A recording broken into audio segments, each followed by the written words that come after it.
Yate, good morning, colleagues of the 25th Navajo Nation Council and our visiting visitors here in the council chambers.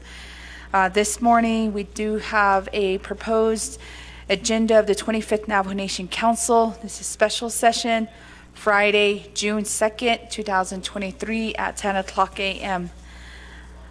Aro Kodoshi E Itza will do a roll call of the 25th Navajo Nation Council. If you are joining us online, we do have Jalissa here, and you can also text or call in with the request to speak phone number that was provided. Good morning, everyone. Beginning roll call with Honorable Stephen Arvizo, excuse me.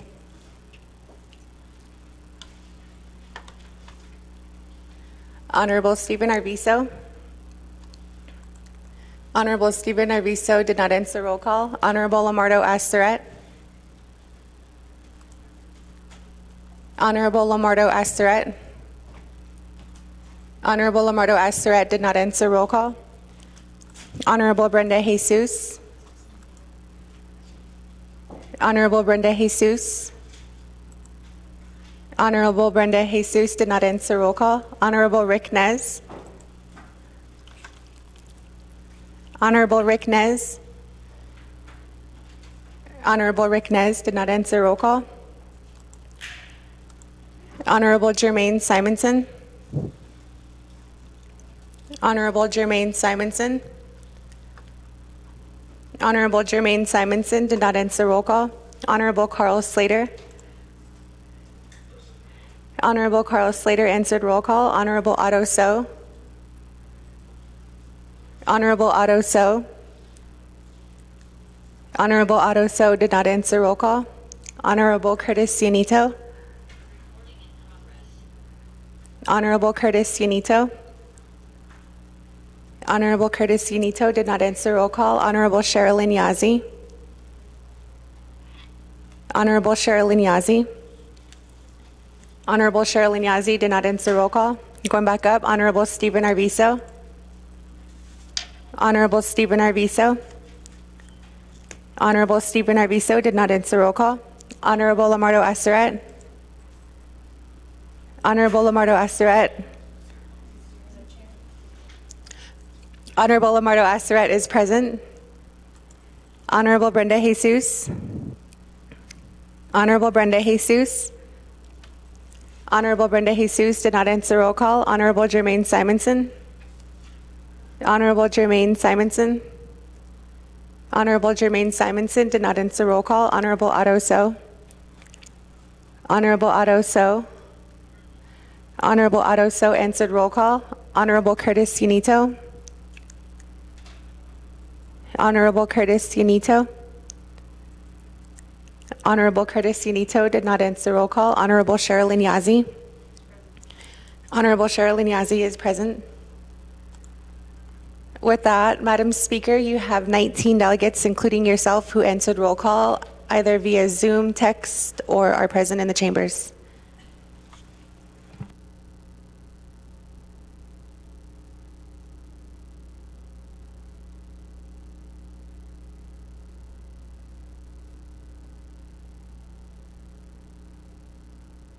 Thank you, staff. We do have 19 present here within the council chambers and also joining online. For the record, we do also have Chair Brenda Jesus with us in the council chambers. Colleagues, with that, we'll call the meeting to order at 10:07 a.m.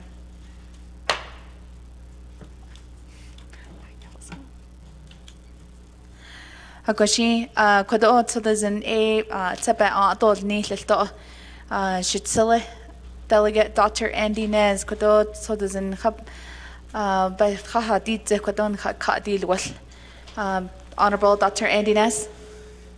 Hakoshi hiha shada aro ade kwaiki nakhanda alt nishido kwaiki alto di base patas an na din slatani kliniki kwaiki aro ade nakhanu yaide ade da isunal tsanki nikito ya ebene nikidini dole aro kodo alt iso kodo sodezen be ade shilton jono e ya disjine don da nishona being that need ato be at the to lay the codo him nepa to penach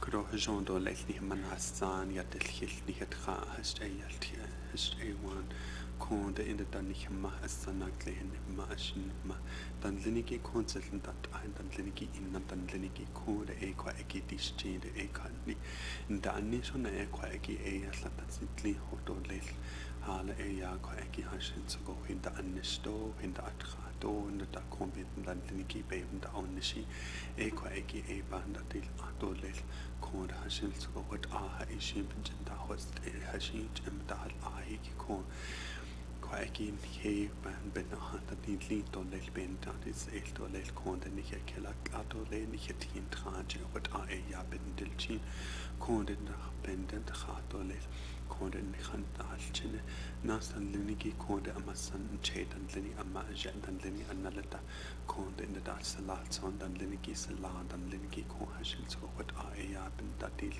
atole bedel ni to le konde di bin biyajen ar wat a de alto dan linigi konde hashil so nana e bijen da ist hala e ya ko eki hashin bin da de keso e ko eki ni ken la to le lo benchen ko a to le wat a e ya di citizen a to le de bin biyajen hala e ya shan shi a win chain de wat a just citizen to le ye go wat a e ya bin kha de de khat ni ti ye ko eki ti ye bi kha go wat a na se ne kha to le hala e ya ko eki hashin so wat a bin da ni sto wat a e but da konde to e ya ko eki bil kan ne ja to le hala e ya ko eki hwe with ni to le ben na cha he job ban le ni ki e ko eki ki sala e ko eki jono e ko engin jono e wa nas bet na til a to le jono hi wat a e ya just so de sen to le jono e ko eki ni he khan dan el thin do le to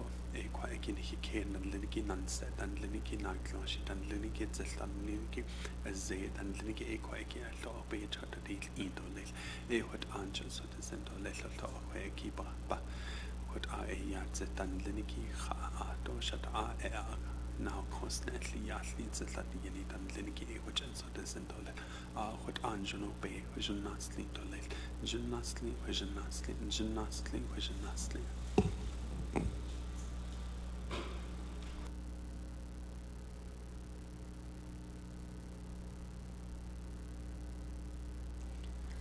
Koshi Iheha, thank you. Kodo Shitsile, Delegate Dr. Andy Nez, Jokodon Junago Citizen Ain Kaalia, Ado Kone Anana na Kikone, recognizing guests and officials, a Koagi Banaho Ato Lel, a Koagi 5 minutes, colleagues, recognizing guests and officials.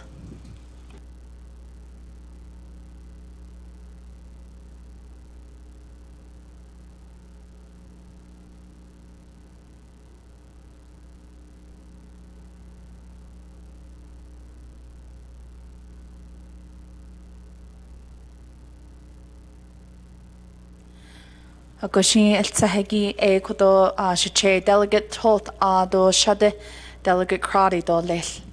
Kodo Shache Delegate Tolt. Good morning, Madam Chair. Also, Navajo Nation Council, 25th Hasik Atadini. Again, this morning, she Joyat Kon Sakazimbeha, Tibinach, General Etlatit Leto. Nikinan stahalon de kone haso kashinat ani. Ako kon iya kigo to resolution appropriation hitato shibanti kisto leto. Just want to say thank you to the state government. They approved the bill this morning. So last night, I guess, but still there's some shortage. Ide aron da atlata leto na schedule da lian de kodi lani ishida benash nito all the officials, managers, and also our staff here in Windrock, even the executive branch, judicial, yat eoshi e kon weekendo hagoshin hikandat ishin ba konosendo he do tana da yin. Has tweet and lawn, his anit and lawn, Nich atas tea, epahan hois gitada hot trading denigi san dalia hatiwit has tweet a hayula pitzerzindo begin to winton ko. This chidi what the gun and lini compets gun lini. And your rights and lineage or religion or land or water rights that hates on hahipi. I would aim the able to kaito be what that's ko in hanas katobits ato tan tahonit loko nat ani ko tischi hashine winton do di once anigito ipenan behani to linson be do hashine laj nat ani hatzi do tsotolzen do ko be has ani tapisonitis do hashine la ko dan hinat ani elaja it's a chairman hahol gij ado president adi hot three branch government benel sheko hot e ba consendo din hi Washington i do tande e ya het ato jo iliata bikin kashi jo state il winton do hot bantus case leko a kea to le to honat ani kon I ara tara klasikling to Jan Hanansta han linde kon ja napa ite ai pa jo netlo snille an ni hoteko hala in hata isnel stuisani KHK ato salatso nat anitan lo tila to no ato hot an ke hol jisto yat o ta na holiado hointen edia Ado staff no lenido hehan he can nacha jashita to kui when he das land de ko overtime the bahata denko a hot in Hans's case ko a heha winton how can we thank you hot ada harlan hidon he na hot not ni jet on him machine he kita hot lo Adon he caught the don he chia she the hot long company now cast at the atapo Adon has chin the shin the istra la che promo that is a day con petra e ho atliko a hot in the con here not the dish do da not so con not any nit leni do stuisan it's KGK salato do con benashnito le tipeni bi Hotero lesson thank you. Goshe Hashache, Ado Kune Nana Shade. Delegate Crotty, good morning via Zoom. Hey, Shadeja, Speaker Curley, colleagues, I appreciate the prayer this morning, and I'd like to recognize the Operation Rainbow Bridge and the incident commanders, Division Director Thomas Cody, and Co-Commander Attorney General Ethel Branch, and Director Rhonda Tooney and her team. This is day 12 of ongoing operations Rainbow Bridge. We have law enforcement down in Phoenix on just making sure that our relatives are there safe and providing wellness checks, and working with the Department of Navajo Behavioral Health and Mental Services. We can only imagine how stressful this operation is, and so I asked the council to recognize their efforts and to reach out to programs or staff and offer words of encouragement as we are trying to identify and make sure any of our exploited relatives have the opportunity to either go into, be transitioned into a reliable treatment center, and we have our victim advocates who are assisting the exploitation of our relatives, and we have to continue to plan and strengthen our approach here on Navajo Nation when it comes to mental behavioral treatment for our people.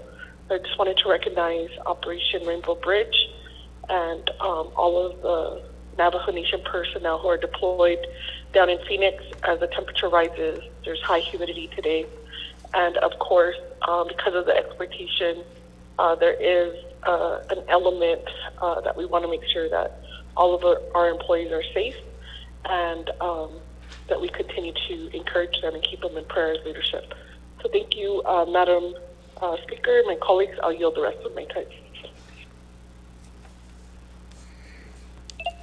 Koshi Hiha Kodo Shade Kodo Doshla, recognizing guests and officials, Behatzita Kodo colleagues.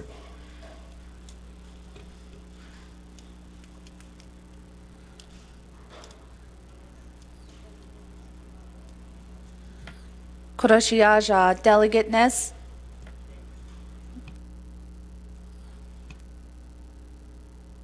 Oh, correction, Kodoshiaja Delegate Herman Daniels online.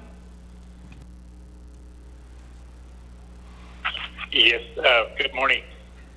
Not us, but Madam Speaker, Curly, Shema, during the 25th Navajo Nation Council, here, during the for the Navajo, the Honorable Dr. Nez, here, actually, but here needs and or is she in any $8 that sort of we've been in a long. But the had actually that was go down a wago. That thing with that. The Yaki car that sort of the better to say, so it is even how she physical, especially that the past 2 to 3 years pandemic be cut for the baby can make up. Unzati cut, unzati heat, not funny cut with AIC could have needs me on the Shnaquado sort of the Niki. I just want to recognize my 4 chapters. So, 80 Kodo, not this on, or Jet, Hoshat, Holapi, Ken, Tana, the Leniki, or Shata, Dago, Arunana, Berenanta, Graven official, Arun Klutzi, Planning and Zoning, Economic Development Corporation, that Heki Kodo. I just want to thank them, Kodo, and Reda, Mihan, and Kodo. Ako asahagi that Edonana Wishabed at at the local level. Adonana the other 106 chapters of Sokoto at Ecuador, Gil Tango and as not chapters, 110 chapters taught not Senegi, not Ecuador, Ecuador, Adon Ecuador land boards, Adon Ecuador deputy livestock inspector that the Halnokodo, Edo Hashin photo which is not Lago. Banana days every Wednesday with he came Lenigi home not close to the day Nico Day quite nation days AIC yeah with the or the Lundy with Navay with not for fun there's that 1868 treaty with the there's Lundy Hunzati Katos on the net AIC could a Bansa case, could a Bansas case, could a Katashako, or Lodo de Landi Kata. Araquinist, a Nani, Krikade, or the London Creature Hananis, Ella, Aquanella, a Nist, a can be a Kagi, I don't know, Odo. So AIC by here needs need or less Quedo. Adonana Quedo is the last sword and is allowed, have a day need or less so every day with it high net with because allowed Leniki with on the radar being on the Law and Order Committee because it's allowed Leniki I think with but for the sense which she or which she or Scotland which had net over none each for AIC here with Adonana with I just want to say thank you to our law enforcement officers, police officers, Adonana, criminal investigators for doing a wonderful job with Onagredam. I see here with Adonana. I just want to encourage them to be safe on the road. So it is here, Nana, Madam Speaker. Thank you very much.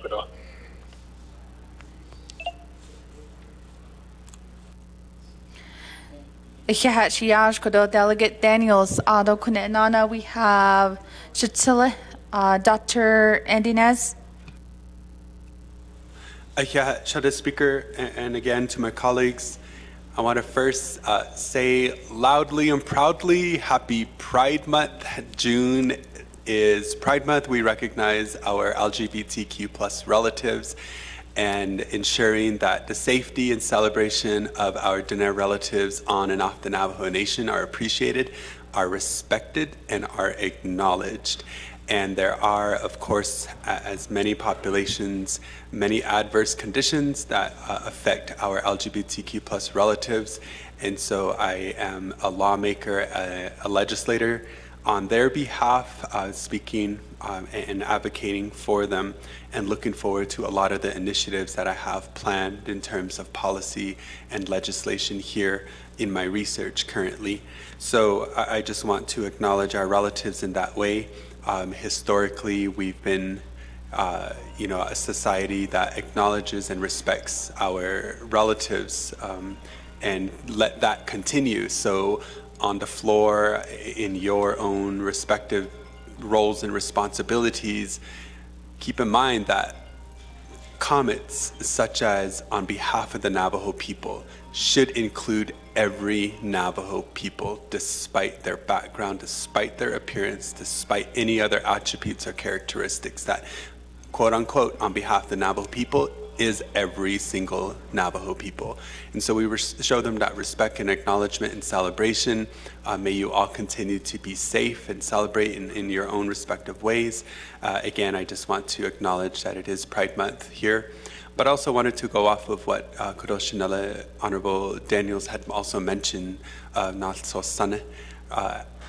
Again, shout out to the community of Fort Defiance. Yesterday, my LDA and I were a part of many different activities that commemorate the Treaty of 1868 and the historical knowledge and education that comes with our community of Fort Defiance.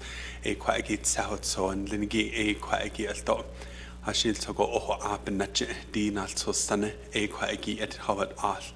we're running a series this week as well of workshop to really just re-emphasize and put the information out there.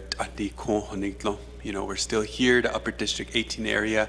Thank you again for your contributions and collaborations to make these events possible, and to be using it as an educational resource. So Fort Defiance chapter staff, officials, Sawmill, Red Light, and Crystal, thank you all for your contributions, discussions, and presence to help commemorate the ongoing atrocities that our people face in terms of what has been endured over the last century or so, and being able to start moving forward again and addressing some of those chronic or historical traumatic experiences in ways that we're able to continue to be positive and in that front.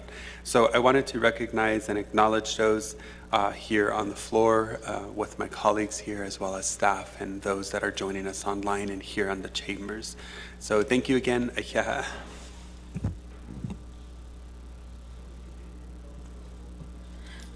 Thank you, Delegate Nez. Colleagues, thank you again for your recognizing our officials and also the groups that are doing great work throughout Navajo Nation. If there's, I don't see anybody in queue for requests to speak. We are going down to number 3, review and adopt the agenda. Staff, could you help us read the proposed agenda into the record? This is the proposed agenda of the 25th Navajo Nation Council. This is a special session held today, Friday, June 2nd, 2023, 9:00 a.m. Presiding, Honorable Crystal N. Curley, Speaker, 25th Navajo Nation Council. 1, call meeting to order, roll call, invocation. 2, recognize guests and visiting officials to the Navajo Nation. 3, review and adopt the agenda. 4, old business, there is none. 5, new business. A, legislation 0124-23. B, legislation 0123-23. 6, close of session, announcements and adjournment. Madam Speaker. We have a motion by Delegate Toth.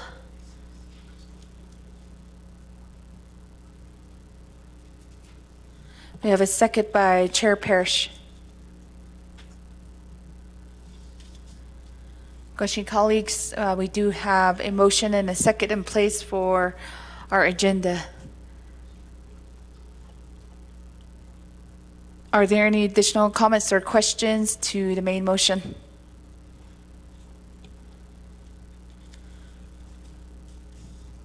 Okay, second call. Third call, go to a vote to adopt our agenda.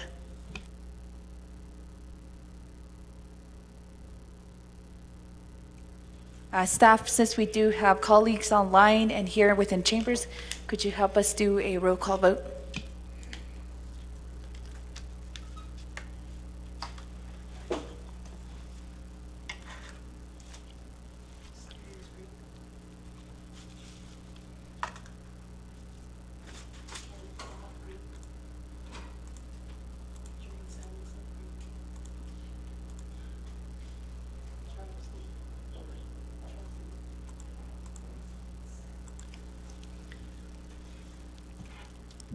Honorable Amber Canez Bakrati, how do you vote?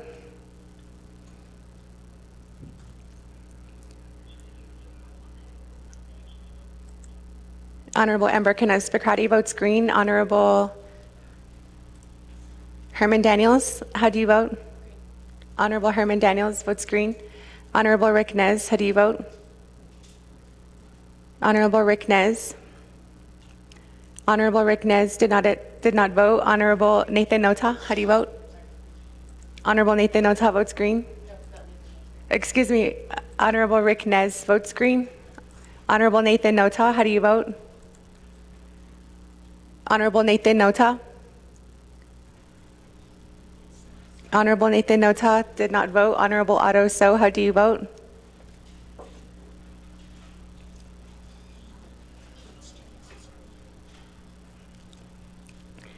Honorable Nathan Nota votes green. Honorable Vince James votes green. Honorable Otto So, how do you vote? Honorable Otto So votes green. Honorable Curtis Unito, how do you vote? Honorable Curtis Unito. Honorable Curtis Unito did not vote. Honorable Sherilyn Yazzie, how do you vote? Honorable Sherilyn Yazzie did not, votes green. Once more, Honorable Curtis Unito, how do you vote? Honorable Curtis Unito. Honorable Curtis Unito did not vote. With that, Madam Speaker, you have 22 delegates who voted in favor, 0 who opposed, with Madam Speaker Crystal Crowley not voting. We do have a vote of 22 in favor and 0 opposed, and a speaker not voting and 1 not voting. Kodoshi, we do have an agenda before us, colleagues. Old business A10. New business. Legislation A, we do have the sponsor here and also the co-sponsor. Staff, could you help us read legislation 0124-23 into the record? Legislation 0124-23, an action relating to an emergency for the Navajo Nation Council, approving $2,439,257 from the unreserved undesignated fund balance, UUFB, for the Office of the President, Vice President, the Office of the Controller, and the 5 Daltex agency offices to cover program expenses for the remainder of FY 2023. Waiving 12 NNC, Section 820E, Section 820F, Section 820J, and Section 820L to allow use of UUFB funds for reoccurring expenses. This legislation requires a 2/3 vote. Sponsor is Honorable Seth Damon. Co-sponsor is Honorable Shundeen Parrish. This legislation has been read into the record by electronic voice recording per Navajo Nation Council Rules of Order Number 9. Madam Speaker. Staff legislation behas ani gin kain tkaiki hehe. Ado kodosh do motion osleta. Motion by Delegate Helena Nesbegay. Ado iketni yagisha. Chair Brenda Jesus.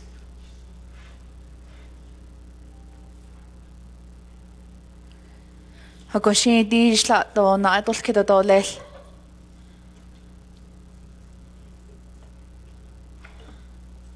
Hagoshi la na adik kidla.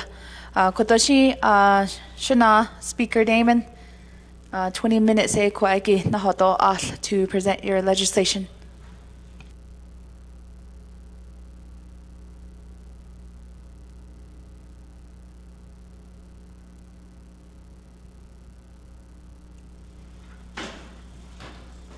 Thank you very much. Good morning, everyone. Thank you, colleagues, for being here on a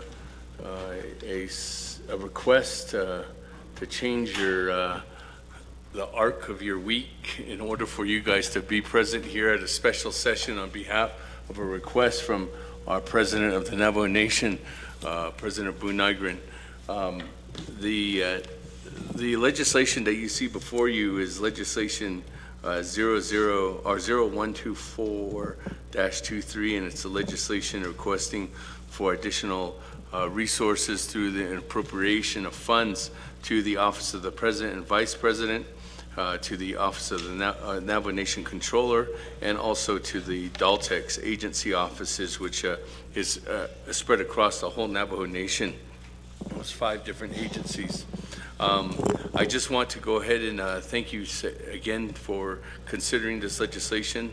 This is legislation that's been modified to update certain entities that will work together to complete the task for the remainder of the fiscal year. I do have an agent, Mr. Patrick Sandoval, who's the current Chief of Staff for the Office of the President, Vice President, and actually for the entire executive branch, and Mr. Tom Platero, who's the Executive Director for the Fiscal Recovery Fund Office, who are the agents that will be, if there's any further questions, that we can go ahead and guide that towards them. Since this original document was attached to legislation 98-23, which went to the council and NABI last week, consideration for changes on those recommendations were put through the process in order for you all to go ahead and adhere to the presentation that Mr. Patrick Sandoval will go ahead and explain further in detail what those suggestions were made and the recommendations to go ahead and move forward on that.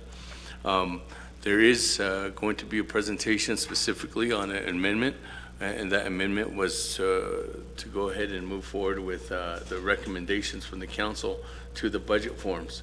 But the amount does not change, specifically on Office of the President and Vice President's documents that you will see here before you. I'm going to go ahead and turn it over at this time to Mr. Patrick Sandoval, Madam Speaker, and then we can go ahead and move on from there to a presentation from Mr. Tom Platero. There is a packet that was handed out to everyone. That packet is dated. Well, if you heard the president in the leadership meeting specifically yesterday indicated that there was a request for additional resources, and there was a document that the president was referring to, and Mr. Tom Platero's has gathered that information and put that information here before you to clarify and justify what the need is for the Office of the President and Vice President. So at this time, Madam Speaker, again, I'll go ahead and turn over the time this morning to Mr. Patrick Sandoval. Yeah. Good morning, honorable members of the Navajo Nation Council. And again, we are before you, and we'd like to thank our sponsor for, again, working with us to continue to pursue additional funding for the Office of the President and Vice President. And we'd like to let you know that the amount is staying the same. And we wholeheartedly took into consideration all that council spoke to us with regards to how the budget was laid out, its breakdown. And so, again, we've keeping the same amount, but we've reorganized or defined a few things. And I'd like to allow Mr. Platero to best explain what we did and how it got rolled out and where we're at now. So, again, on behalf of President Nygren, Vice President Montoya, we are very thankful that the honorable body has come back together to hear this consideration. And in addition to the budget for the Office of the President, Vice President, we also have a few other people that are requesting money, as the speaker indicated, our sponsor with related to Daltex and so on. So I would like to go ahead and turn it over to Mr. Tom Platero.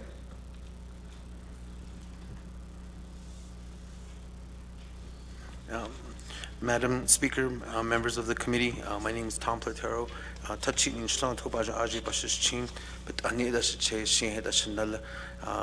I was requested to provide some information as far as an analysis of the Office of the President, Vice President.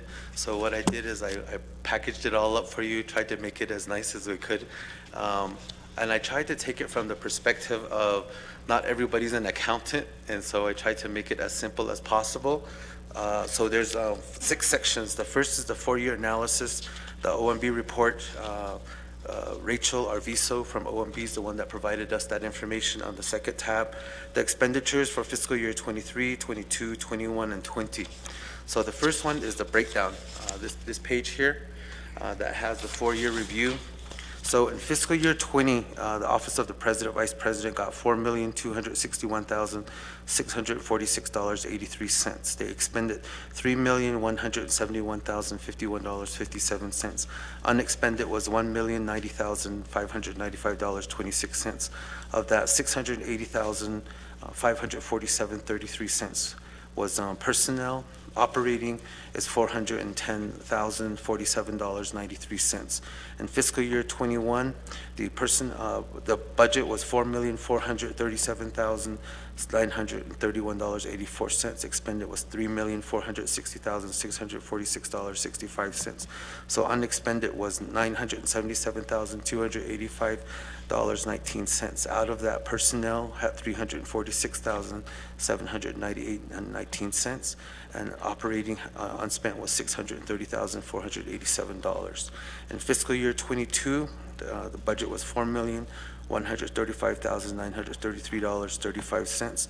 Expended was $3,339,473.70, which is unusual. There's a credit of 1 cent that's still showing up on the expenditure reports. So there was a balance unspent of $796,495.60. Out of that unspent, $341,116.17 was in personnel. Operating had $455,379.49 that was unexpended. In fiscal year 23, which is the current fiscal year, this information is as of May 31st, 2023. There's a total budget of $3,577,275.71. Expended to date is $1,898,243.65. Encumbrance, which are purchase orders or contracts that are out there, is $20,956.69. So right now the balance is $1,658,075.37. Out of that, the operating balance is $1,424.03. So basically, the Office of the President, Vice President has expended all of their operating budget for all of fiscal year 2023. So if you look at that historically, as far as fiscal year 2021, 22, in 20, the operating budget was $1,475,634.83. In fiscal year 21, it was $1,698,222.45. In fiscal year 22, it was $1,488,478.35.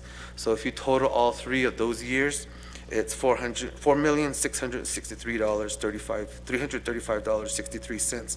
And if you divide that total by 3, then the average operating budget for Office of the President, Vice President was $1,554,111.88.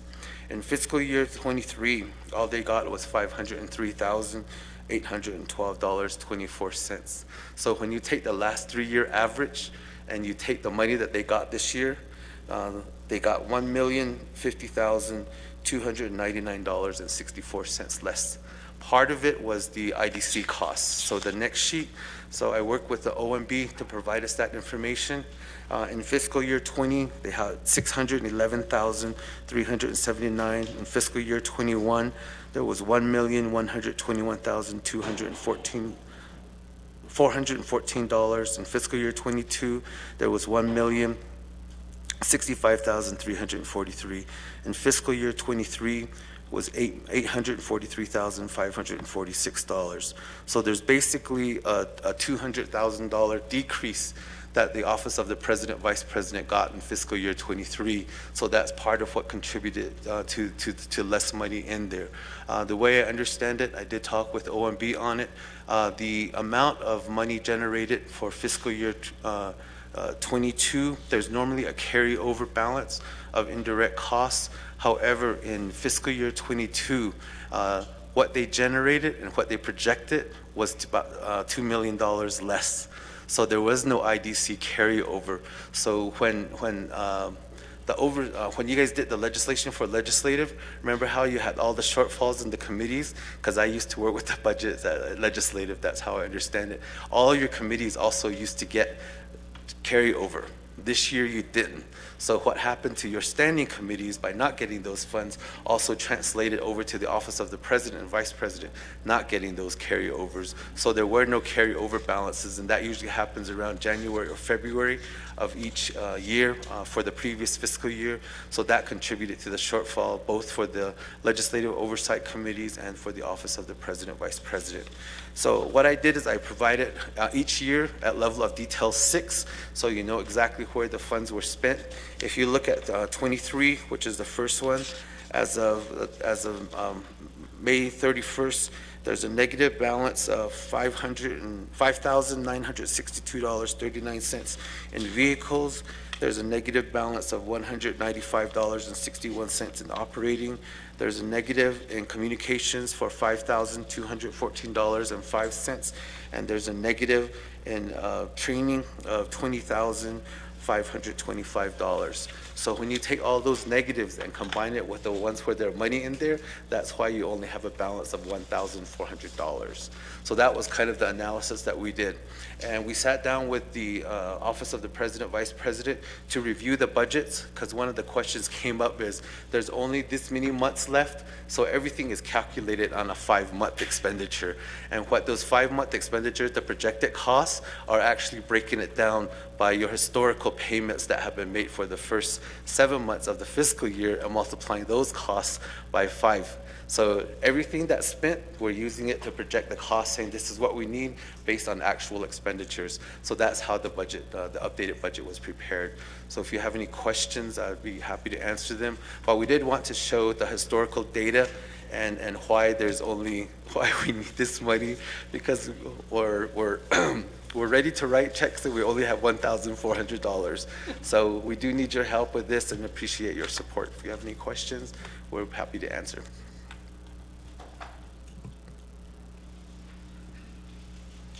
Koshi Hehe Kodo Shana Speaker Damon, and also your agent, Chief of Staff, Mr. Sandoval, and also our FRF Director, Mr. Patero Hehe.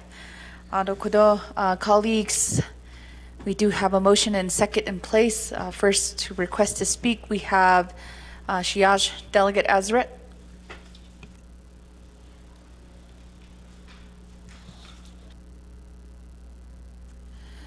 Point of privilege raised by Chair Eugenia Charles Newton.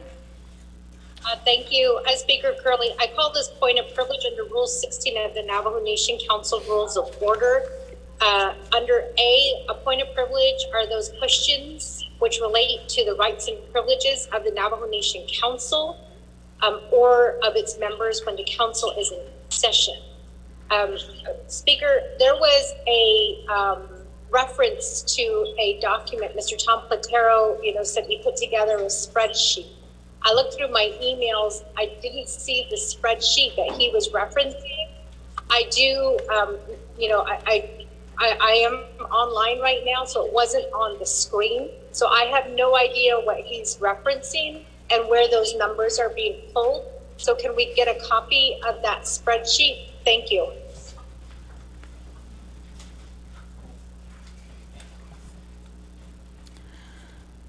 Goshin Chair Eugenia Charles Newton. We do have staff scanning them right now, and I believe all the delegates who are in the chambers did receive those hard-hand copies. Mr. Patero and Mr. Sandoval, maybe it would be faster if you could get us an electronic copy of your presentation.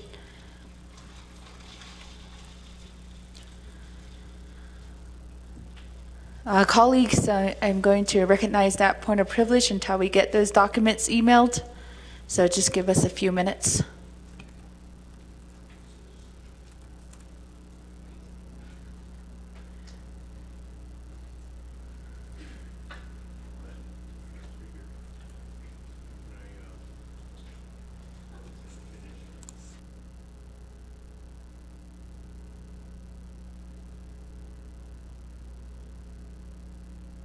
Koshi, Speaker Damon did request that they still have 7 minutes on their presentation. So I'm going to allow them to continue their presentation for 7 minutes. In that meantime, those spreadsheets should be sent through email, if not just right now. Thank you, colleagues. Speaker Damon, you do have a time of 7 minutes. Thank you very much. I just want to, again, thank everyone for being here today and taking time to consider legislation 012-4-23.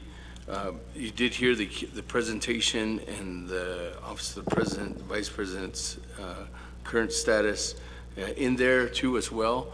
If you see in the documents, what was also completed was the recommendation for the change in the Office of the Controller.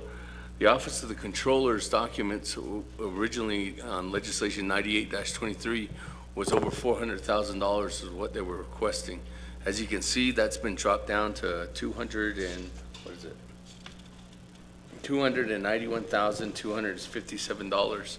And the reason why that amount was dropped was because of the recommendation that Madam Chair Crotty was alluding to, and her comments about, or specifically bringing up on the controller's contract, the specific controller positions contract, additional request of funds. And since then, the controller's contract, or the controller has come on to the as an employee and not as a contractee, or or a consultant. That individual, or the current individual, the current controller's position is signed off on a PAF. So the funding that was utilized in there to fund the remaining amount of the controller's salary was taken out of the vacancies from other positions that were currently at the controller's office. So that money was decreased in there. So that amount has been reduced from over $400,000 down to the $291,257. The other recommendation too as well was working on the Daltex. If you'll see, there's $1,398,000 that's going to Daltex, and that's to all 5 agencies. We have been working together too as well on 2 other specific requests that was presented, at least to myself, and that those 2 other requests that I heard from the floor that day was from Honorable Danny Simpson and Honorable George Toth, and that was getting additional resources to the chapters. In that, there is a possible recommendation for an amendment that could be brought up too as well for giving the chapters additional resources for funds. The second one was working towards a deficit on Western Agency's Veterans Trust Fund dollars that is currently in place. And that one is actually recommended to move forward too as well if the delegate so chooses to move forward on that recommendation. But those are the logistics of the legislation that's currently in there. There's over $1.3 million for Daltex, $291,000 for the Office of the Controller, and $750,000 for the Office of the President and Vice President, totaling an amount of $2,493,257. With that, Madam Speaker, I can go ahead and yield to the floor, and I think everybody has received that electronic version now of Mr. Tom Platero's presentation. Yeah. Thank you, Speaker Damon and your agents, colleagues. That scanned document has been sent out, both black and white and color, I believe. Colleagues, we're going down the line for requests to speak. We have Delegate Azret, Delegate Simpson, Delegate Toth, and Delegate Helena Nesbegay in the queue. So we'll go first with Delegate Azret.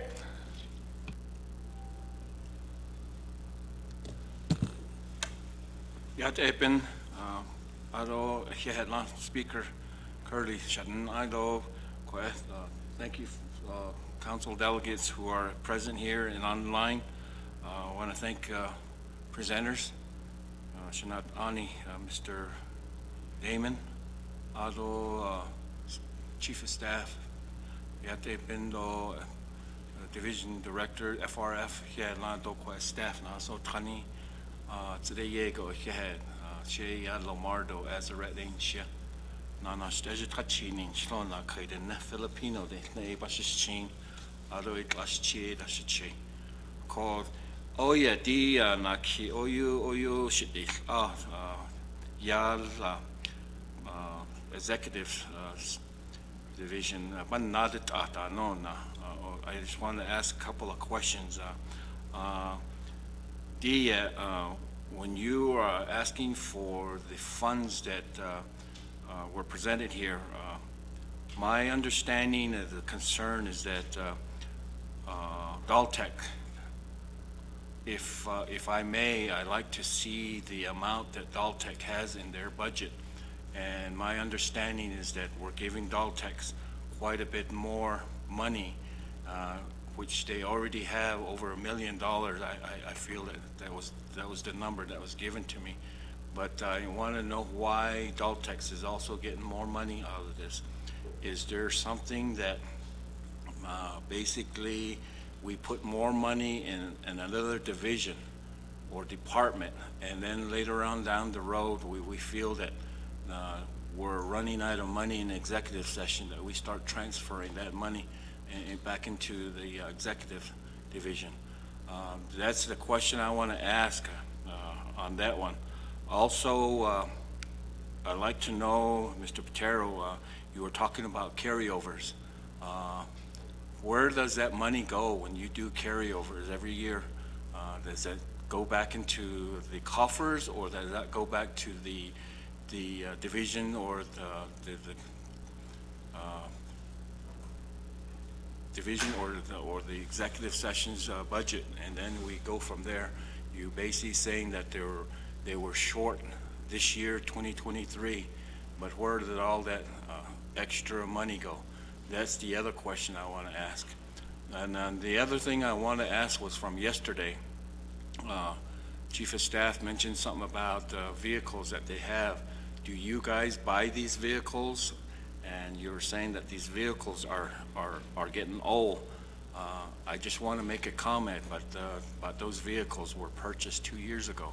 And when they came out and said those vehicles are old, it didn't sound right. So are you just buying new vehicles on your own rather than going through the transportation or fleet management?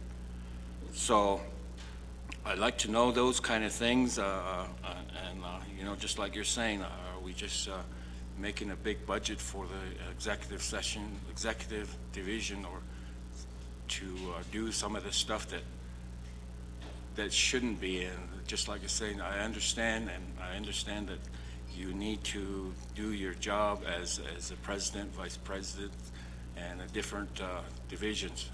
But those are the things I'd like to find out. Thank you. Kiela.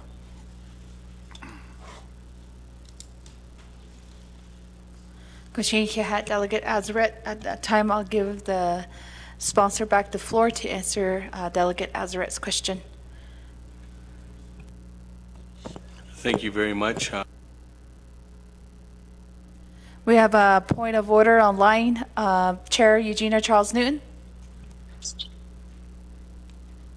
Speaker, thank you for recognizing my point of order. I call this point of order under Rule 25 of the Navajo Nation Council Rules of Order. And in this case, let's say that, the point of order shall be raised immediately after the error is made. And then it has to be in violation of the established rules of council. In the established rules of council, and I'm looking for the rule right now, I believe it's Rule 23. Speaker, there was mention that, of a comment or a question that was made yesterday. And so I don't know if that is reference to the executive session meeting that was called. Speaker, my understanding is that when there are, and if you look up Rule 23 of the Navajo Nation Council Rules of Order, it does mention executive session. But are we allowed to discuss what is talked about in executive session? I just need that clarification. I think I know the answer, but I think that my colleagues need to be reminded of that. Speaker, thank you. Chair Eugenia Charles Newton, that is correct, colleagues. Please refrain from any comments or discussion that was done within the executive session. Kodo ein hinch ke do lel. Jokodon ke nikagat dit ati lo e hot an hilhold ne da dit just refrain from any comments or any types of comments that was made in the executive session. E kodon hinch ke do lel. Do kodo a point of privilege raised by Delegate Toll. Madam Chair, Council Lieutenant 25th, Shanat Adi. Everything that was discussed yesterday, the budget. So why are we discussing this budget then, if it's not going to be open to the public? I mean, that's supposed to be. I thought yesterday was a leadership meeting. So what if we're going to say we can't be discussing? We discussed this in executive session yesterday. I thought it was a leadership, so I need a clarification on that. Why we're discussing all the things that we talked about. Madam Chair, thank you. Delegate Toll on the point of privilege. Since there is no mention, that should be no mention of any comments or anything referencing to the executive session from yesterday. But I will give over to Ms. Barbroff to give that legal interpretation to help guide us throughout this discussion on this legislation. Thank you. Good morning. Dana Bobroff, Chief Legislative Counsel. So yes, yesterday there was a executive session leadership meeting between the president and the council, and there were discussions about the legislations that are in front of you today. You can discuss the what's in front of you today.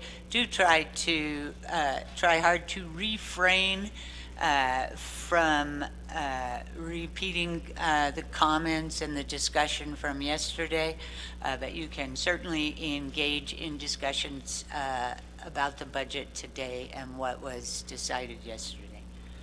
Thank you, Madam Chair. Speaker, back to you. Hakoshina, thank you, Ms. Barbroff, for that clarification. Again, colleagues, if you're doing statement, just refrain from referencing or stating in the executive session. I do believe I did hear that on the floor this morning. Will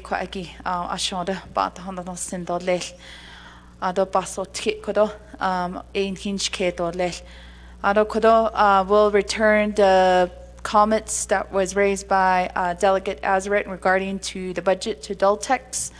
We'll put that question back to our sponsor and his agents here. Speaker Damon. Thank you very much. Sorry, I was having a conversation about SMAEs over there. All kinds of things going on in Window Rock and across the Navajo Nation, and you can see where we're actively trying to make sure that our different programs are funded and our different entities that are working together. So back to your question, Mardo or Honorable Azeret. I'm going to go ahead and I think that the point of, in clarity to get the best answer for you to your question about Daltex would be to Mr. Anselm Lewis, Madam Speaker. And Mr. Lewis is here in the chambers with us, and he's the program manager for Daltex. And I know he's not my agent, but I think that would be the best individual to get that information, to get that answer from. And I'd ask for your permission, Madam Speaker, to get that information directly from the executive director of the Daltex so that they can answer that question. And then the other questions regarding vehicles or carryovers, I can refer that over to the team here, Mr. Sandoval and Mr. Tom Platero. But that's my request, and right now, in order to get Honorable Azaret's question, Madam Speaker, answered at this time. Hakoshi, thank you, Speaker Damon, there is a request for expertise within Daltex program to allow to answer Delegate Azaret's question. And then before that, then we'll turn the floor back to our sponsor. Maybe we can have Daltex make their way down since they are here with us in the chambers. Just specifically to the questions that were raised.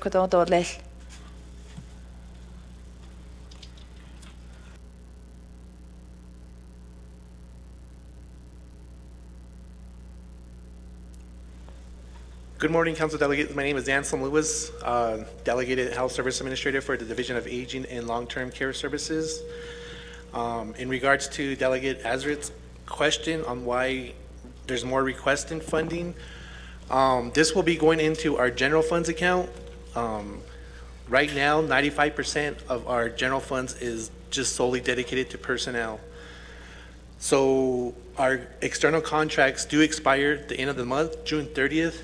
So at this time, within this week and next week, we're about to close all our financial documents. We are still waiting for our grant agreements from the state of Arizona and the state of New Mexico. So traditionally, with my experience, our external fundings are not in place on July 1st, which every year I go through this problem.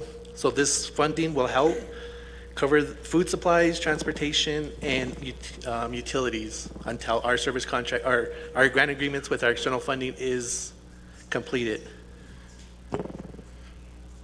Thank you.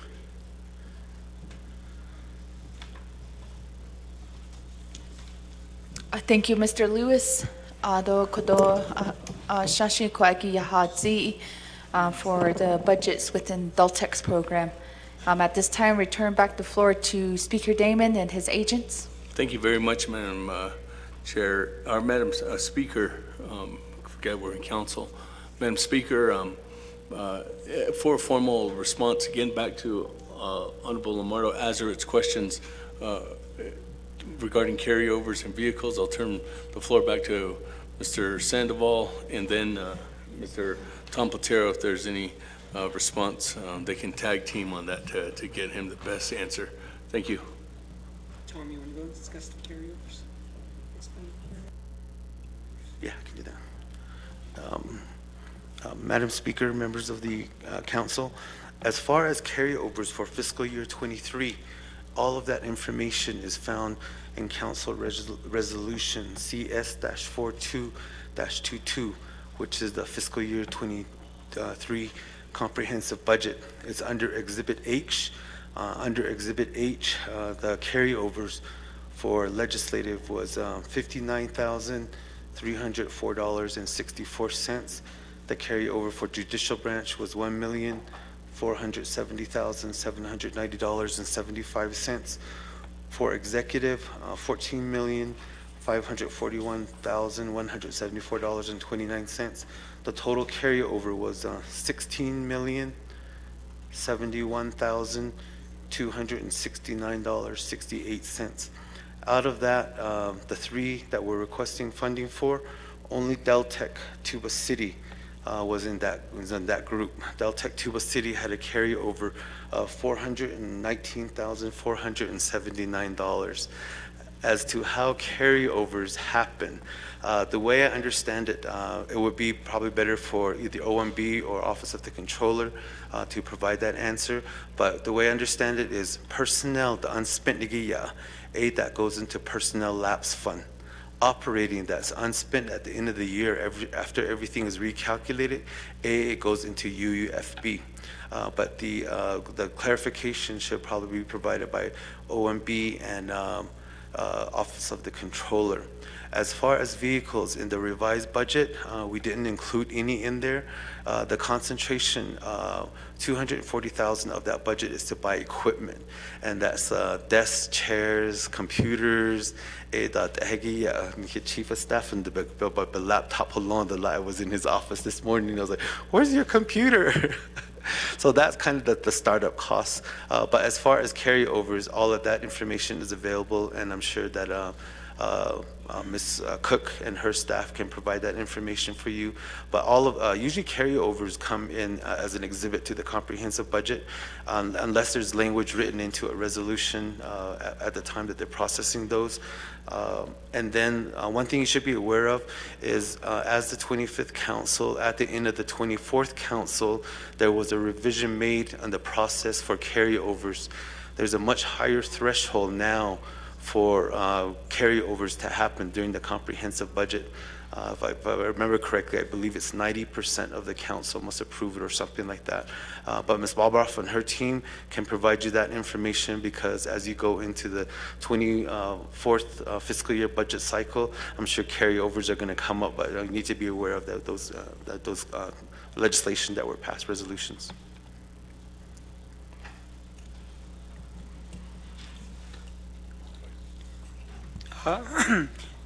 Good morning again, and thank you, Honorable Azeret, for that question. And to answer it, all of our vehicles are purchased through the tribal process with fleet management, and so none are outside of that. We do not purchase anything on our own. It goes through the bidding process. And also, just a note, if most of our vehicles are 2016s and 2018s over there with significantly high mileage, so we have a huge rate of high breakdowns. Transmissions right now they cannot even get for those vehicles, so we have 3 vehicles sitting at fleet right now which don't have transmissions. So, but to answer your question, vehicle fleet is done through the process at fleet management.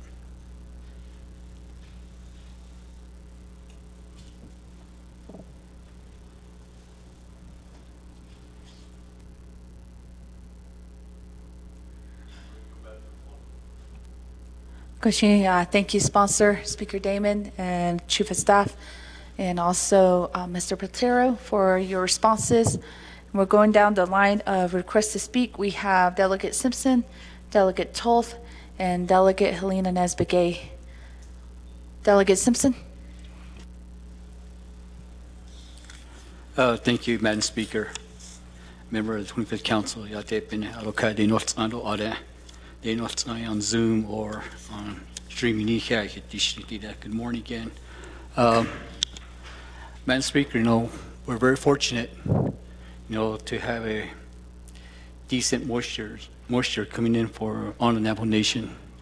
And with seeing that moisture, we're seeing the drizzles or minor rain. We're very, very fortunate to receive the moisture. So with that, we're seeing that we'll get a good monsoon season for the Navajo Nation, and we did get a good monsoon season last summer, and I think we're expecting that again this year, this summer. And I think as we talk about emergency, we always have to be ready, be prepared to address what we'll be facing this summer.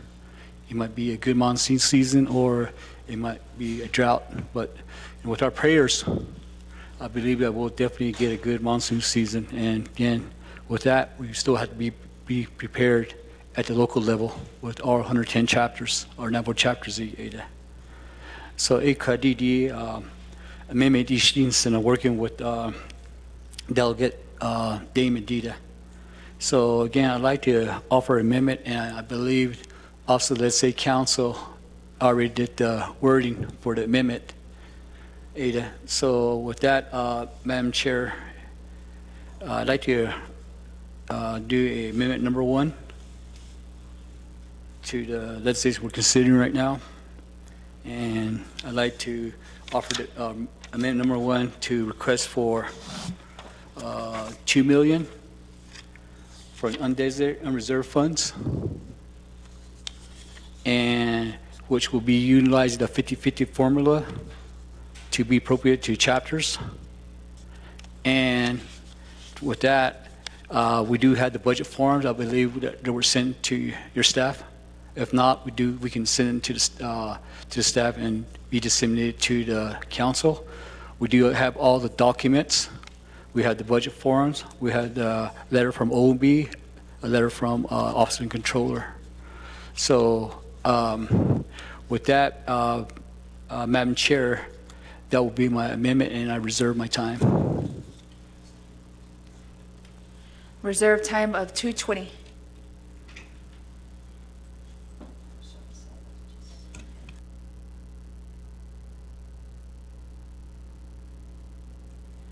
Delegate Simpson, we are trying to have Ms. Barbara send out that proposed language here.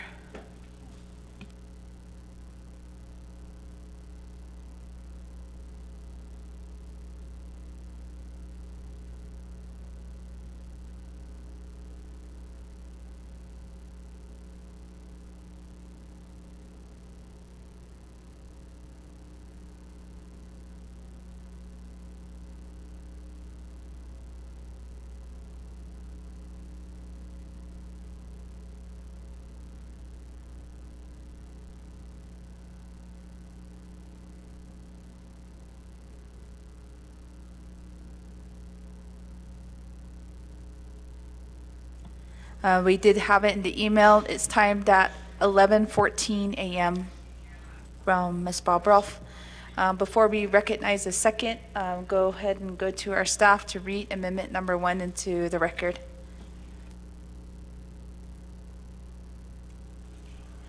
Amendment 1 to legislation 0124-23.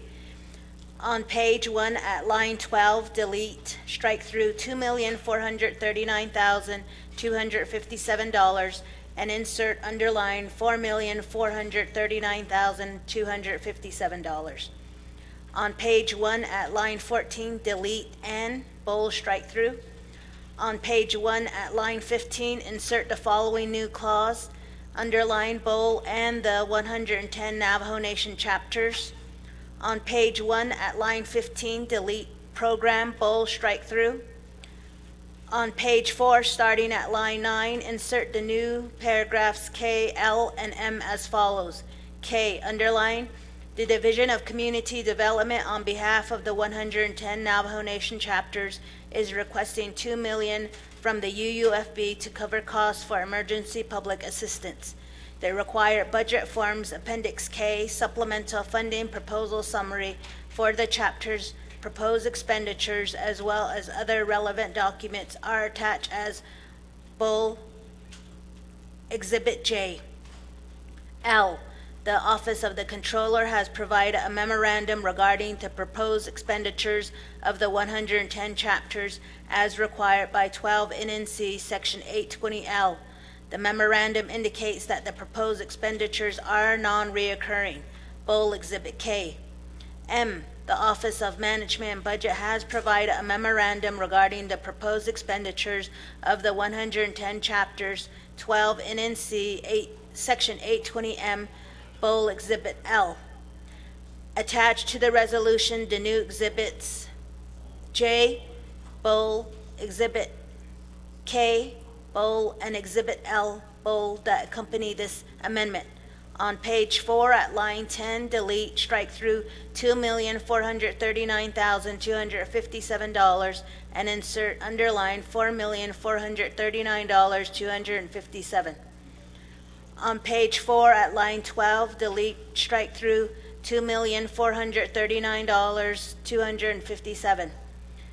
and insert 4,439,257, underline. On page 4 at line 14, delete "and."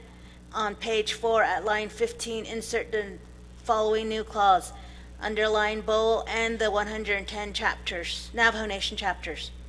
On page 4 at line 15, delete program. On page 4 at line 17, delete strike through $2,439,257 and insert underline $4,439,257. On page 4 at line 18, delete "and," strike through. On page 4 at line 19, after Fort Defiance and after the comma, insert the following, underline, and the 110 chapters as shown in. On page 4 at line 19, delete "and," strike through. On page 4 at line 20 and line 16, after Bowl Exhibit G, insert Bowl Exhibit J, K, and L. On page 4 in paragraph D, make the following changes. D, pursuant to 12 NNC Section 820 N1B and 12 NNC 820 N4. The UFB funds strike through provided to the Office of the President, Vice President, the Office of the Controller, and the 5 Daltech agency offices. As approved herein shall lapse at the end of FY 2023 unless otherwise provided by a 7/8 vote of all of all council delegates. On page 5 at lines 3 and 7, make the following changes. The Navajo Nation hereby waives 12 NNC 820E, Section 820F, Section 820J, and Section 820L to allow use of the UUFB strike-through for the proposed expenditures of the Office of the President, Vice President, the Office of the Controller, and the 5 Daltech agency offices. As approved herein. Such waivers are necessary because the proposed UUFB expenditures are considered reoccurring government expenses. Renumber or re-letter succeeding paragraphs, sections, and exhibits as necessary and appropriate. The Office of Legislative Services and the Office of Legislative Counsel are authorized to make technical edits to this legislation and its exhibits to implement the council's intent. This amendment supersedes inconsistent language in any other amendments. Madam Speaker, that is an Amendment 1. Koshi staff kudo amendment number 1 niging kaaki do kaaki yahata snaaki kudo Delegate Simpson do yiket ni yahagi we do have Delegate Toto le. Koshi colleagues, are there any comments or questions to amendment number 1?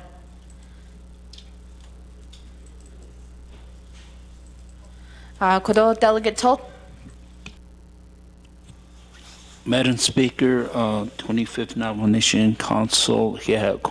Also, we discussed this last week during the Bigiati, and I believe we always forget our chapter. They're short also of their budget because they have emergency and they have equipment out in the chapter. Sometimes they have to transfer these funds. So I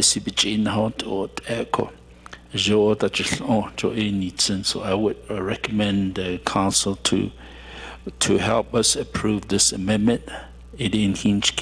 Reserve my time. Speaker, thank you. Reserve time of 4 minutes and 17 seconds.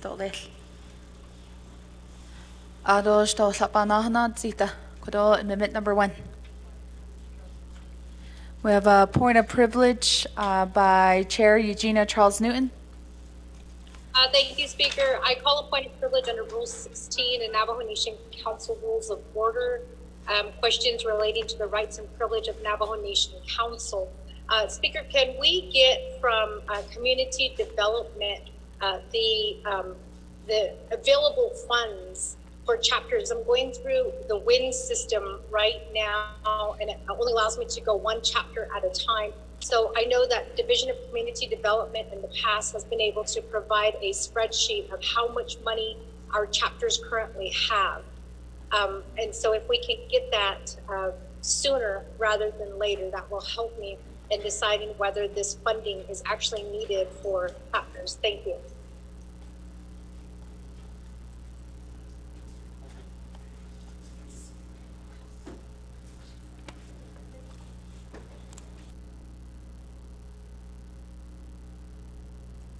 Hakoshi, thank you, Chair Eugenia Charles Newton, for that point of privilege. I believe there was a request for additional documentation regarding the emergency fundings of 110 chapters. At this time, we'll give the floor back to the motioning party to see if that documentation is ready or not. Delegate Simpson?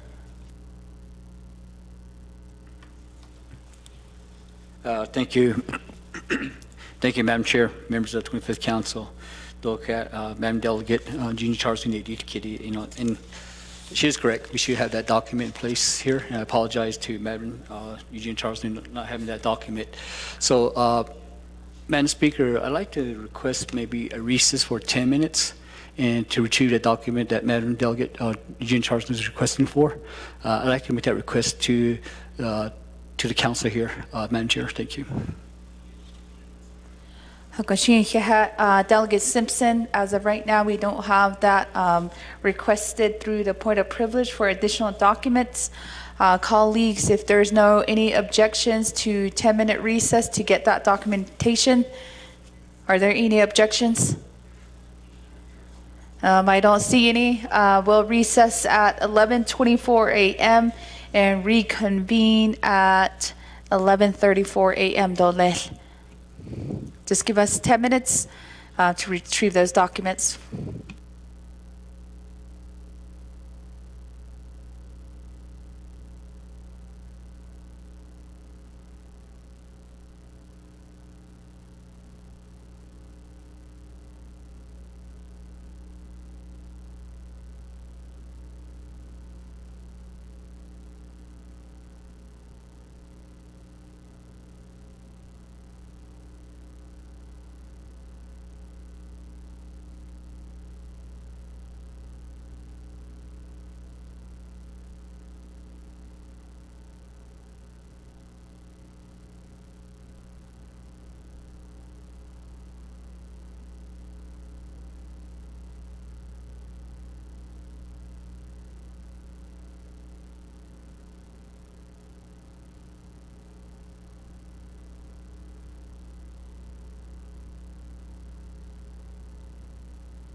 Colleagues of the 25th Navajo Nation Council, we do receive a request from Navajo Nation Division of Community Development for an additional 10 minutes.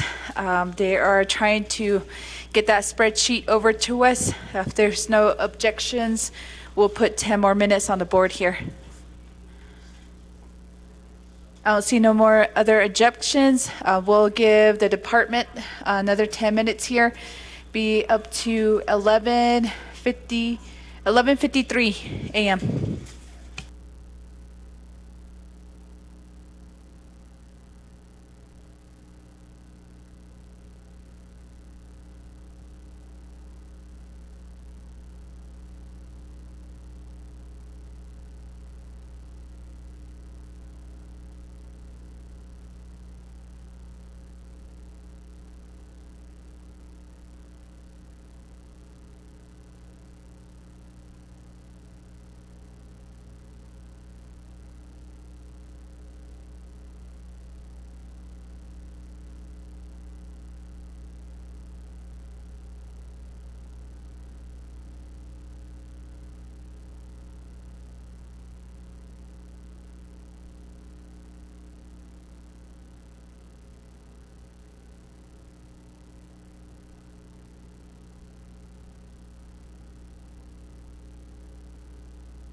Thank you, colleagues of the 25th Navajo Nation Council, for your patience.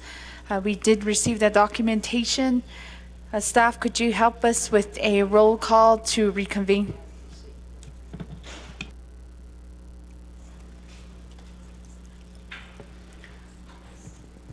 Honorable Stephen Arvizo. Honorable Stephen Arvizo. Honorable Stephen Arvizo did not answer. Roll call.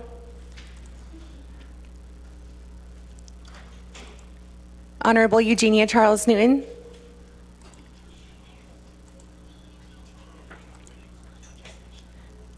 Honorable Eugenia Charles Newton answered. Roll call.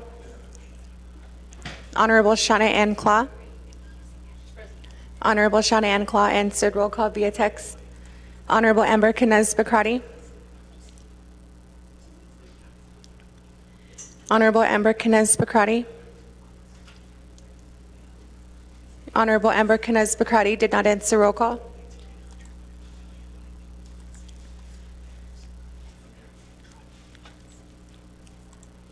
Honorable Herman Daniels. Honorable Herman Daniels answered. Roll call via text. Honorable Vince James. Honorable Vince James answered. Roll call via text.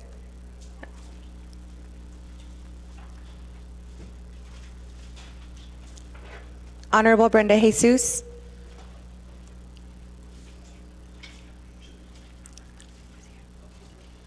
Honorable Brenda Jesus is present. Honorable Rick Nez.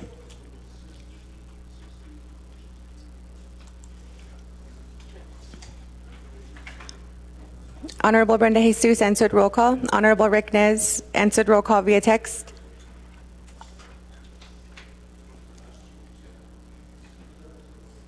Honorable Jermaine Simonson.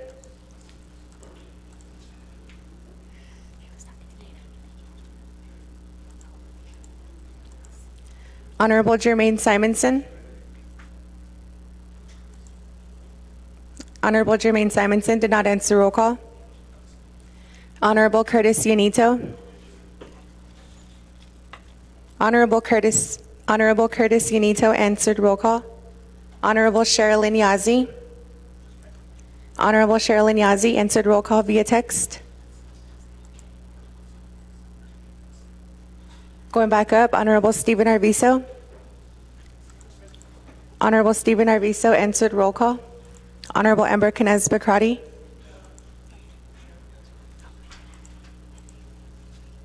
Honorable Amber Canez Bacrati did not answer. Roll call. Honorable Rick Nez. Honorable Amber Canez Bacrati answered. Roll call. Honorable Rick Nez. Honorable Rick Nez answered. Roll call. Honorable Jermaine Simonson. Honorable Jermaine Simonson. Going 3 times. Honorable Jermaine Simonson. Jermaine Simonson did not answer. Roll call. With that, Madam Speaker, you have 23 delegates, including yourself, who answered roll call either via Zoom, text, or are present in the chambers. Thank you, colleagues. We do have 23 colleagues via phone, via Zoom, and also within chambers. With that, we reconvene at 11:57 a.m. Colleagues, before we did recess, we did have a point of privilege raised by Chair Eugenia Charles Newton for requests of documentation regarding their emerging funds accounts within the 110 chapters. Believe we did get that sent through email, and it was sent by Jalissa Johnson at 11:54 a.m. With that, we'll go back to our motion. We do have a motion by Delegate Simpson and a second by Delegate Toth on amendment number 1. We do have one reserve time with Delegate Toth at 4 minutes and 17 seconds. Are there any additional comments or question on amendment number 1?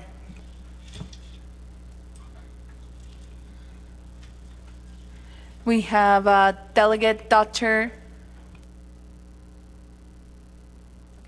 We'll go with Delegate Dr. Andy Nez, and then Next in queue, we will have Chair Eugene or Charles Newton. First, Delegate Dr. Andy Ness. Great, thank you, Speaker. So my first question is, will there be another legislation by the motioning party to introduce legislation like this again? Because the motioning party as well as the additional co-sponsors did do the 2 million back in January.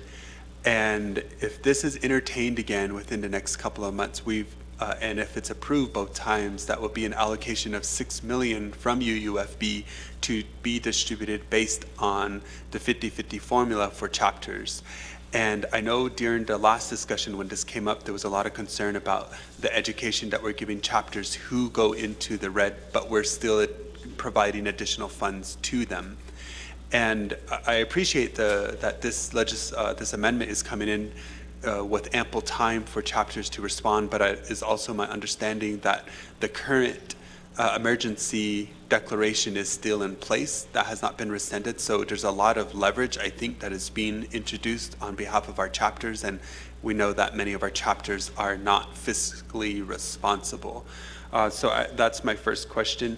My second question is this WIN system chapter balances as of April 30th, 2023. To me, this is indicating that these funding amounts are overall. However, is there a way that DCD can decipher that the funding that was allocated from the first legislation to June 2nd today, and how many of those funds have been expended per chapter? Just while we were in recess, I did reach out to a lot of my chapters with Fort Defiance, Sama, Crystal, and Red Lake to get that update. But it would be great, I think, to understand the current figures as it is in place from the first legislation to this current amendment that we're being entertained. And with that, Speaker, I reserve my time. Thank you. Reserve time of 3:03 on amendment number 1. Ado Nana, Chair Eugene or Charles Newton to amendment number 1. Thank you, Speaker, and thank you for providing the document. I just want to go back and I need to get clarification. In the BIM booklet on page 110, it does talk about the chapter emergency funds. And how an emergency is declared, and then what the what goes on from there. Number one is I need to know how many chapters have emergency management plans in place. Number two is on page 111 of the BIM booklet under emergency fund J3C. It does talk about, once an emergency declaration has been issued for the affected chapter, the chapter may use the emergency procurement procedures to purchase goods. What are these goods? And I ask this question because I know that during COVID, a lot of chapters denied elders, dog food, cat food, certain types of help. And it came back to the goods portion of how chapters, determine, what is going to be considered to be an emergency, and then what those funds are going to be used for. But in the BIM booklet, it says to purchase goods. Can we get a definition of what goods are? And I'm basing these questions on the fact that we're debating now adding $2 million to the chapters for emergency funds. I'm guessing that's Fund 17 under the chapter funds, and that's in BIM booklet page 110 and 111. I reserve my time. Thank you. 321. Reserve time of 3:29 on amendment number 1. We have Delegate Herman Daniels online. This is to amendment number 1.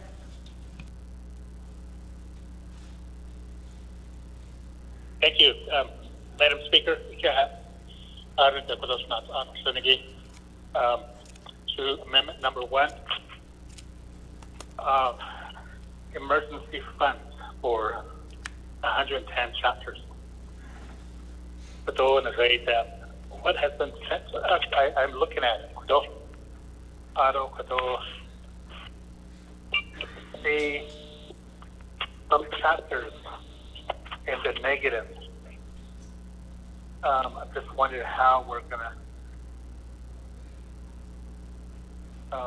gonna do this with some chapters that are in the negative. There's one that's 70,000, 40,000. If we approve funds for them, will that deduct from the minus? But they're still going to be the minus.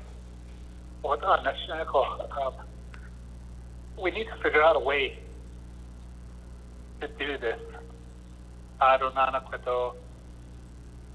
see chapters that are the amount is way up there. Some chapters, and some chapters, I know that they utilize their emergency funds, helping their constituents in these when these emergency declarations are declared. So you can't but some aid or not. So I'm just wondering how we're going to do the chapters that are in the minus. But it is about Madam Speaker, reserve time. 308. Reserve time of 3:08 on amendment number 1. At this time, we give the floor back over to the amendment sponsor, Delegate Simpson. Thank you, Madam Chair, members of the 25th Council. Good afternoon. Kanedi Kitty, Honorable Delegate Dr. Nez, Nadi Kedida. Will there be another legislation before coming in reference to going to chapters? Yes, I will be sponsoring another legislation in reference to not being an emergency, but it will be in reference to allocating funds to the chapters to cover their to cover their utility expenses. And I know we're going through a lot with the nation to where, we don't have enough funds to cover expenses, and that has the price has inflated on these expenses data. So yes, that will be forthcoming data. The Winston's overall data Nadi Kitty back in the latter part of January or first part of February, the council did approve additional emergency funds to the chapters ADA. And what we received today in reference on the spreadsheet, the balances of each chapter's emergency funds, that is overall, and he is correct, it's overall. And how much did the chapter utilize to address emergency within the chapters from the $3 million that was appropriated this past January or the early part of February. We still have to work with, I don't have the document on that. We will have to work with DC, Division of Community Development to get that document, Madam Chair and Mr. Honorable Delegate, Dr. Andy Zeta. So that'll be in response to my colleague here. Madam Delegate Eugene Charles Newton. How many chapters have emergency management plan? Again, I can't answer that, members of the council. I believe that the appropriate person that would answer is the staff to Division of Community Development, because those are, I believe it's very necessary to have in place to address emergency to happen within your community. So 80, I'm just being honest, I'm not sure how many chapters do have emergency management plan, and I believe the individual will be Mr. Castillo here to answer that, 80 with the staff. Auto again, under the budget, under the definition of goods, and I believe that the appropriate person or staff that were to answer that question will be Department Office of Management Budget Data. So goods at Eagle, I think to me when emergency does come about in your community, we have a lot of things that we address. For instance, if you're talking about dog food, I think to me it's appropriate because a lot of our elders utilize dogs to herd their sheep. And to me, I think if the chapters can look at this to actually emergency is and what can be done to address the emergency within the communities, I think to me they have to, it's kind of broad on these goods. It can mean a lot of things to address your emergency that's within your community when it's declared. So again, Madam Delegate Charles Newton, that would be my response. And I think if you want to really elaborate to get a good definition of emergency, what goods means, I think OMB will be the appropriate entity to answer that. Okay, Mr. Daniels, he became a colleague, Delegate Herman Daniels. How are we going to address these negative balance in these emergency funds with certain chapters, Ada? We talked about that when we first appropriated these, when we appropriated the last emergency funds, and back in that part of January 2023 or first part of February. And this was addressed, and one of the recommendation was for the chapters to request additional money through what was set up during the pandemic, because a lot of these chapters use their own emergency funds to address the COVID pandemic. They use their own funds, and they were told that if they submit the right paperwork, they'll get reimbursed from FEMA. And they're still waiting on those, what documents submitted to FEMA. And I'm not sure how Division of Community Development, and I think even though the Declaration of Emergencies has been ceased by the federal government, I believe that even that will take over a year just to get reimbursement to some of these chapters that submitted their documents. So one of the recommendations from the council was to ask for these additional funding, which was set up through the GoFund account that was set up. And the last information I received, there was approximately a little bit over $8 million left in that GoFund to address the COVID that we experienced in the last 3 years. So I think that would be a way to address some of these negative balance that are in large amount. And some, I believe one chapter has a balance negative balance of $70,000. So I would encourage these chapters to seek these fundings through the GoFund that was set up for the Navajo Nation. That'll be in response, Madam Chair and members of the 25th Council. Yeah.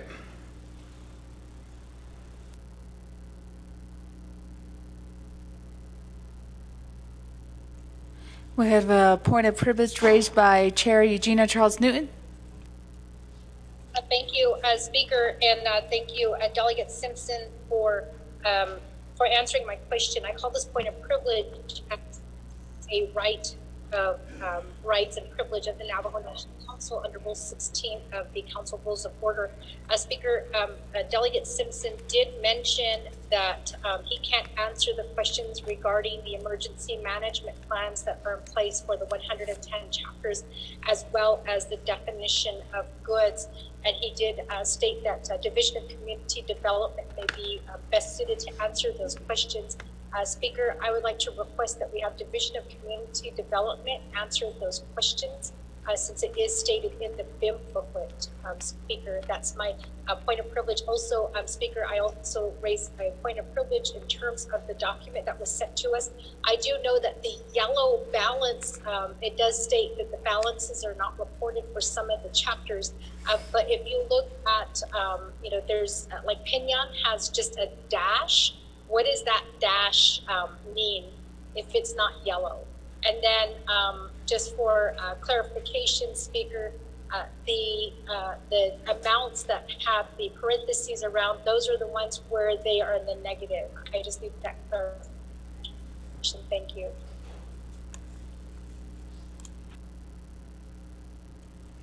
Thank you, Chair Eugenia Charles Newton. We do have Mr. Castillo here with us within the council chambers. I believe we also have Don McBeal online here with us with OMB. First, we would go to Mr. Castillo in regards to questions that were raised to emergency plans at the chapter level and how many, and also there was a question on specifically what what do the yellow highlighted portions of the chart means, and also the dashes and the parentheses. So those are just quite questions, direct questions that were presented to you, Mr. Castillo. Thank you, Chair, and the 25th Council. Thank you. Calvin Castillo, Community Development Director. Twitichi Nishniro, Batani Basishin, Kachinis are my Chays, and Kizatlana are my Nellies. To Honorable Mrs. Charles Newton, thank you for the questions. Right now, I'm having staff put together how many chapters do have emergency plans. They're working on it right now. I think there was some done when I came on board, so there might be 2 or 3 added to it. So they're going to give me the final listing on that. On the yellow portions, those are the informations that that were not input into the WIN system from the chapters. So we didn't get those informations when we produced this document. That's all I have. Thank you.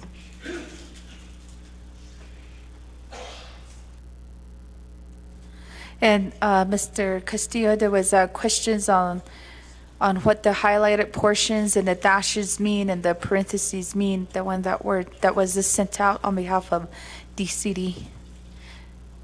And if you do know the definition of what it means for goods, then those will be the 2 questions that remain unclear. Mr. Castillo? Thank you again, Madam Chair. The dashes are, I believe they're negative signs, and also the parentheses are also negative signs for those amounts that are shown on that spreadsheet. As far as goods, I have to look at the definition in the legislation and the emergency plans of what they're considering goods. So I will have to get back with the 25th Council on those items. Thank you. Okay, we can propose that question to OMB if they're online here with us. Mr. Brial on the definition of goods.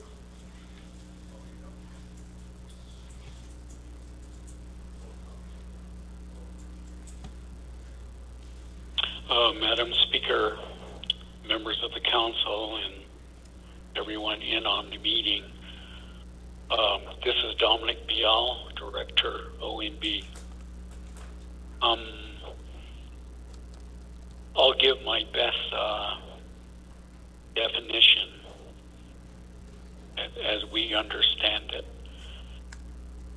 So for goods, it's for like hard items, like office supplies, the stationery, Xerox paper, pens, pencils, and so on, or groceries,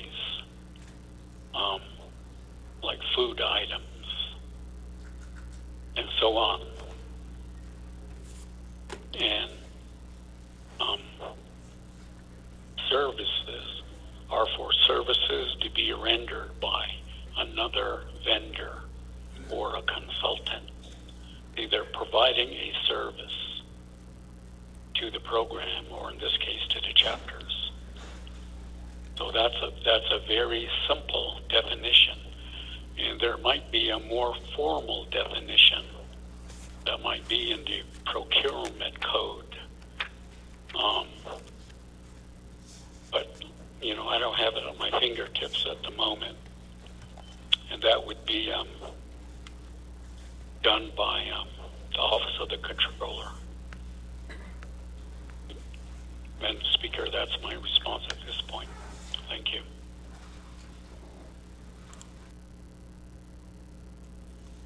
Thank you, Mr. Brial with OMB. Thank you, Mr. Castillo, for some of the clarification that you provided. I believe you did state it that the current number of emergency plans is still unclear from DCD. Koshi, colleagues, with that, we did get some responses here from DCD and also OMB. Next, in request to speak, we do have Delegate So. This is to amendment number 1. So, yeah, this $2 million request, we know that any disbursements to the chapters is going to be utilizing the 50/50 formula. And but there's another way that the last council used to distribute funds to the chapters, and utilizing this is just a recommendation, a certain threshold, maybe to have a threshold of 30,000 in the chapter's account to address emergency when it's needed. Because you have chapters that have like 78,000 or 65,000 in their accounts.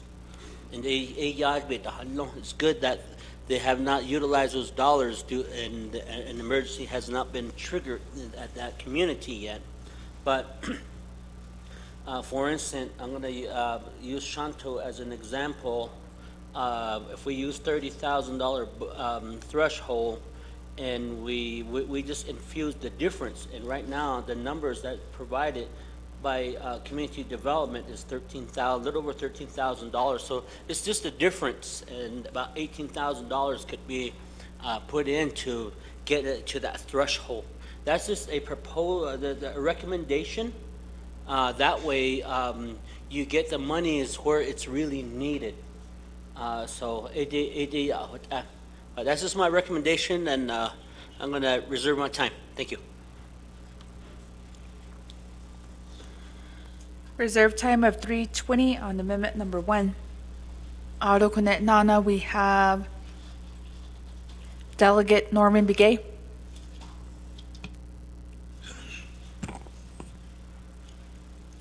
Thank you, Madam Speaker. Auto Council, 25th Council, nice old staff, though. Oh, yes, so, the deficit at Ningia. I know one of my chapters has a number that's up there. It was in the 80s, 86,000 Shane there, but they haven't really utilized the emergency funds for the community, because the last fund that we allocated, it just went to this draw down the money from 86,000, somewhere around there, that they had bought, I think it was 82 cords of wood, using their own funds. They were supposed to get that money back, but somewhere along the line, they were given the green light to go ahead and use their own chapter money. But that never happened, so they went into the red. Of course, they're trying to, the community use their own money. Somehow we need to plenish their money back, because this is not the money that is given from the Navajo Nation that they got in debt with. It shouldn't be on there because they use their own money, So somehow we need to, I don't know how to work the detail, but the nation owes Tortually at least $82,000 or $86,000 of their own money. And from DCD, they gave the green light to use their money, so they get their money back. That was from the last administration, last official. We should be in the plus with all the emergency for the, what was it, 19 or 18,000 that was given the last approved body on this term. So we should be in the plus.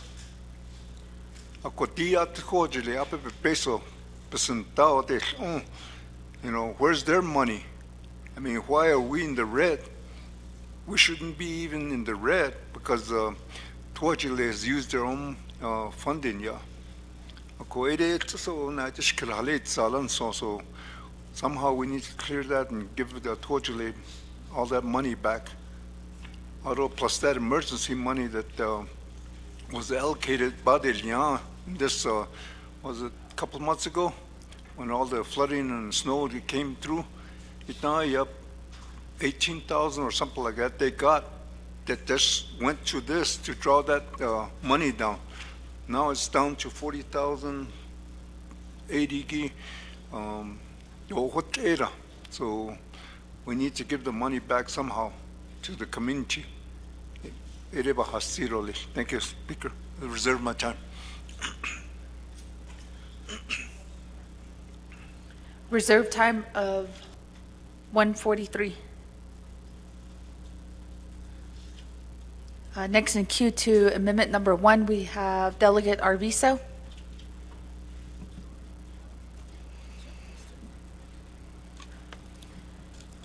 Delegate Arvizo, if you're online here with us, you have the floor. Madam Speaker, Yes, Delegate Arvizo, this is to amendment number 1. Madam Speaker, it's just a comment as to what delegate is.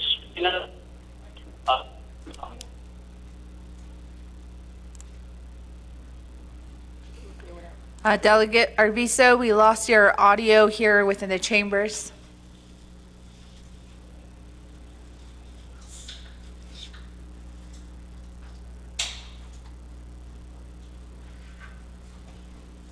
Delegate Arvizo?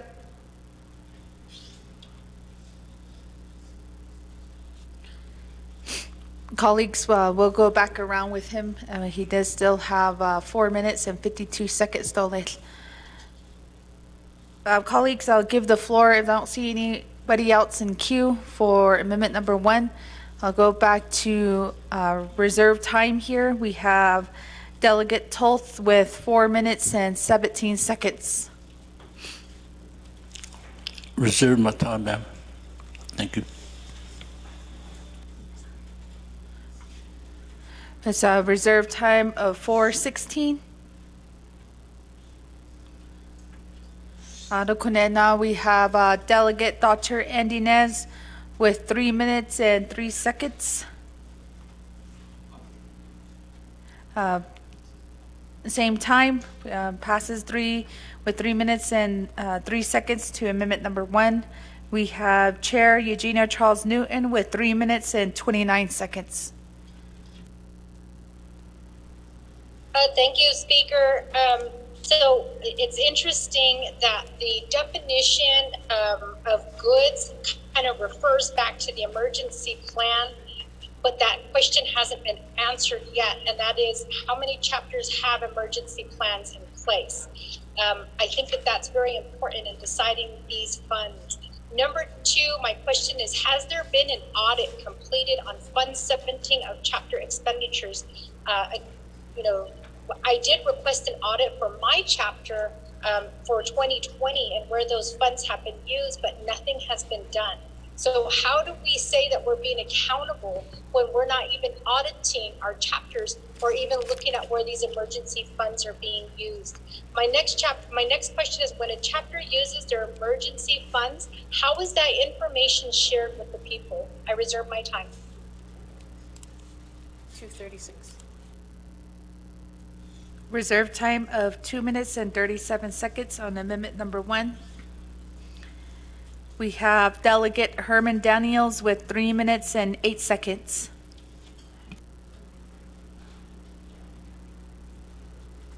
Thank you, Madam Speaker. Yeah, kudo Shuma. Arun Dashnat Sungi. Aroshan Ashkudo, Honorable Simpson Kudo. Yeah, kudo amendment kudo Benini Yakudo. Listening to my colleagues, your recommendation, we have Delegate Honorable Office So, threshold, no, you have 30,000 threshold. Oh, yeah, but when that's so, we have a band first case of hope. I know that some chapters are over 30,000, they're the balance again. But the ones that are below 30,000, to meet the threshold, they're going to get the amount. Like for example, if a chapter has like 15,000, they're going to get 15,000 to meet the threshold. So I don't know if you're in agreement to modify your amendment to do the threshold, the 30,000 threshold. So I reserve my time. 154. Reserve time of 154. Chokodo A, there was a request for modification. I'll return back the floor to our sponsor to the amendment number 1. Delegate Simpson. Okay, Madam Chair, members of the 25th Council, okay, Nike, you still do that, okay. So thank you. Good afternoon, again, Delegate So, Honorable Delegate So, and Honorable Delegate Herman Daniels, don't know how much time we will need if we're going to go the route of thresholding.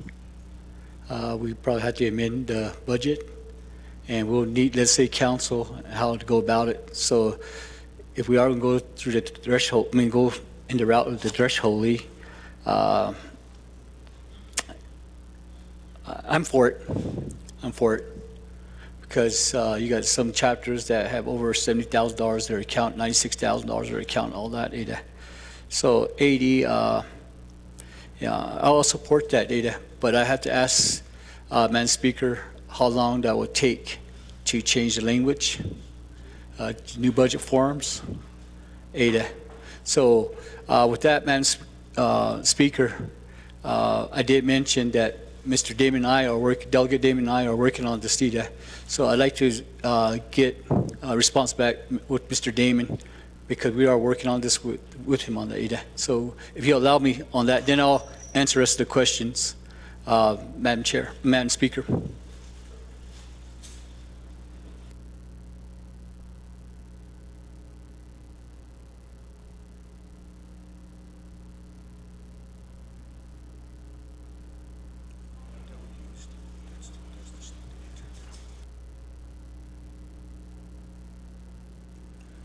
Thank you very much. Just as a response to Honorable Danny Simpson's recommendation, I would look to Division of Community Development and to the Office of the President to see, Madam Speaker, how long that would take to, one, to develop new budget forms, two, to develop a new Excel spreadsheet for all the 110 chapters to come up with the amount to the threshold of 30,000, and then three, you're going to need a new memo from OMB and a new memo from the Office of Management and Budget to get that completed to update that amendment. So I would ask that would be how I see all the other amendments going through the process. But Madam Speaker, I would give that direction back to the Division of Community Development to see how long it would take them to develop those, to get all that together. Since here before us is a $2 million amendment for a 50-50 formula breakdown. Thank you.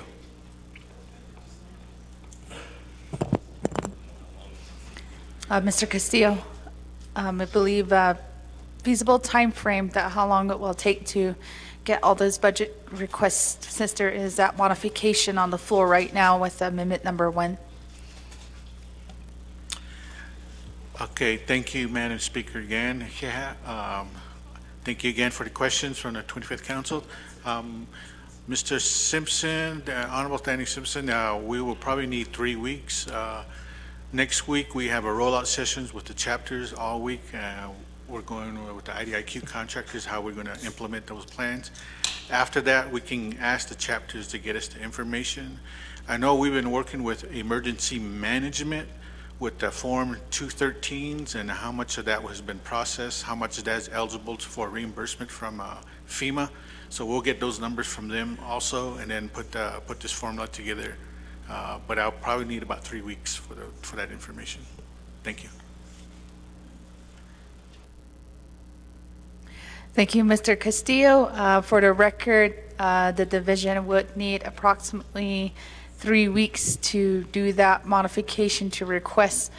So I do see an option here. Delegate Simpson, is this to go with the original amendment or just to withdraw that amendment to go forward, since the agents here will not be ready within the time frame of today? Delegate Simpson?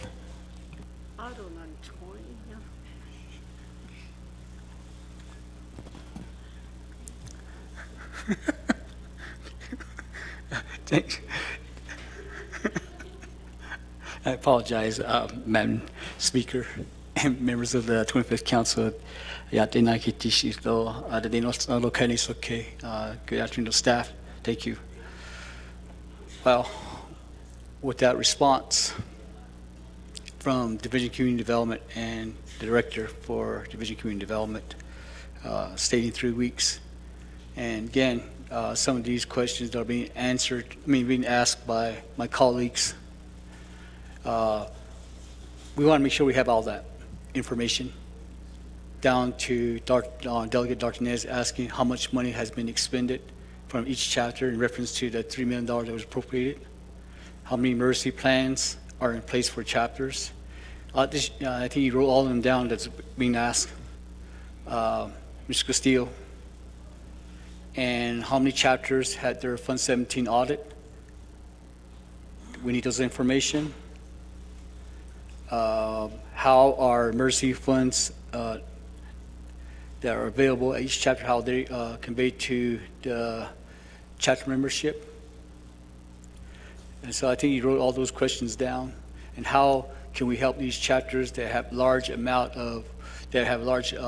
negative balance? How can we help them to get back into positive balance? I know what we're talking about. So there's a lot of information, a lot of questions were asked. So with that, Madam Speaker, we'll bring this back, this request, we'll bring it back. And we'll definitely ask for a special session, and we'll go ahead and do that. And with that, Madam Speaker, I can go ahead and withdraw my motion. Thank you. Thank you, Delegate Simpson. We do have a withdrawal of the motion to amendment number 1. Colleagues, we'll go back to the main motion. We do have a motion by Delegate Helena Nesbegay and second by Brenda Jesus.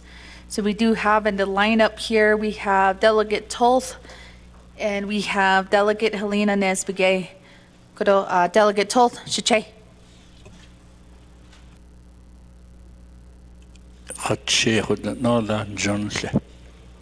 Thank you, Madam Chair. I'll reserve my time when other need to elaborate on some issues on aging and veterans. Thank you. Reserve my time. Reserve time of 4:48.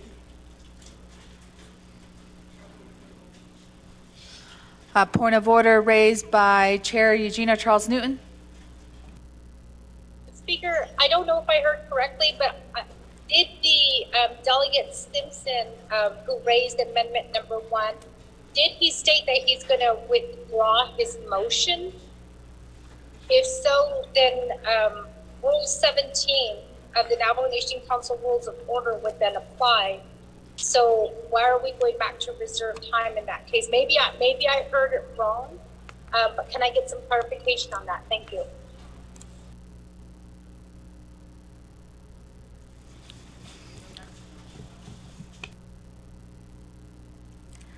Thank you for that point of order, Eugenia Charles Newton, Chair. It did state in Rule 17, withdrawal of a motion, a delegate may withdraw or modify his or her own motion made by the delegate when recognized by the speaker. The speaker shall then call for and entertain a new motion. For the record, we did have a withdrawal of motion from Delegate Simpson on amendment number 1. So now we are back to any request to speak, and also back to opening back the floor for other new motions on the floor. So we are back on the main motion, Chair.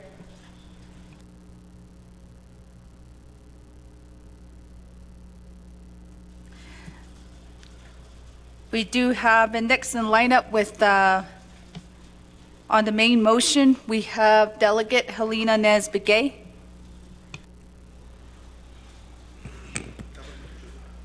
Good afternoon, Yate. Speaker, Ado, the 25th Council, and guests, staff and guests in the chambers, and then online too. I want a motion to amend this legislation 0124-23 to add on the Western Navajo Agency veterans request of 43,000. They were in the deficits. So they started off with 159,000, so we brought it down to 43,000. So that's what my request is. Thank you. Reserve my time. Reserve time of 4:11. That one's to the main motion, Shema. Ado Kwaiki, we do have amendment number 1. We have a motion on the floor by Delegate Helena Nez-Begay. Staff, could you help us read amendment number 1 into the record?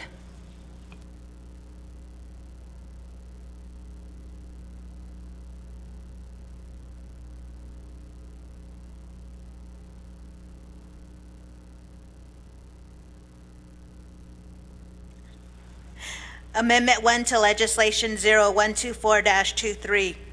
Page 4, lines 5 and 8 make the changes as follows. Delete, strike through Office of the Controller, and insert underlined all text offices.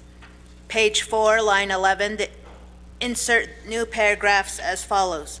L, underline, the Navajo Nation Veterans Administration NNVA has requested $43,000 for the Navajo Nation Veterans Administration, Tuba City Agency, to clear its negative balance in the general fund. Veterans Trust Fund, Business Unit Number 103020. The NNVA submitted Appendix K and the budget forms attached as Exhibit J reflecting its requests. M, the Office of the Controller has reviewed the budget form submitted by the NNVA and prepared a memo dated May 26, 2023, attached as Exhibit K, and noted the funding request is reoccurring.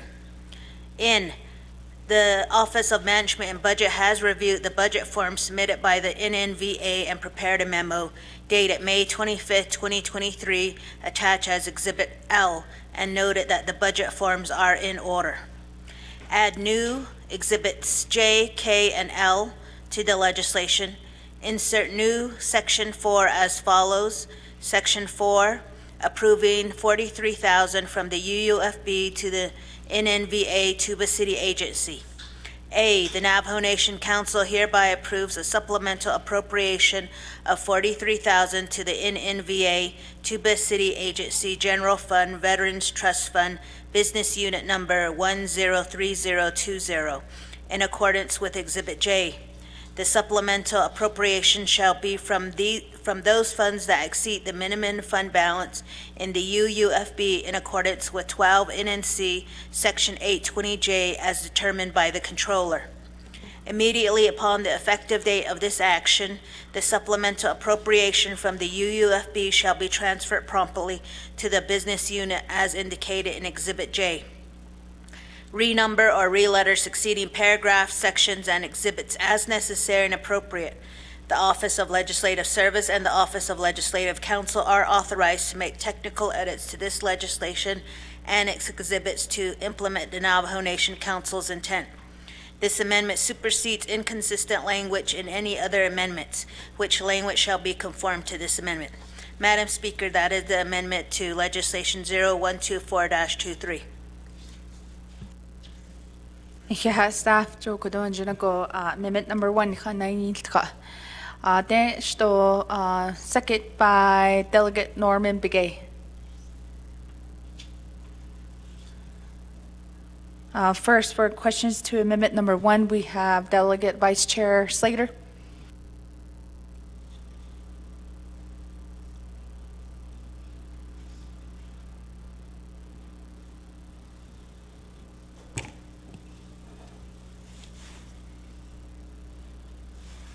Thank you very much, Speaker, and thank you for the amendment, Delegate Begay. I'm reviewing this request for $43,000. It says to clear deficits in the Tuba City Veteran Agency, and I think this is something that's been discussed before, perhaps both at the Budget and Finance Committee and at the Health, Education, Human Services Committee. I was also aware of another deficit that I can't remember if it was like $169,000 or something like that. And the information that I'm seeking is this the same amount, but we've audited and reduced what the deficit is that's been discussed before? I see here it says 8,500 infrastructure, non-cap, self-help materials. And that was the recollection I had, that it was funding related to housing that actually had incurred the deficit. But to Mr. Sandoval and the Chief of Staff, if we have folks who are running up a $43,000 deficit with Navajo Nation funds, what measures are you taking to enforce accountability and discipline within this program so that this doesn't occur in the future? Because right now this just looks like a bailout for, you know, things that people ordinarily would be fired for. I reserve my time, Speaker.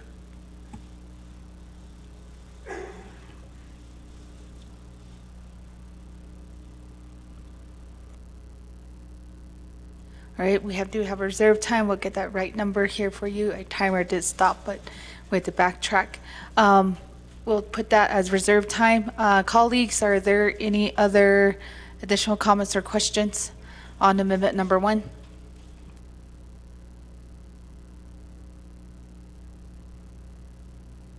We have Chair Eugenia Charles Newton, and then next we will have Delegate Toth. Chair? Thank you, Speaker. I want to know, how in the world did the Veterans Agency and Western Agency accrue a $43,000 negative in their balance?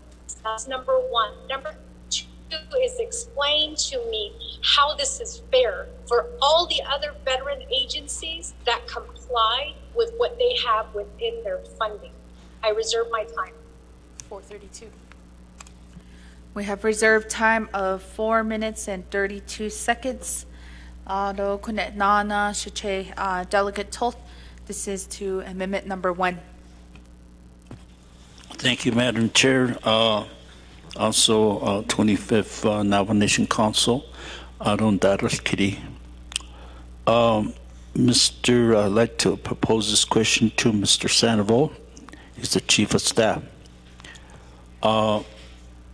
What happened? I know a veterans organization doesn't have an office. They operate under trust fund where funds are allocated for each veterans request for hardship, emergency, and housing. Why is that this amount going to West? My understanding, the director did revise some budget. I have no idea.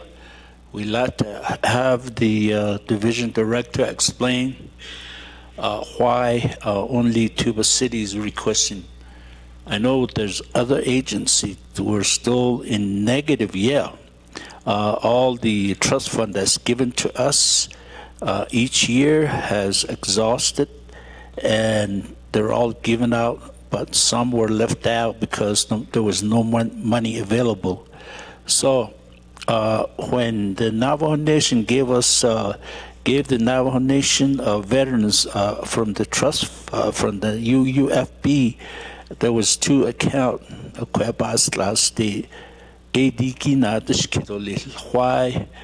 Why, what happened? We'd like to know what happened. What are they requesting for? I'd like to have the division director to come before the body so we can have an answer. Reserve my time. Reserve time of 3:15.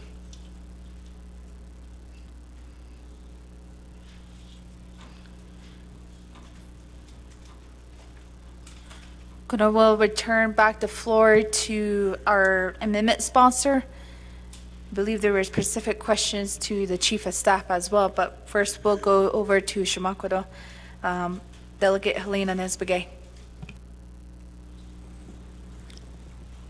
Head, thank you for asking those questions. And we do have Bobby in the chambers right now, so I'll give the floor to her.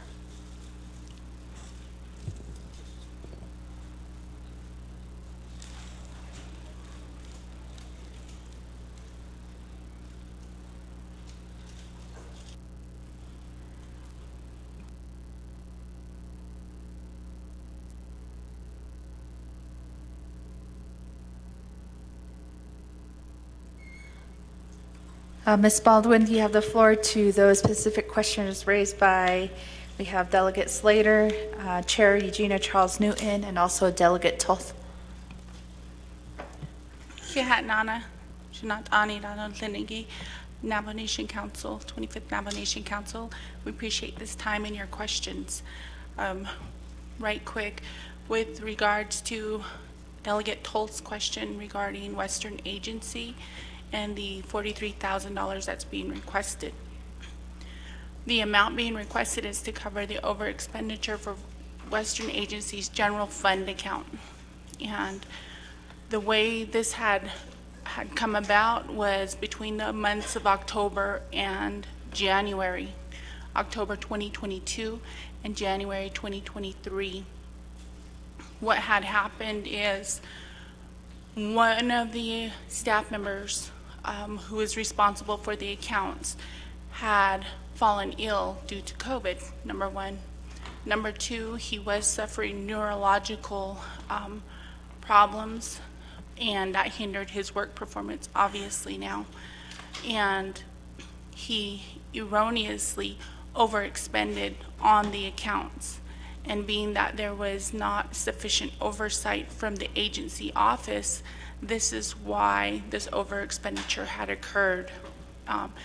In short, it was also a lack of attention to detail in the formulas that were being utilized with the internal database, which is an Excel database. So that is one of the several of the main reasons why. Initially, it was a $169,000 over expenditure, and that information was shared at the orientation on March 31st. Since that time, the Veterans Administration has done what we call journal voucher entry corrections, and this is where we go into the financial management information system and we ask the charges to be charged to the other account. In this case, it's the Veterans Trust Fund account. So we brought that $169,000 over expenditure down to $43,000. This is a significant feat for the Veterans Administration, being that that entails a lot of work and a lot of communication with the financial staff. And this has been going on a weekly basis. So that's how we've attempted to remedy and rectify the situation that we have at hand. Additionally, we understand that it's not all the agencies that are requesting for this funding, but that is because not all the other agencies have run into this deficit.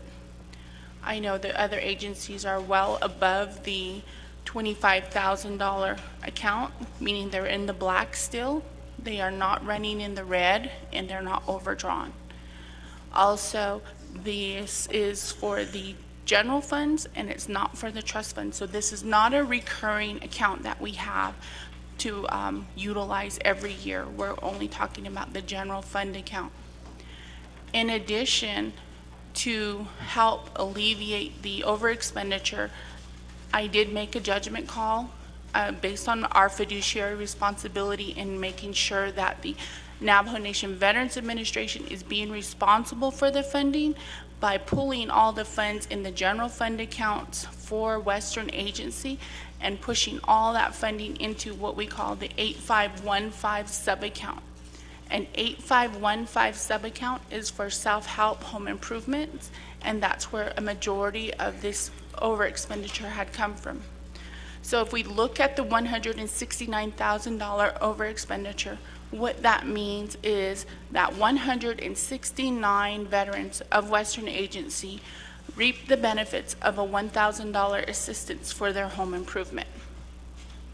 That concludes my report. Thank you.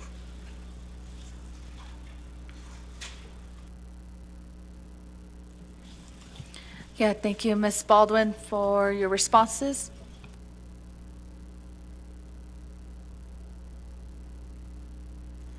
Online, we do have a point of privilege by Chair Eugenia Charles Newton.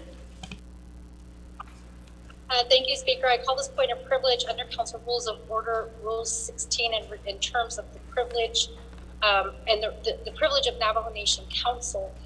Can I please get in black and white a breakdown of the 169 and then where the I guess money was taken from? Because I think I heard this correct.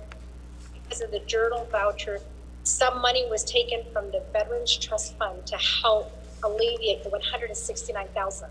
I have a duty to the Northern Agency veterans to report this information, and I think that if I can see that breakdown and see where the money is coming from, that would be easier for me to share that information with the veterans of the Northern Agency.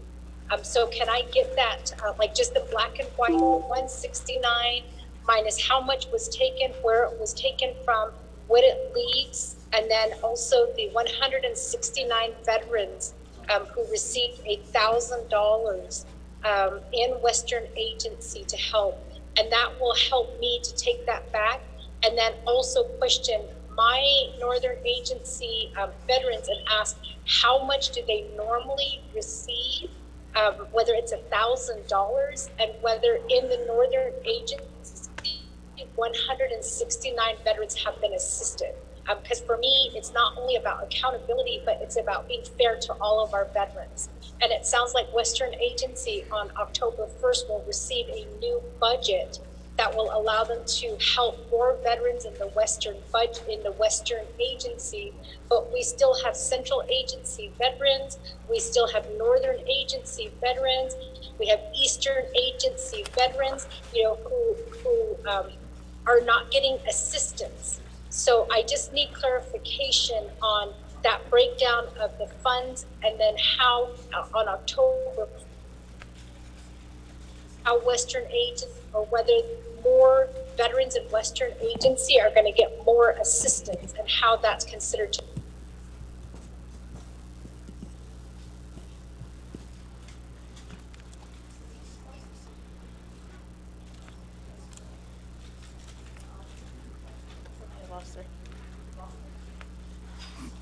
Chair Eugenia Charles Newton, we lost audio from your portion, but there is a request for additional documentation from the sponsor. That is the transactions that were happening between the 169,000 and if the Veterans Trust Fund was used and how much, and then identifying some of the activity that were made.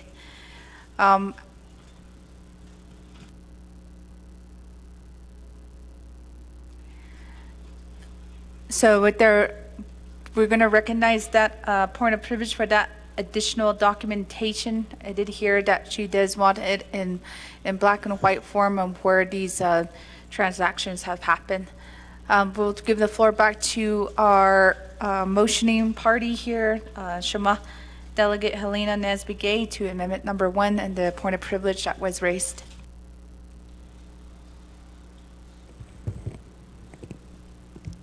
Okay, Nana. Well, this is just almost like the president, what's going on right here. And, with the veterans in my Western Agency, they've been struggling with this, and they're not even holding meetings, nothing at this point because of this deficit.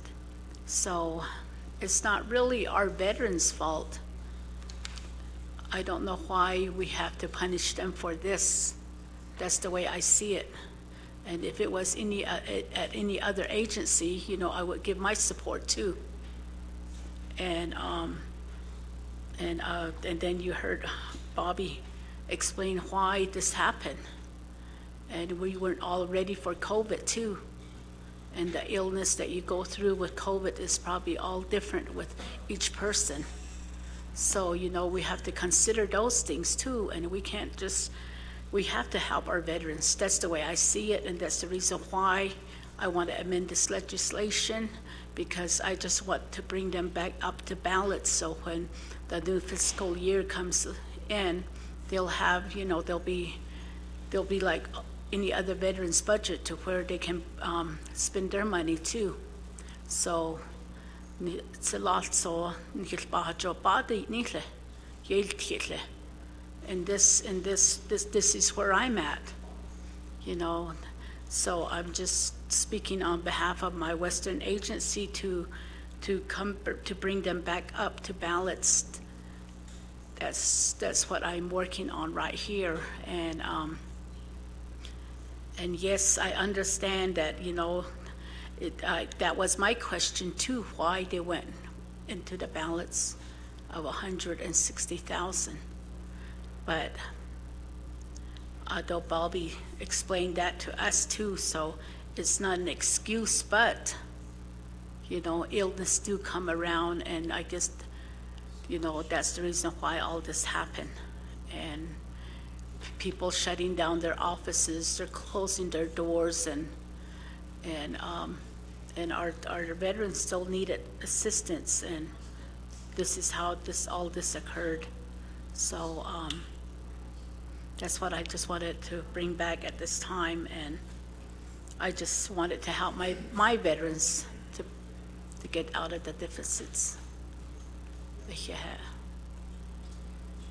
To the point of privilege, Ms. Baldwin, is that documentation readily available?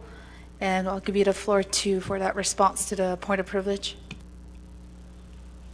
Thank you, Speaker. Appreciate this time. With regards to the request that's being asked from Honorable Delegate Charles Newton, we will gather this information. We will go into the financial management information system and pull the records, what we refer to as the general ledger.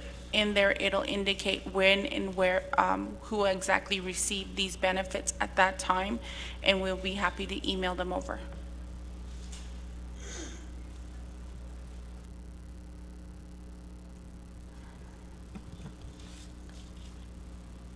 Colleagues, there was a point of privilege raised from Rule 16. It does state that in Rule 16C, that the council delegate raising a point of privilege may interrupt a speaker in a vote in progress. The speaker shall immediately address the point of privilege raised by the delegate pursuant to paragraph B before proceeding with the session. So there was a request on the floor for that documentation. Ms. Baldwin, we would have, if you do, we need recess to get that documentation. How many minutes would you need? May I have 20 minutes?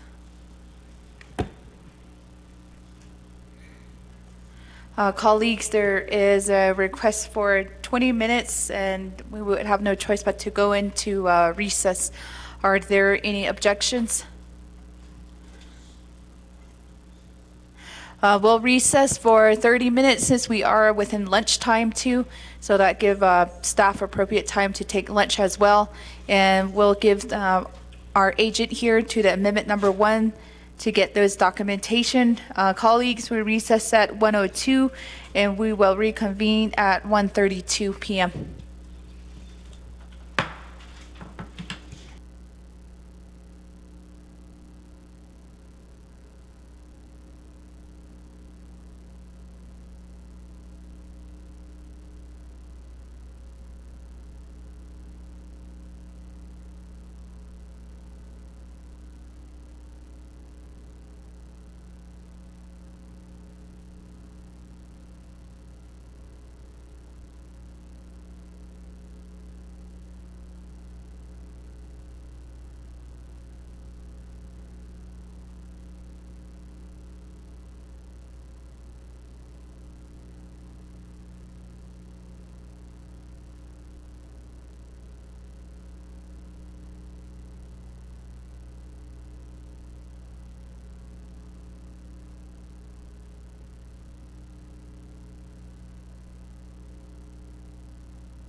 Good afternoon, colleagues of the 25th Navajo Nation Council. We did go into recess at 11:32. It is now 1:33. Staff, could you help us with a roll call before we reconvene?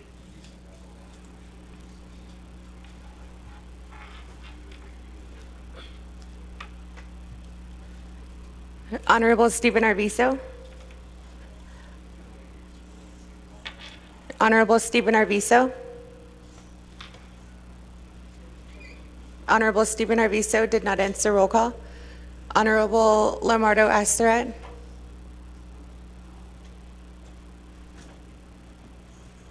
Honorable Lamardo Astarat. Honorable Lamardo Astarat did not answer roll call. Honorable Eugenia Charles Newton.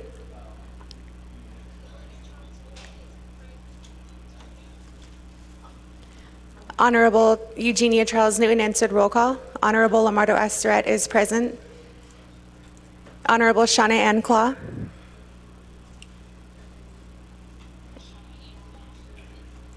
Honorable Shauna Ann Claw answered roll call. Honorable Amber Canez Bakrati.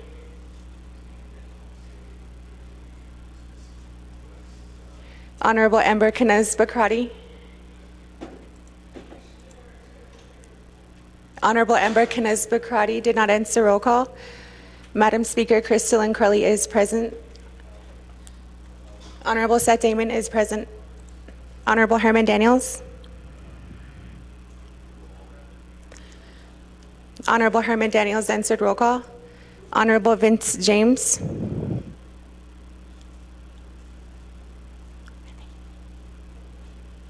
Honorable Vince James. Honorable Vince James did not answer roll call. Honorable Brenda Jesus. Honorable Brenda Jesus. Honorable Brenda Jesus did not answer roll call. Honorable Rick Nez. Honorable Rick Nez. Honorable Rick Nez answered roll call. Honorable Nathan Nota. Honorable Nathan Nota answered roll call. Honorable Shandine Parrish. Honorable Shandine Parrish.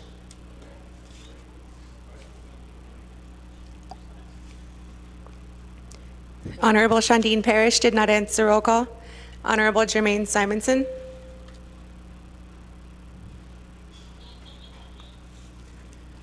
Honorable Jermaine Simonson answered roll call. Honorable Danny Simpson. Honorable Danny Simpson. Honorable Danny Simpson did not answer roll call. Honorable Otto So is present. Honorable Curtis Unito. Honorable Curtis Unito.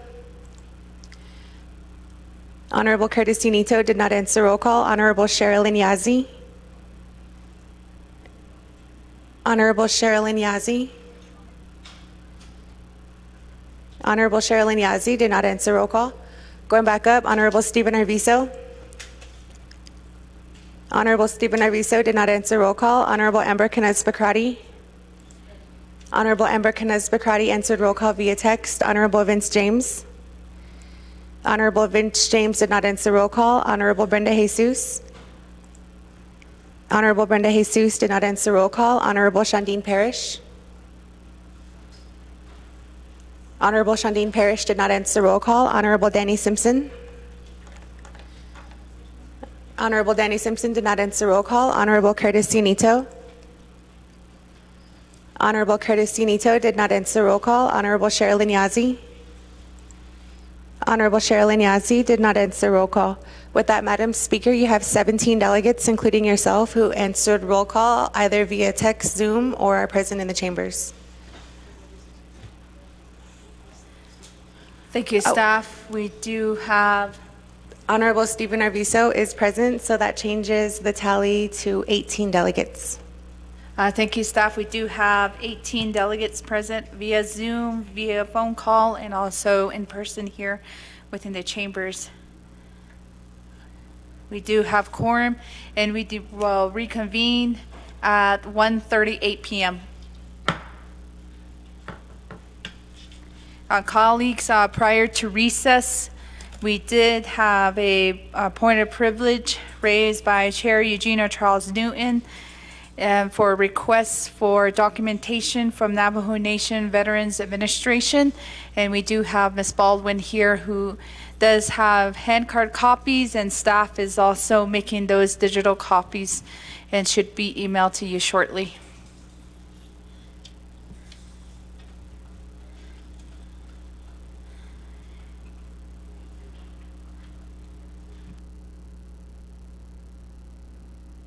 For the record, we do have 19 council delegates via Zoom and also in person and via phone call.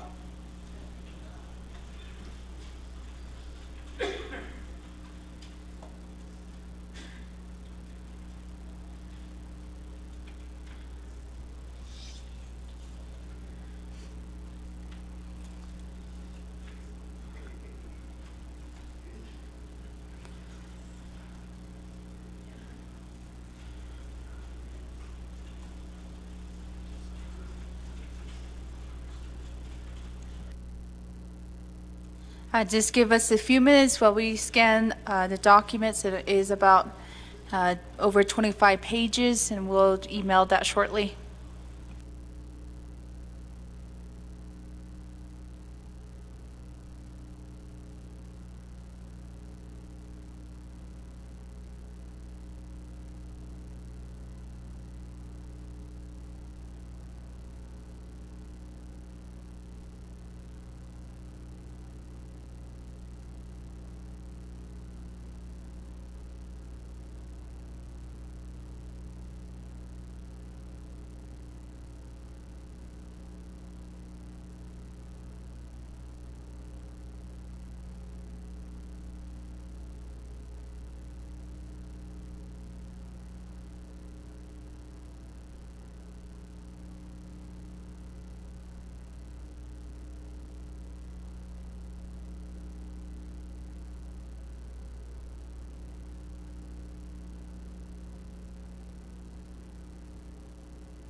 Thank you for your patience, colleagues. Our staff is emailing the electronic copy right now.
Thank you, staff. We do have the additional documents that was emailed by Michelle Cook at 1:45 p.m. So just to give a recap, we did go into recess for approximately 30 minutes to get additional documentation from Navajo Nation Veterans Administration on regarding the 169,000. Kudo e nhich na tos forward de la ko. Ado Kodoshi would turn back the floor to the sponsor of amendment number 1. Colleagues, we do have a motion for amendment number 1 by Delegate Helena Nesbigay, and we do have a second by Delegate Norman Bigay. Koshi Shama, Delegate Bigay. Okay, well, thank you. I'm going to withdraw my amendment with a directive from the OPVP and Navajo Nation Veteran Administration for equal distribution plan within 30 days.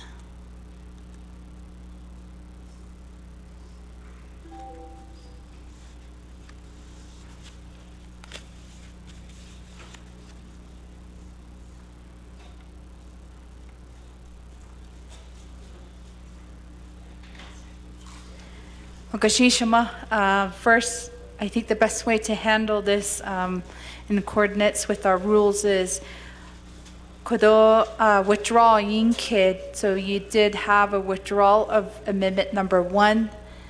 Do kodo yiket ni yagi sha kuta So we do have that withdrawal, and kodo shama. I think we would need a separate motion to that directive. Kodo, when we go back to the main motion, you do have reserve time of 4 minutes and 11 seconds. Motion for that directive. That they need just to have that structure. Colleagues, we do have a withdrawal of amendment number 1, and we'll go back to the main motion.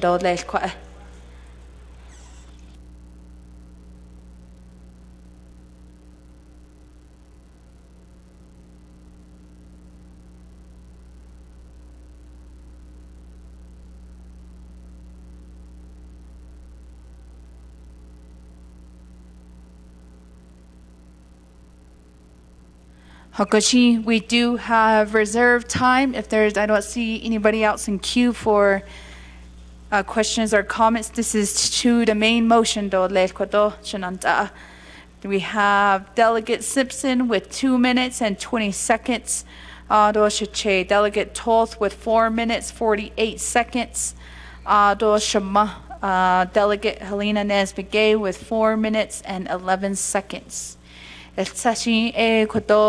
Delegate Simpson, you have 2 minutes and 20 seconds on the main motion.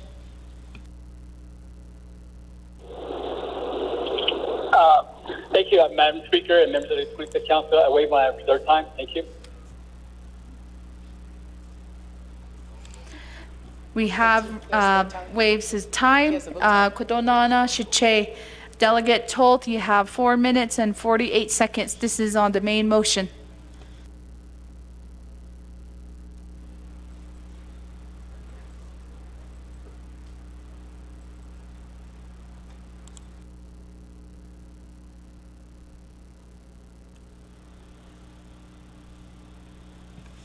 Thank you, Madam Chair. I reserve my time.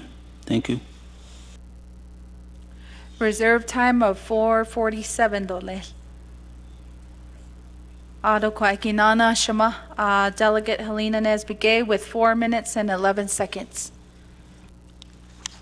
Okay, I'm going to go ahead and motion with directive, with a directive from OPVP, Navajo Nation Veteran Administration, Equal Distribution Plan within 30 days. Is that what? Can I do that?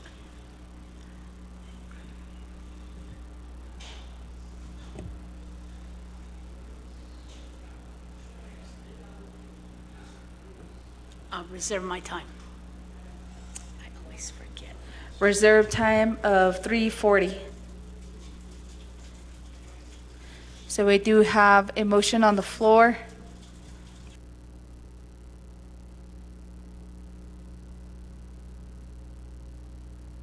Okay. Just give us a few minutes while we get the appropriate language here from legal counsel, and we will put it here on the board. And following that reading of that directive, then I will entertain a second dole.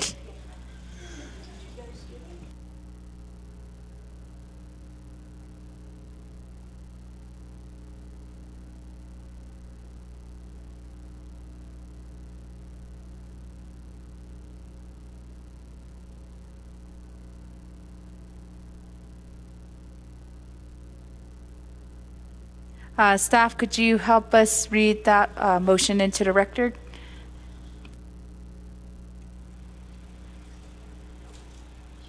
Okay. Page 5, line 17. Insert new section as follows. Underline bold, Section 7 Directive.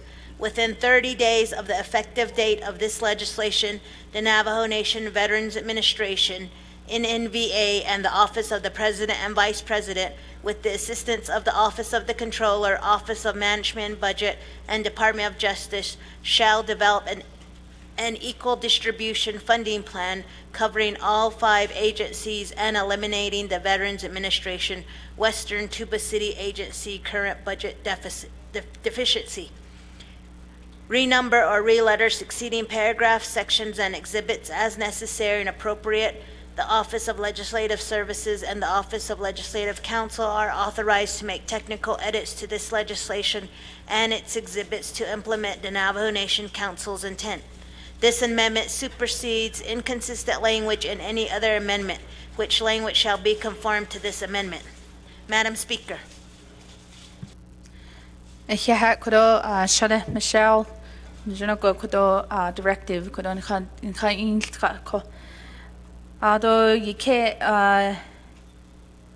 kodo ye desna aki kodo shama Helena Nesbigay ado kodo and Kate ni yahaki e kodo Delegate Norman Bigay do lech.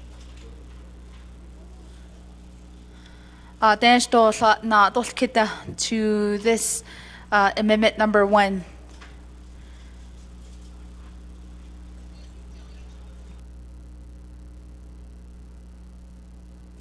We have a question from Chair Eugenia Charles Newton regarding amendment number 1. Thank you, Speaker. So in terms of the directive that has been made, I just need clarification. So there was $169,000 overspending.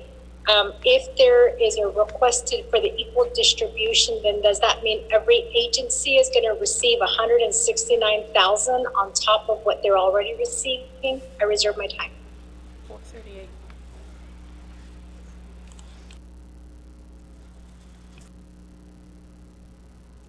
Reserve time of 4:38 no less. Although I don't see anybody else in queue for additional questions or comments, Delegate Helena Nesbigay, Believe that question is towards the directive motion. No, just 43,000 just to get us and then equal.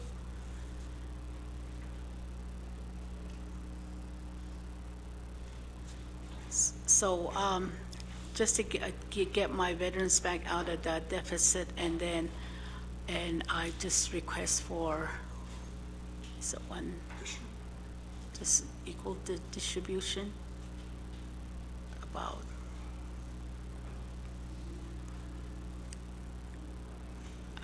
let me give the floor to Bobby.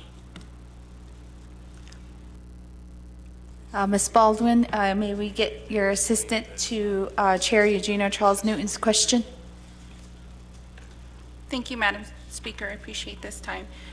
With regards to the question being asked by Honorable Eugenia Charles Newton, initially the amount was $169,000 overexpended. However, we have done journal voucher corrections. And with all the journal voucher corrections, the amount now overexpended is $43,000. That is the only amount needed to cover this overexpenditure.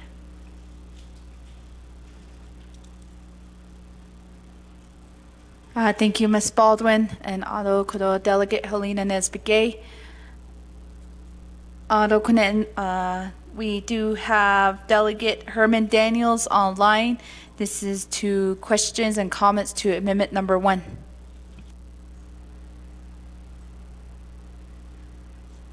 Good afternoon, Madam Speaker. I don't think 25th Council. I don't think I don't think the last policy is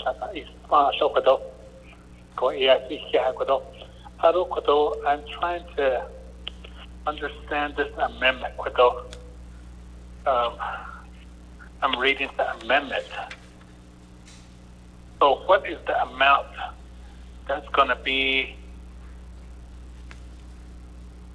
distributed to all the 5 agencies? Like I said, I'm trying to understand this amendment.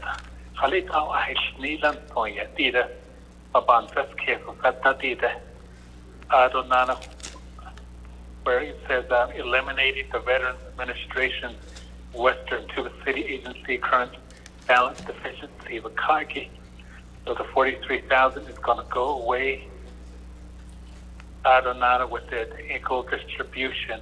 The Quila equal distribution. Again, what's the amount? Thank you. Reserve time. 3:45. Reserve time at 3:45. Dolesh. Ado Kunen Nana Ashache. 5 minutes on Amendment Number 1. Thank you, Madam Chair. I still question also if we're going to give equal distribution for 5 agency, 43,000, and all we're doing is bailing out Tuba City, Western, and the other. They're not going to have any money left after we sent this money to them, and then the rest of the 4 agencies going to have extra money. Is that what we're doing? That's the big question I have. So if the council approves 43 for all 5 agencies, so Tuba City is not going to have any money after that. So the other 4 agency will have money. So that needs to be clarified. Also, the question that I have is who is responsible for this? Somebody should alert the Western. That's the question I have. Thank you. Reserve my time. Reserve time at 3:42. Dolesh Kodoshache. Ado Kud Kwagi na Kiko de not de Kit Ishin Kodoshama, sponsor of Amendment Number 1, to the questions that were raised. Dolesh Kudosh Delegate Helena Nesbegay. Okay. Like I said, it's a directive from OPVP, Navajo Nation Veteran Administration. They're going to come up with the equal distribution plan. So they're the one that's going to plan all this together. So I don't have the dollar amount right now. So that's where I'm giving them to straighten all this out. And they're the one that are going to come back to us and give us that plan. And then for Grandpa Honorable Toad's question, I'm going to give the floor to Bobby.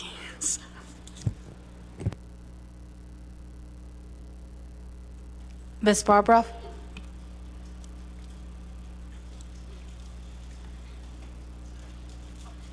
I meant Ms. Baldwin. Yeah, Kudo.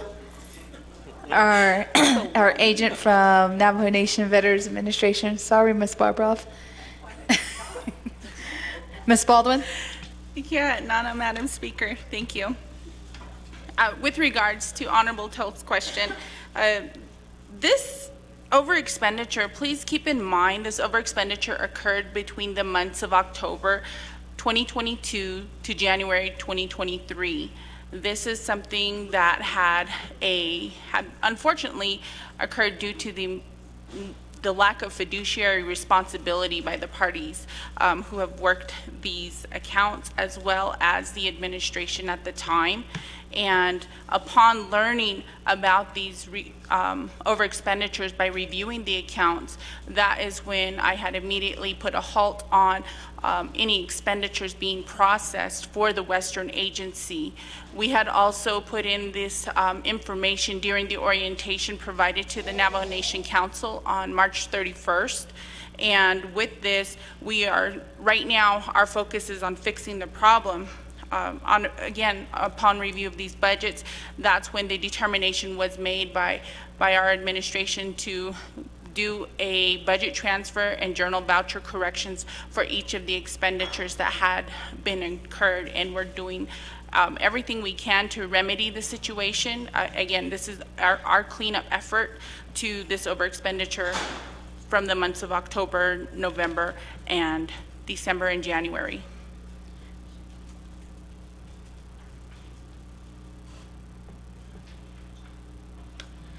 Ms. Baldwin, Ado Shama, Delegate Helena Nesbegay for your responses. Ado Kida.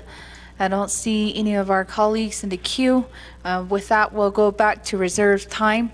We do have reserved time by Chair Charles Newton with 4 minutes, 38 seconds. We have Delegate Daniels with 3 minutes and 45 seconds. Delegate Tolt with 3 minutes and 42 seconds. Delegate Chair Eugenia Charles Newton with 4 minutes and 38 seconds. Thank you, Speaker. I understand the directive, but I guess I'm just trying to figure out, like, what is that going to mean for the other agencies in terms of bailing out Western Agency, bailing them out of this deficit? And I understand that, Ms. Baldwin, that this is something that, I guess, an issue that you inherited because the overspending occurred in a different administration. But don't we have safeguards in place? I mean, the person who had the COVID, like, are they the end all of approving these funds? So it only goes through them? I thought that there's somebody above them, you know, who does the approval, and then it's got to go through Office of the Controller. Maybe I'm wrong on this, but who are all of the approvers? Because we can't just put it on one staff member who had COVID and suffered neurological, damage or neurological issues and say that it's their fault when we have to bail out, Western veterans, Western Agency veterans. There's got to be an approval process that's in place. Who approved for all of these funds to occur? And we know that eventually we're going to have to try to figure out how we got to bail out Western.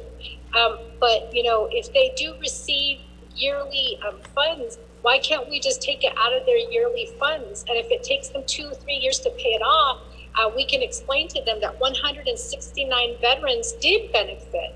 But because of 169 veterans who benefited, you know, it's going to be cutting or eating into their budget for the next few years. So, you know, is that something that we can consider? And I think that this needs to be taken to all of the veteran agencies, your plan, and it needs to be approved by the veteran agencies, because in the end, either the Veterans Trust Fund is going to be affected, UUFB, but we need some direction from our veterans. Thank you. I reserve my time. 2:26. Reserve time of 2 minutes and 26 seconds. Nana Shiaja, Delegate Daniels, with 3 minutes and 45 seconds. Nana Kwado Shuma, Speaker, I don't know Kwado, Chata Kwado, Honorable Nazbiki Kwado, Kwado, Amendment Kwado, get Belgitani, Yaki Kwado, Kwado, Onaban, but case of Kwado, a great a separate legislation got out in Toronto because this is regarding veterans, a Western agency, and all the veterans, with the 5 agencies, I see a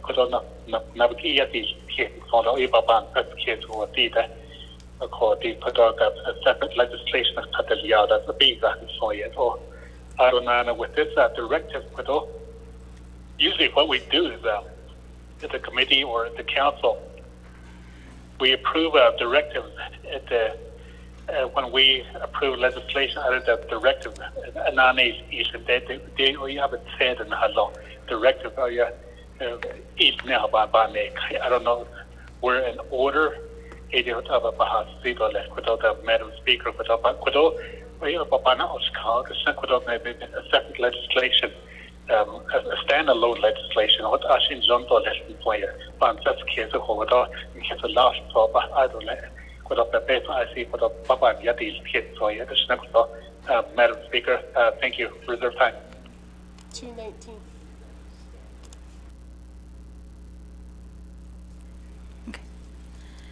Reserve time of 2:19. Nana, we have Delegate Daniels did have a question if this was in order. Through guidance of legal counsel, I guess we can do this directive 2 ways. One is through the current motion right now that is standing within this legislation, or next with a different legislation. We are still in order with this motion, unless if it can also be presented within a different one. Delegate told you do have 3 minutes and 42 seconds. Delegate Ricky Nez, Nana Delegate Sete Mendolel. This is our reserve time. Delegate told 3 minutes and 42 seconds. Thank you, Madam Chair, Council, 25th Council, to visitors and people online.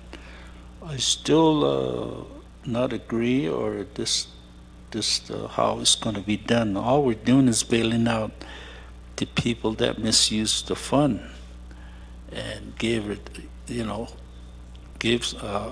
a blank check, or we're trying to recover. I don't mind having the other 4 agencies to get money, yeah, but that's going to go to veterans that hasn't been assisted with this hardship, emergency, and home improvement. At the same time, if we bail out to the city, then we want some more money for our veterans that don't need even if we do a separate legislation. So to my we need to whoever did this, writing checks or requesting for funds should be penalized for this, because if this happened again, another agency is going to come back and say, hey, bail us out. So even now, so to me, a quaggy should unleko. And like I say, I don't mind having the other agency. They can use it for their activities, whatever, but mainly for the veterans assistant, just like I said, for emergency and October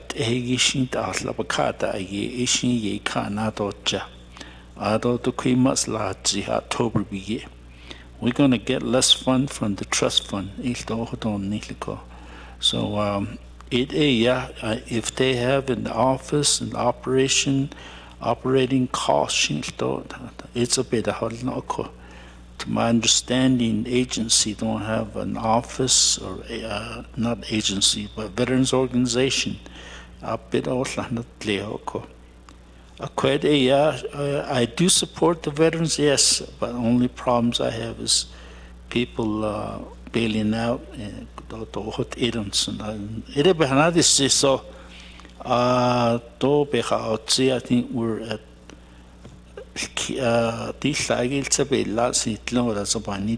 John Don Delto.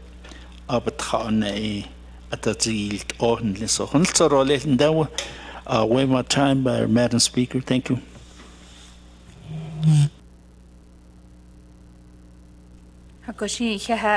Delegate Toll. We have Delegate Ricky Nez. This is to the amendment number 1. Thank you, Speaker, honorable members of the 25th Council.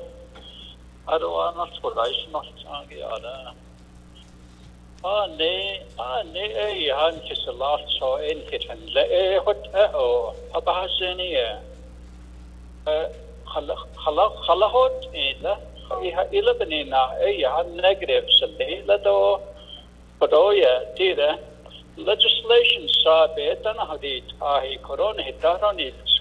it should be a standalone legislation. It should be. If there's any other fundings that we need to give to our veterans, let it be a separate legislation as well. But Honorable Daniels, and then again, if we allow this, if we allow veterans or any other programs to go into negative, are we saying that it's okay, we'll give them more money so they can do it again? And I think we can, we can either table this whole legislation for this, or we can just take care of this legislation as a standalone. The intent of the legislation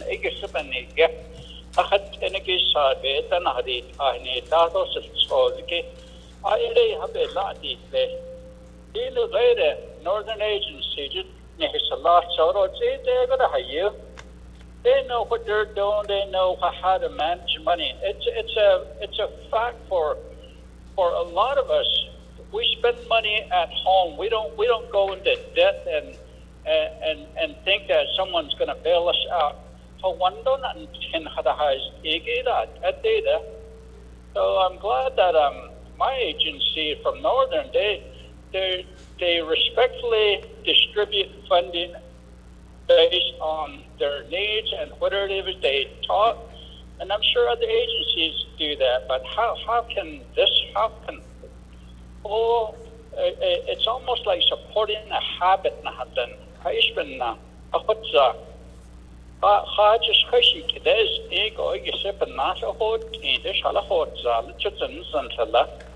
So at this point, Honorable Nez Begay, you probably should withdraw your directive and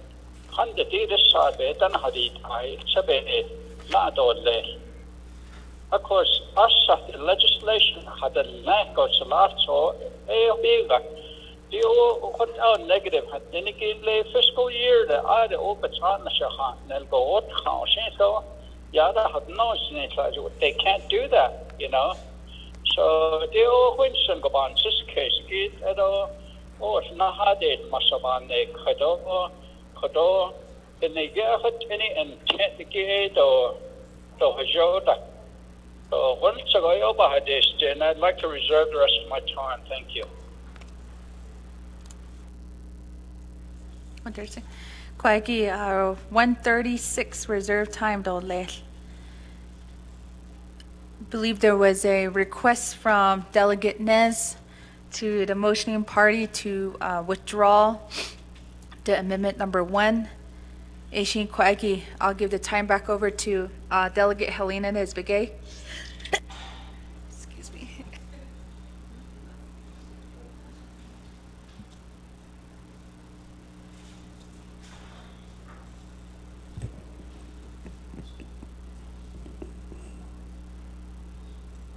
I'll just go ahead and withdraw, and I'll do a legislation myself.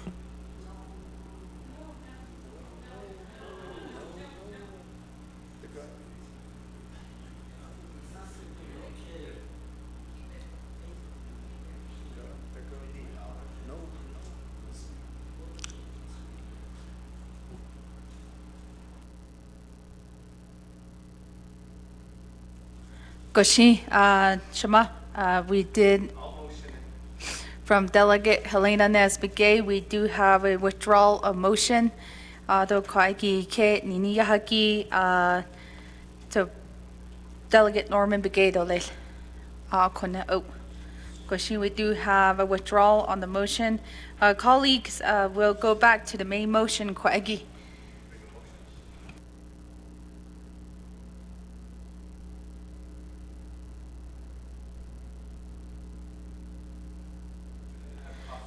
Do Kwagi, Ashore, we're back on the main motion, do le. Shade Janana, Chair Parrish, this is on the main motion. 5 minutes. Yeah, thank you, Speaker Curley, for allowing me this time. Speaker Curley, I'd like to add Amendment 1 to the legislation to have the exact wording of the previous amendment to be the current amendment that I'm motioning. I reserve my time. Thank you.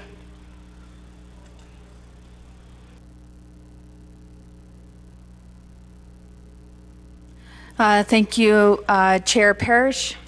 We do have a new motion on the floor by Chair Parrish with the formerly existing amendment number 1 that was just previously withdrawn.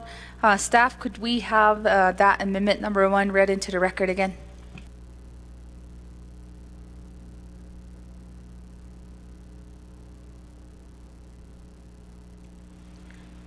Amendment 1 to Legislation 0124-23, page 5, line 17, insert new section as follows.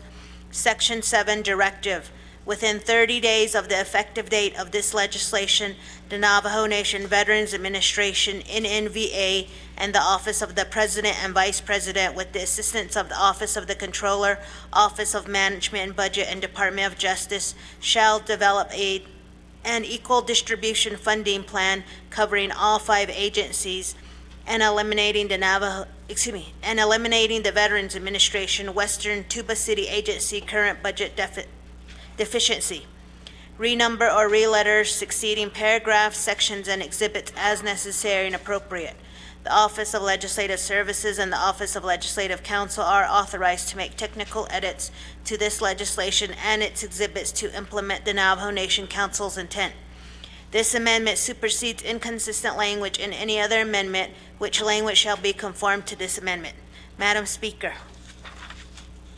Goshin Heha, Ado Kwagi, Chair Parrish, had this not do Kwagi, Ketni Yahaki, Speaker Seth Damon do le. This is amendment number 1. It's about Soagi, Delegate Crotty.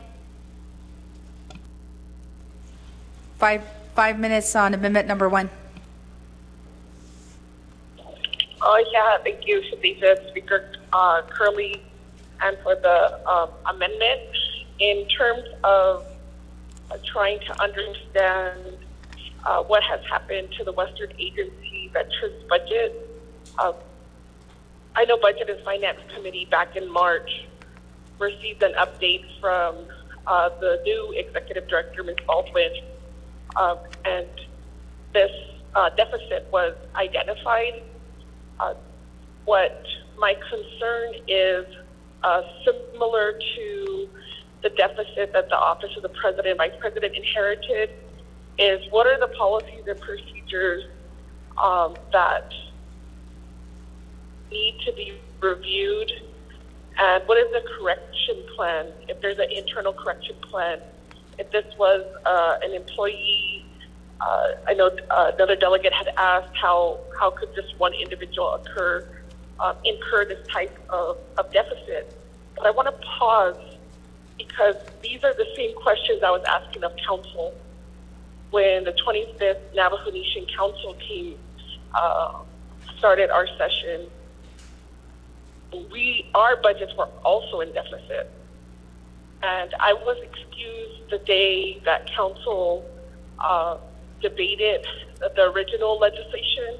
And so I'm not exactly sure what questions were asked of the legislative budget with all of the committees that were overdrawn or in the negative.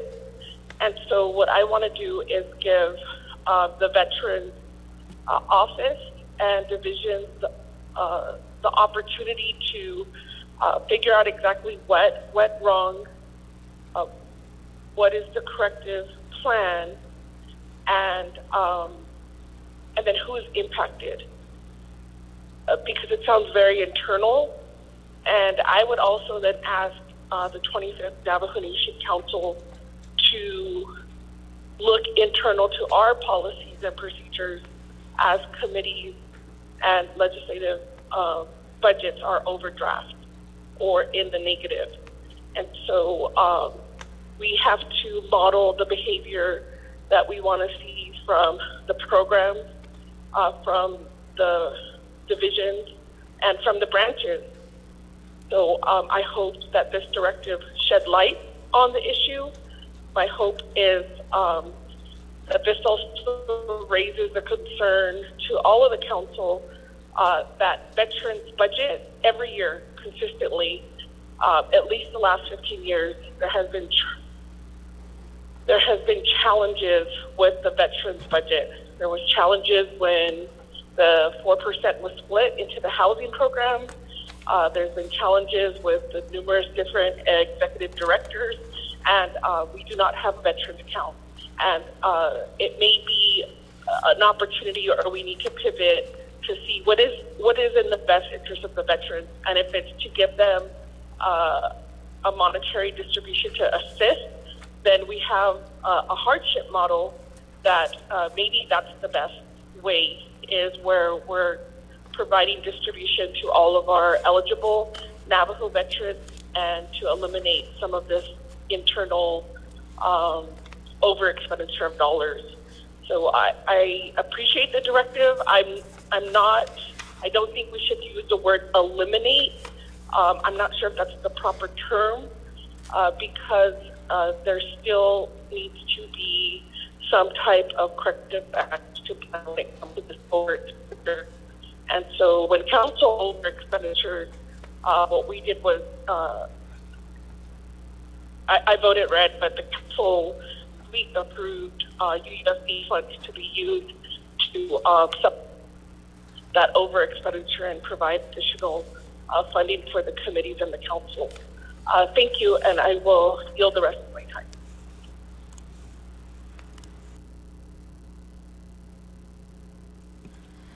Thank you, Delegate Crotty, for your questions and concerns. Next in queue, we do have Speaker Seth Damon. Thank you very much, and good afternoon to members of the 25th Navajo Nation Council, not only here that are in the chambers, but also to the council delegates that are on the call, and then to the staff from the Veterans Administration that are here present with us, and to everyone listening in inside the Four Sacred Mountains and outside the Four Sacred Mountains. Madam Speaker, I second this directive, and I take the responsibility to advocate for this initiative. And I think the directive is on two approaches. One is really trying to make sure that there's some kind of justification and plan that Office of the President, Vice President, and also working together with the Navajo Nation Veterans Administration can go ahead and put forth to leadership here to make that decision within the next 30 days, so that there can be a plan in place to not only one, maybe not even change the deficit, but also maybe come up with recommendations so that this doesn't happen again. And I like how the fact that it's not only to them, but also to the Office of the Controller and Office of Management and Budget, because in hindsight, the Office of the Controller was the one that really helped to not stop this. They were still writing rubber checks and processing those out. And it's not just on the Navajo Nation Veterans Administration, it's also in our internal process and how that broke down. But I think one thing is that we're concentrating on a directive, but members of the Budget and Finance Committee and Health, Education, Human Services Committee have got the background on this at their committee meetings, but the whole entire Nabkiatik Committee, I don't think have had the full knowledge of how we got to this point. And I think, Madam Speaker, one thing that should be done is having this as a report at our next Nabkiatik Committee meeting. And that'll give an upside to show everyone where the history, what has presented back to not only back in March of this year when Ms. Baldwin took over, but also what she has done since then to help alleviate this, and how the responsibility on her part has helped, one, curb the deficit.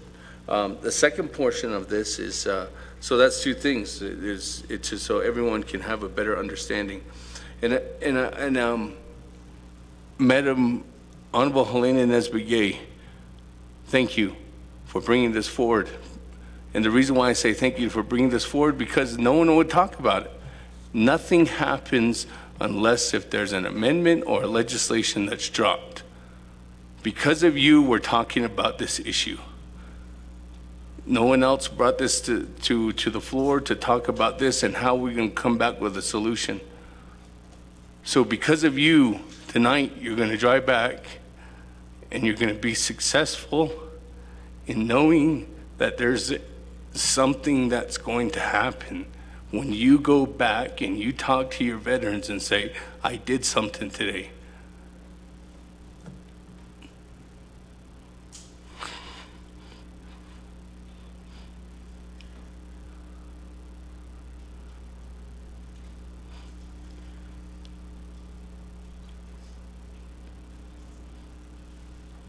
When we talk to each other on the floor, it's only a portion of what the respect that we have. And I tell you this, whatever anybody says in the past or in the future, know that you have a place on this council floor to bring the issues forward. And today, you can go back home, you can tell your veterans, I did something. I forced the discussion to happen, and we are going to make sure that this doesn't happen again, and we can continue to make sure that in the future. And there's a directive that's going to come down the pipeline, and that directive is going to make sure that we can go ahead and fix this for our veterans out there in Western Agency and across the Navajo Nation. So hold your head up high and know that today, that you did this. You forced this discussion. So with that, colleagues, I wholeheartedly ask you for your support in this directive. Thank you.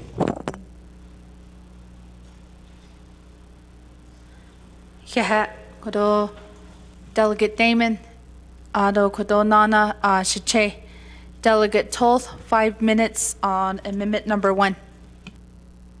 Madam Chair, and also 24 Navajo Nation Council leaders, ko anat ani ni tlini I just wanted to say that this topic, and I do support, yes, but we like to have a protocol set in place how we can retrieve this money, who is responsible in writing. Koyate ako hai deni kado listo khale hot injo ereya banadil ki we do support. Yes, I do support. Hot hot injo okay. That's the question. You as the director, also chief of staff, you need to get to the bottom of it in writing, and this shouldn't happen. You know, you understand that even your office, why the money came short too. You know, those need to be answered to information to us. So I Ado Banan Hoshka, Chief of Staff, Mr. Sandoval, Mr. Director, Ms. Bowen, Ashwade, Salatso, Bikino, Ado, Bichatan Dolkale. Did the hot up, Dawit, Ato, no. Quis Kanajita, each at the CZ day, Biha Hoti. So be honest, transparency, communicate. Right now, the veterans are calling us. You need to go out there, explain to them. A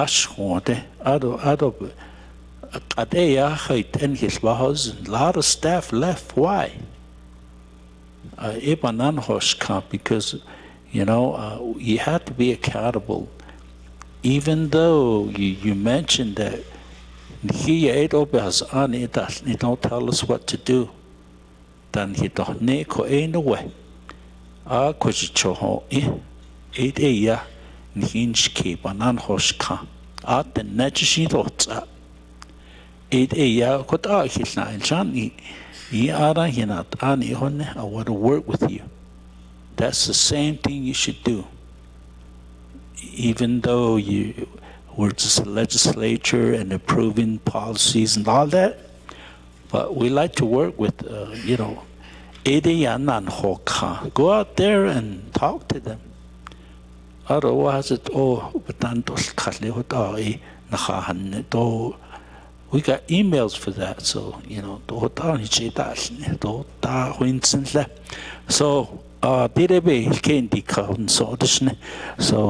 not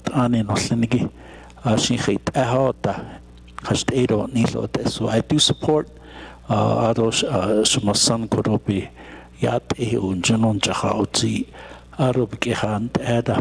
You did something for our veterans, you know. I don't know a lot, so hold on this. If been ako, deep on that, Jojo Edia, is on that deal kinde, Honza, Holj. So thank you, Madam Chair, way my time. Koshi, Delegate Tolt, Kodo waves his time. Do kuna inana, Delegate Soto, like. Yet, sort of disagree on this. This is all not a kid. If it was a small statement or a small question, we would have passed this amendment a long time ago. This is in wheeling, turning the wheel. Cause the amendment, it's just overcheese. No peso be nista. Bitchy Chelsea. Could yes, kid. Uncle, you know, if it were any other agency, I'm sure delegates would be on them like that too. So,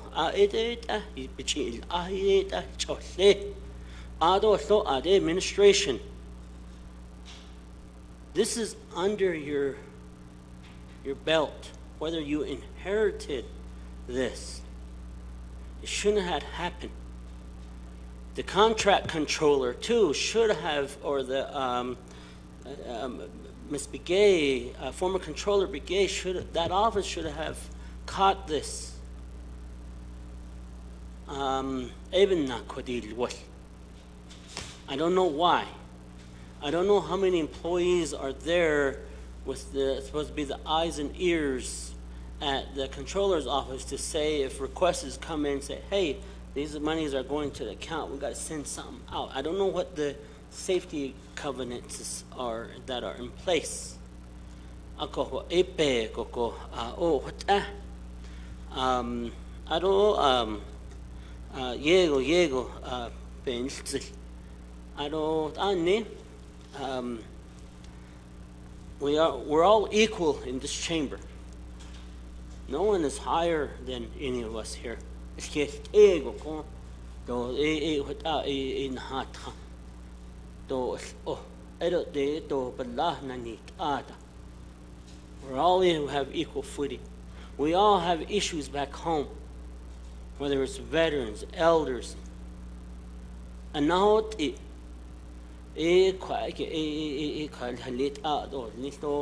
other thing too, Chief of Staff, is that maybe we have the end of the year coming, and we know the carryover portion policy is in place. That's law. And for me, I will always vote against it. Any carryovers. I think the policy requires that 90% of the council to vote in favor for a carryover to happen. But why can't you take care of it internally? Do projections on the general funds that were allocated to the Veterans Office and look at the projections to the end.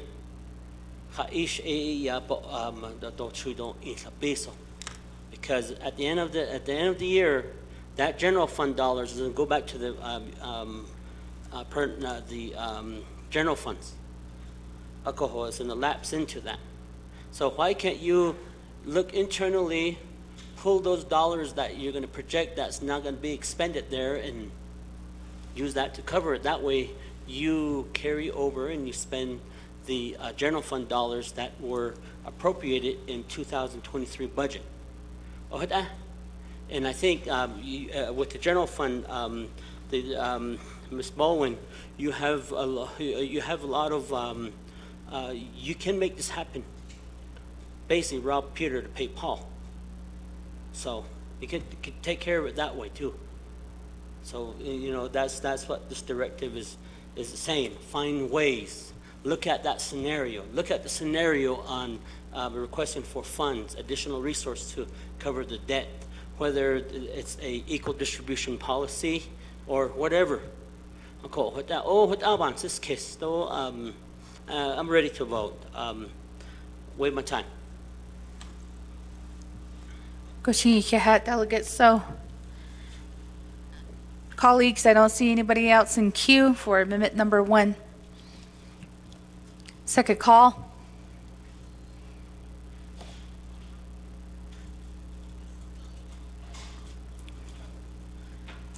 We have Chair Eugenia Charles Newton online. Thank you, Speaker, and thank you, colleagues. So number 1, I know that Delegate Crotty did request, I believe I heard correctly, maybe I didn't, but I know she said, can we change the way, the language in the directive? I think that needs to happen. I appreciate Speaker Damon, talking about how we brought this forward, how it's been brought forward, and we're having this discussion. But I have a problem with, developing the equal distribution and then eliminating the budget deficit, the budget deficiency. So I think if we can just, if the directive is for the executive branch to come together to develop a plan and to make sure that this doesn't happen again, then that's what the directive should be. I too have a problem with, eliminating the budget deficiency. I need to know what the plan is, and most importantly, I did request, and I sent an email. There's my math is at $126,000. That's what the journal voucher corrections. It addressed the 126,000, but that 126,000 had to be pulled from somewhere. Where was it pulled? What fund pot was it pulled from? That's what I need to know, and that wasn't addressed, and that it kind of goes in lines with Directive is stating at this point. And then I just want to say during the 24th Navajo Nation Council, I did drop legislation to put veterans under Nabikiatske.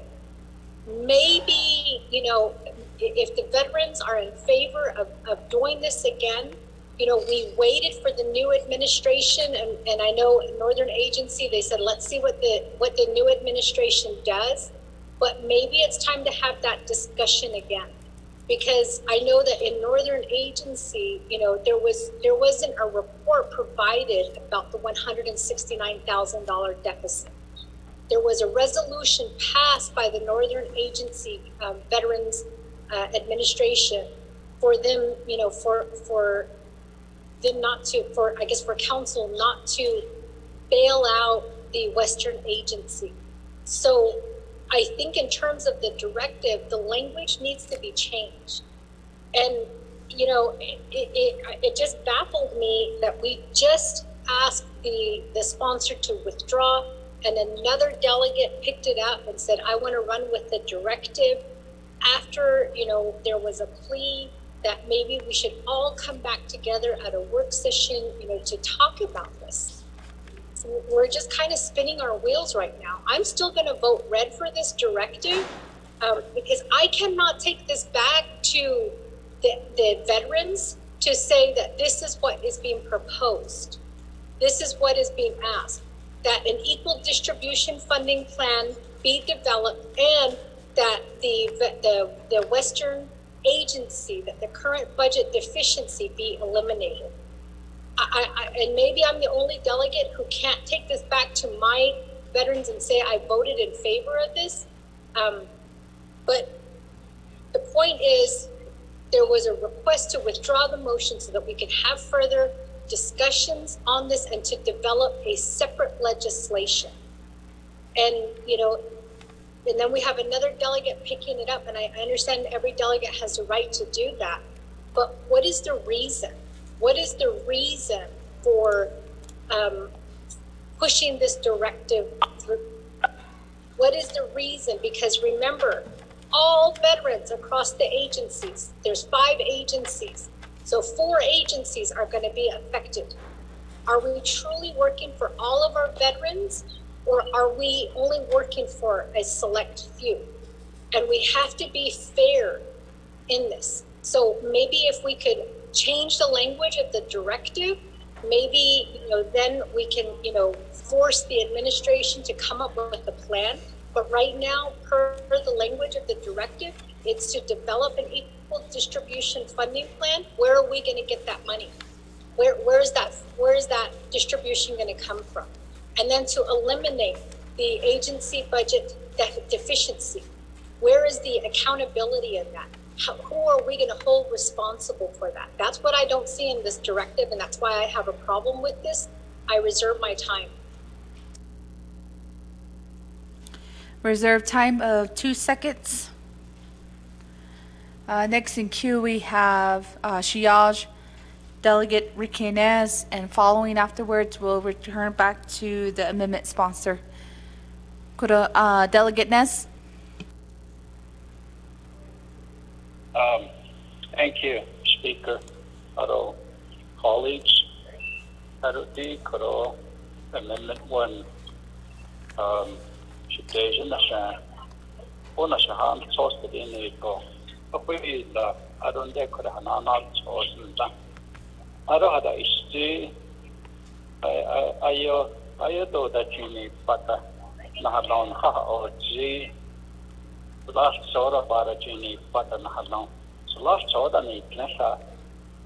weekend we participated in an honor walk for veterans. Lay Kujik, Northern and Eastern Agency, but I guess he's a lot so any given. Johut Ani Hut oh a co Halit Allah Yaha based on Chodas Ediki negative Sydney that you're alone upon the case. Just like the net louder o tlanegi ye had ye itata tahol atlego jinsen se akosh ahot papa ayo papa hanne kosh kodo bachi jaho aro leban chi ni to le na di sanan labachno do shi hot era aro le sate ishiba yel chora sat ayo do hanne ran kistati ba to ashiyo da sha to da skezo ni je Slash choice or Sarah Kichi Western Nation. So I had Arawan just case in the Halpita airport, you know, a base of Rosh Joy, there's Nigo Zals and Sunset. A Kotio or I need oh, I need oh, after that. Oh, Joti, Diki, you know, to me, I can't in good faith vote green on this. I'm going to have to vote red as well. Pero either though, so what ego hochi? Korea. A co-posse or since so posse. To base on the Nito than it's no since of base on the Nito le. If I had no harsh accountability, no harsh transparency that it no open then it and hadn't had a quick action data. I don't could go a hardy data on it, so a accountability or transparency late over to I read and then that I happens and on whatever it is if I reserve my time. Thank you.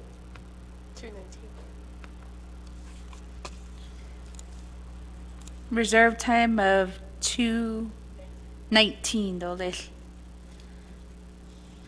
Otto Kwaikishin will return back the floor to our amendment sponsor, Chair Parrish. Yeah, thank you, Speaker Otto.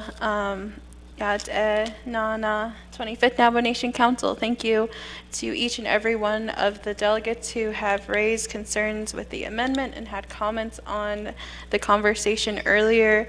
I just want to take the time to thank the members of the Budget and Finance Committee who have made comments on the amendment. This is a topic of discussion the Budget and Finance Committee has had because Delegate Speaker Damon raised this early in our committee, and we've also had discussions with Delegate Tolth, who came to the Budget and Finance Committee as well. And our committee has been looking at all of the expenditures of the Navajo Nation, and this particular issue is, I think we all have to take into consideration the change in administration. And I say that because we have a new division director for the Veterans Administration, and I really want to commend Ms. Baldwin for taking on this initiative. You know, we've been working on this for 2, 3, 4, almost 4 months, and Ms. Baldwin has been creative in finding solutions to this point. And as you can see, she brought down the number, and that's really to you know, the Nigerian administration and to the executive director and how they've been creative so far in trying to find a solution to this problem. So I just want to make those first initial comments because there has been movement on this discussion, at least amongst the Budget and Finance Committee. This is an important issue that I chose to continue the motion because this is, as Speaker Damon had said, this is important to the entire Navajo Nation. This is important to all of our veterans.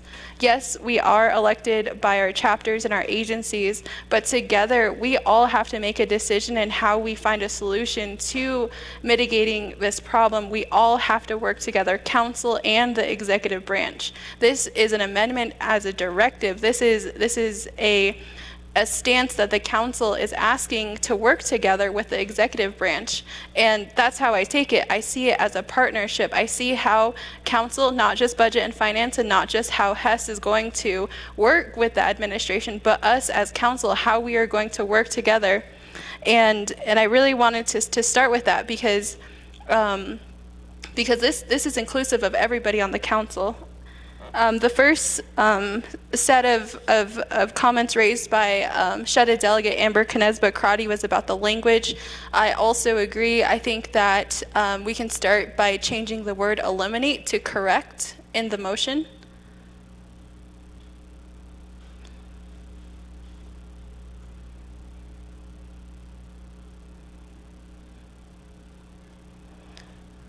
So the word, I mean, we'll continue on as we adjust to everybody's comments, but the word, I'm asking for the word correct because this could also include a correction plan. This could also include however the Veterans Administration or the executive branch in working with our council and how we can develop a plan to determine what that word correct means. The second set of comments, thank you, Speaker Damon, for including the part in our amendment about the Office of Management and Budget and the Office of the Controller, because they're also a part of this discussion. It's not just the Veterans Administration, and this is a point that the Budget and Finance Committee has spoken to the last controller with. I know Mr. McCabe is new to the position as well, and the Budget and Finance Committee has been working with Mr. McCabe for the past 2 weeks, and just in passing and conversation, there are plenty of policies that the Budget and Finance Committee can work with the Office of the Controller. Our next Budget and Finance Committee meeting is next Tuesday, June 6th. We haven't had a meeting in 2 weeks, so that's the progression of how Budget and Finance is moving. So we're definitely looking into those corrections and how we can continue to change the policies with Mr. McCabe's leadership. Next is Mr. Tolth. Thank you, Mr. Tolth, for your comments about responsibility. This directive here is in regards to the collaboration with the executive branch. So through that, we hope to create that plan of responsibility, and I believe this also might have come before Hess. So I guess my question is what conversations did Hess have with the Veterans Administration at that point? What were the suggestions made at that time? Now it's in front of council. Now it's a directive to the executive branch, and now we're working together between the council and the executive branch. So I guess those are my comments and responses back. Is this is a response to making sure that we hold everyone accountable to the dollars that are spent. The fourth topics that were brought up by Delegate So, thank you for your comments today and in regards to carryover and the budget. I think that there are, we just thank you, Delegate So, for your tenure on the council. I think that it is also, I think it's also helpful when the 24th Navajo Nation Council offers their recommendations to the 25th Navajo Nation Council. It's important to hear the history, but I guess, with that tenure, we hope that we can come to a resolution with the help of the executive branch. To Chair Eugenia Charles Newton, both Delegate Crotty and Chair Eugenia Charles Newton both asked for languages to be changed. I'm open to amending modifying the amendment. I do. My intention is to work with the executive branch and making sure that all veterans, the overall veterans budget is balanced. So that's my goal in this amendment. I guess there's some reserved time left, so I'm going to continue that conversation, I suppose, with those that raised the questions. So that's my intention. I thank you to Delegate Nez for his comments too. So thank you, Speaker. Chair Parrish for that amendment number 1. Colleagues, there is a modification here on the board. It is striking out, eliminating, and inserting the word correct. Colleagues, I don't see anybody else with any additional question or comments, so I'll go back to reserve time. We have Chair Eugenia Charles Newton with 2 seconds and Delegate Ricky Inez with 2 minutes and 19 seconds. Chair Eugenia Charles Newton, 2 seconds. I need time.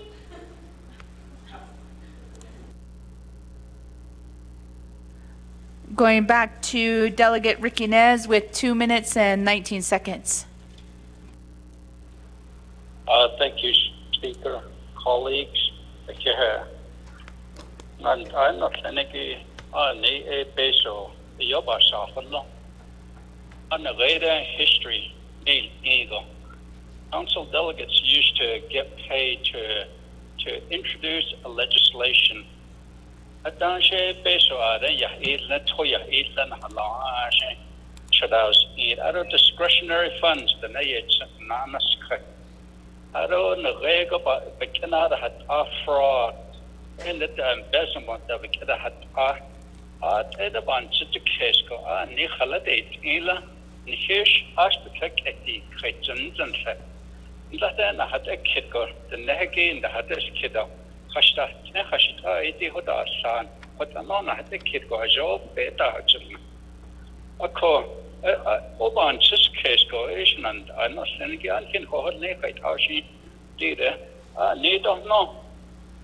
The transparency that on accountability that on a cake as a day kahaya need on nego nibe a house or the never spouse and need that deep no or that no a higher discretionary funds and not all need on fish another deep me and then that the best of it she should I use neither thing in Kota or base of which will either like all lately none of that's a chapter. So la hot era hardly niti a whole geheki transparency and the accountability or geheki la ba hot needs la isna or the neck would open the eight logodi kodoya ni hosa beshizen that the no hot errands and the fact. But it's asa ne she hot it's asa Arabet anna job kasa. You hot I want just crazy hot over in the question that I get gone.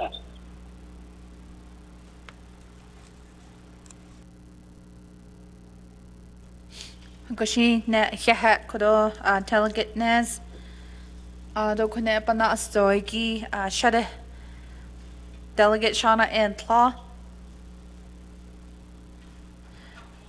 Deja, Madam Speaker, Otto Arnold, 25th Navajo Nation Council, and then also to our presenter for the amendment, Madam Chair, Ms. Parrish. I just wanted to add my comments too. I believe we did have some good recommendation to have this amendment as a standalone legislation. As all of you know, I'm a parent to 3 active duty young men who are currently serving, and I do support all veterans. So I do believe that we do need ample amount of time to really think this through. And I do have to report to our central agency as to how the funding is going to be dispersed. So I do support the call to ask Madam Chair Parrish if you would withdraw your amendment so that we may try to come up with a good plan and then also do this as a legislation on its own. So with that, Madam Speaker, I waive the rest of my time to Madam Chair Eugenia Charles Newton.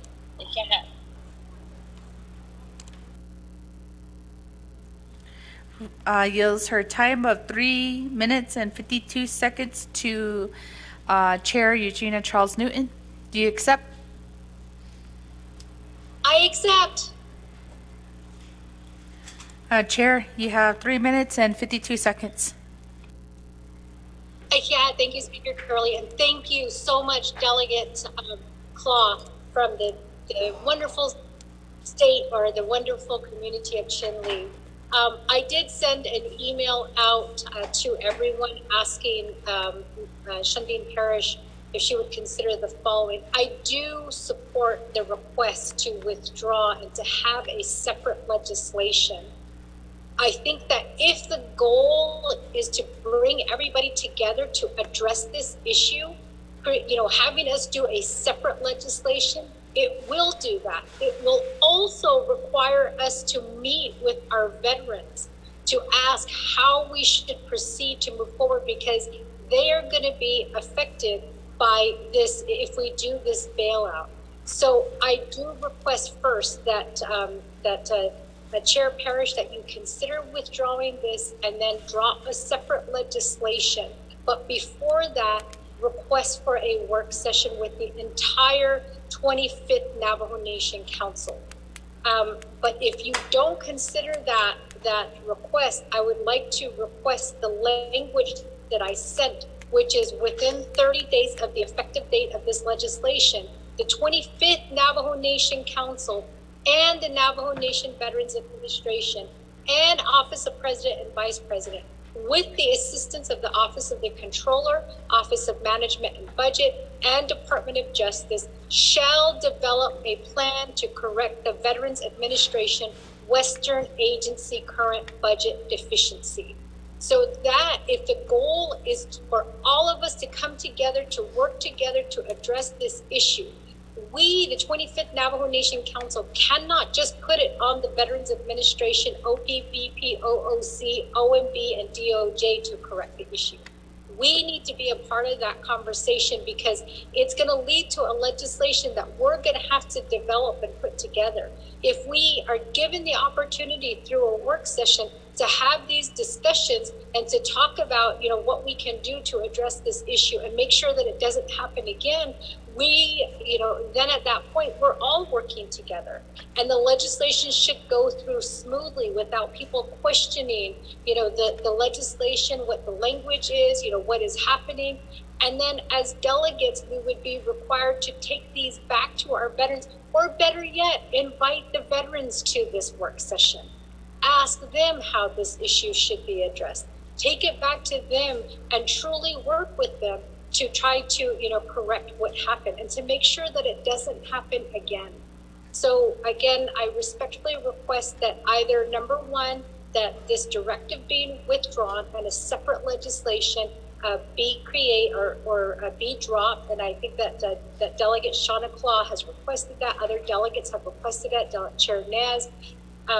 Or number two, if that's not going to be considered, then consider the language and include the veterans in the conversation.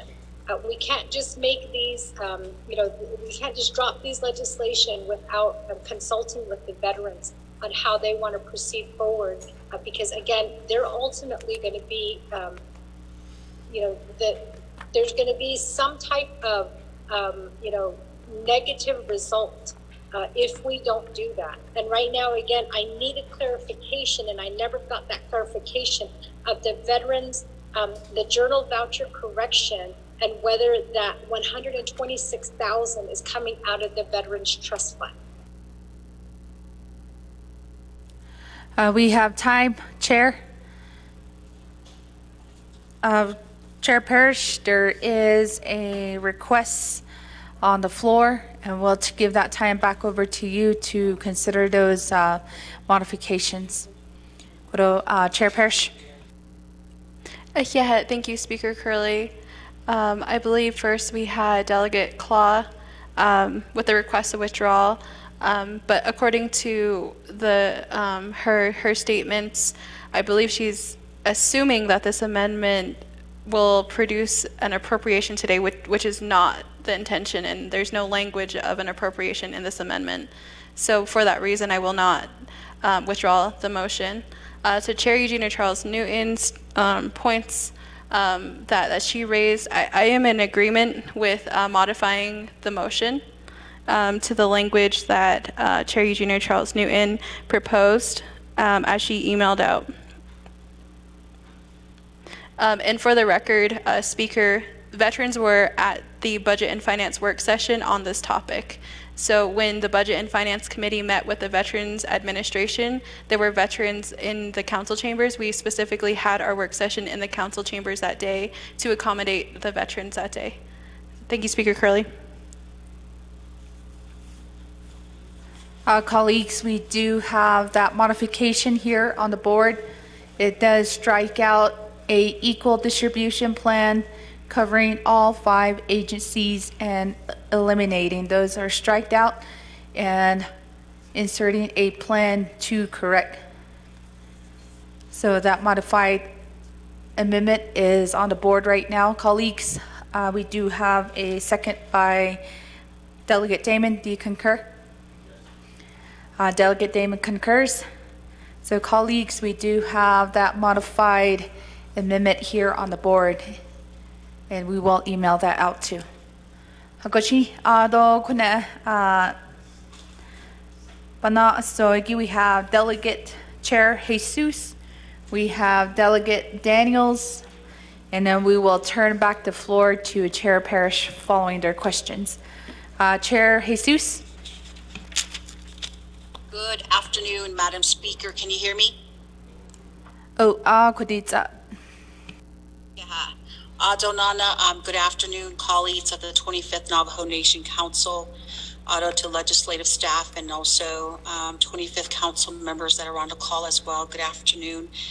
And to the listeners, I just wanted to, again, ask Shadeja, our Chair Parrish, I do understand the concept behind adding amendment number 1 to this particular legislation.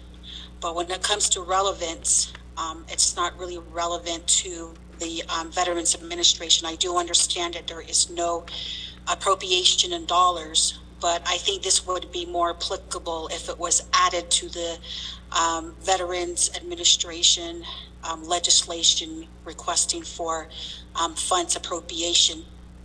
And the other area that I do have a concern with is that the equal distribution is really, in a sense, unfair. The 50-50 formula would be more suitable. Why I say this is because the equal distribution is just equally across all chapters, but there's different numbers, diversity of all the veterans organization across Navajo Nation. Like, for example, in Oak Springs, my 2 chapters, they only have a little over 35, but in St. Michael's, they have numbers averaging close to 2,000. So with that, there's a big fluctuation in the number of veterans within each community. So equal distribution, I would not see it to be more, I don't see it to be appropriate at all. So, but with that, is there any way, Shadeja, that this continued dialogue can continue with the legislation for Veterans Administration fund being appropriated? I think this language would be more feasible there. So is there any way, again, just like the rest of my other colleagues, if there would be a possible consideration to just withdraw amendment number 1 of Shonda and just concentrate on that legislation that was here before us, which is 0124-23. And with that, I'll go ahead and reserve the rest of my time, Madam Speaker.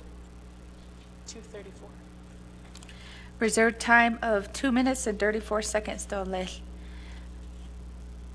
To the sponsor of amendment number 1, there is a request from Chair Jesus. Chair Parrish. Okay, thank you, Speaker Curley. Thank you, Chair Jesus. The amendment was modified to reflect the language Chair Eugene Charles Newton proposed, so there is no wording of equal distribution in the current version of the amendment. And for that reason, I will not withdraw my amendment, because this is a very important topic that we need to continue to discuss, because the reason why this amendment pertains to the legislation is because it would require an appropriation. This is an appropriation legislation. Thank you. Question, Chair Parrish, the motion still stands within for amendment number 1. We'll continue to go down the line. Delegate Herman Daniels online. 5 minutes to amendment number 1. Yes, thank you, Madam Speaker. Out of the 25th Council, to the amendment, the motioning parties, Shema, Honorable Parrish, and Honorable Damon,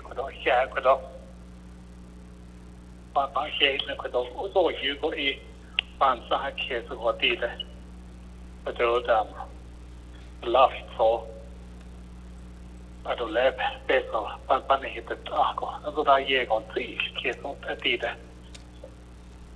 So it all how you're not special story get at data. Even with amendments in the out. So could all rate this amendment to keep with all the upper net.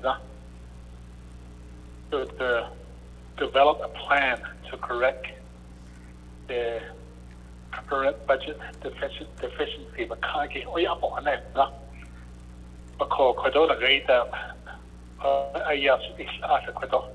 Because the last for kodo beto trios enigi. Kodo is that yes ego is trios either suspect go. Because I laid that dark. Yen hada ada kara the car. Aruna kwasan hit hada kribeto aya beto trios either DDG. Because the rail lift ginas ego the Christina. The oya aside in done it has in a home. So, Kodona Gaita, I really want to hear from our veterans, Kodona Gaita, Western Agency, Georgie, Halitas, and Don Nika Dita, Kodudas, Aunt Elm, the last one, Zenigi, the Koga. I just want to hear from them, from our Western Agency, as a commander, the Hanno, the Pearson, the Arunan, our local veterans, at the chapter level, we have a veterans organization, so HE put on a great because the Western GK, I represent 4 chapters on the Western Agency side. I want to hear from them. So I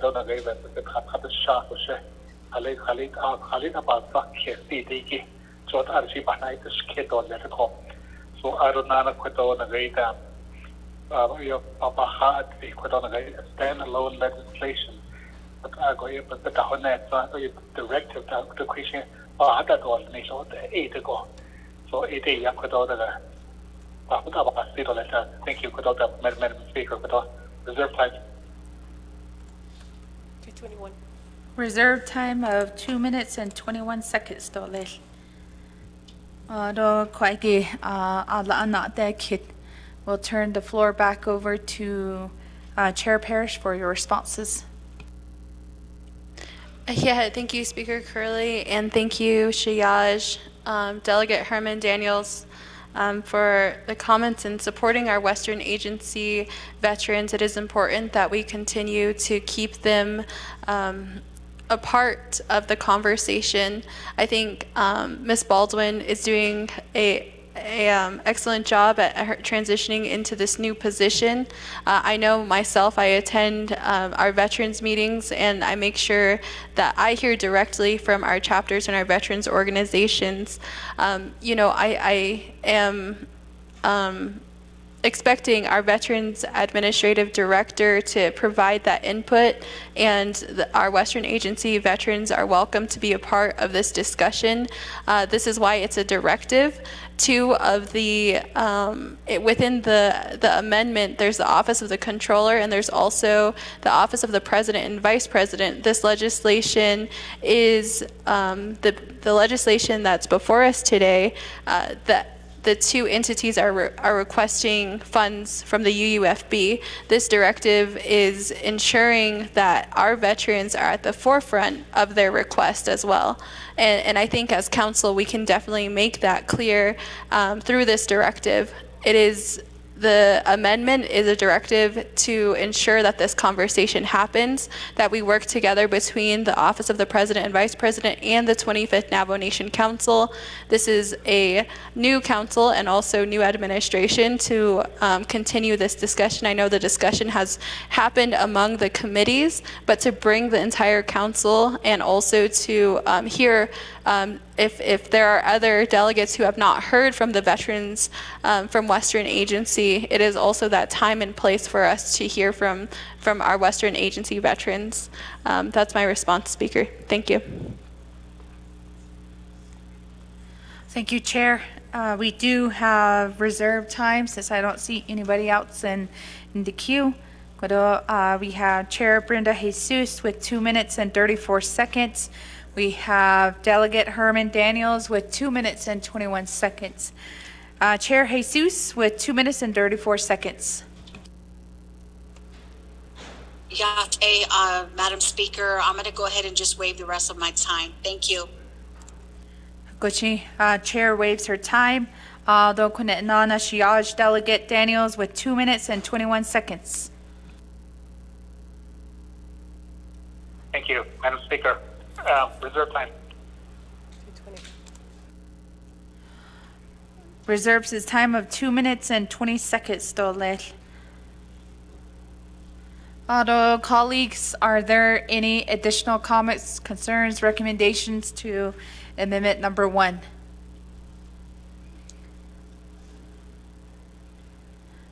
Then go A, we only have 1 reserved time. We have Delegate Daniels with 2 minutes and 20 seconds, Dole. Delegate Daniels?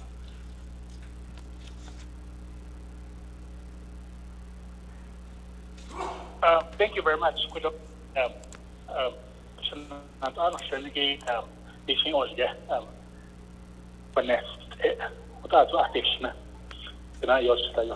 In that word, finesse. I don't know. I don't know. I probably have big according to the previous amendment. So I have the aerodynamic. So the I see that little bit here cut. So with that, I'm gonna waive the rest of my time. Thank you. Goshi, Delegate Daniels waives the rest of his time. Do anash na hol just do le kodo besh pada sa ani dani kliniki ato sto la anna dol kida. Second call. Third call, going to a vote for amendment number 1, Dole. We'll have our staff read amendment number 1 back into the record before we vote. Amendment number 1 with modifications. Page 5, line 17, insert new section as follows. Section 7 Directive. Within 30 days of the effective date of this legislation, add in new language, then 25th Navajo Nation Council and in the Navajo Nation Veterans Administration, NNVA, and the Office of the President and Vice President, with the assistance of the Office of the Controller, Office of Management, Budget, and Department of Justice, shall develop, strike through, an equal distribution funding plan covering all 5 agencies and eliminating new language, a plan to correct the Veterans Administration, Western Tuba City Agency current budget deficiency. Madam Speaker. Thank you, staff, for reading amendment number 1 into the record. Do kodoshi e banditicha. We'll go for a roll call vote since we do have colleagues who are online. Staff?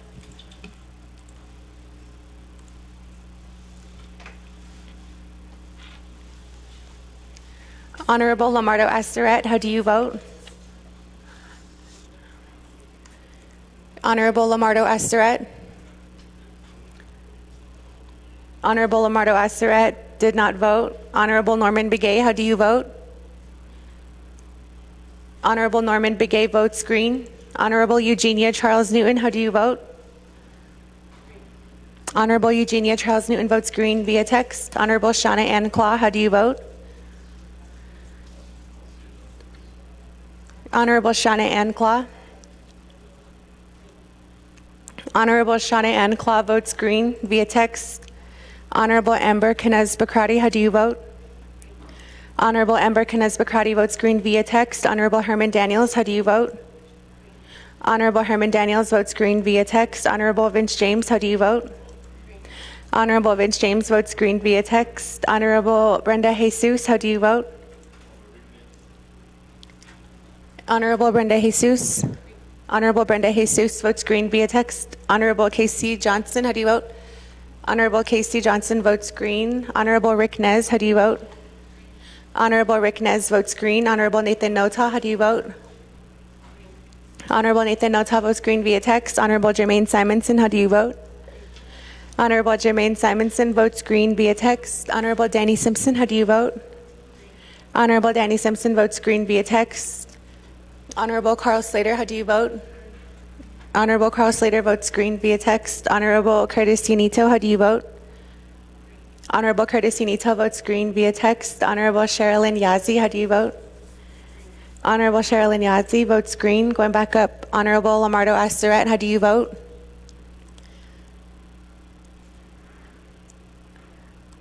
Honorable Lamardo Astaret votes red. Honorable Nathan Nota, how do you vote? Honorable Nathan Nota votes green. With that, Madam Speaker, you have 22 delegates who voted in favor, 1 delegate who opposed, with Madam Speaker Crystalline Curley not voting. We do have a vote of 22 in favor, 1 opposed, and Speaker not voting. The amendment number 1 does carry. Ado Kuneshinana, we are back on the main motion, colleagues.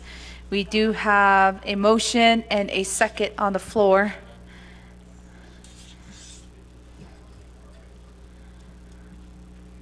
So we have reserve time.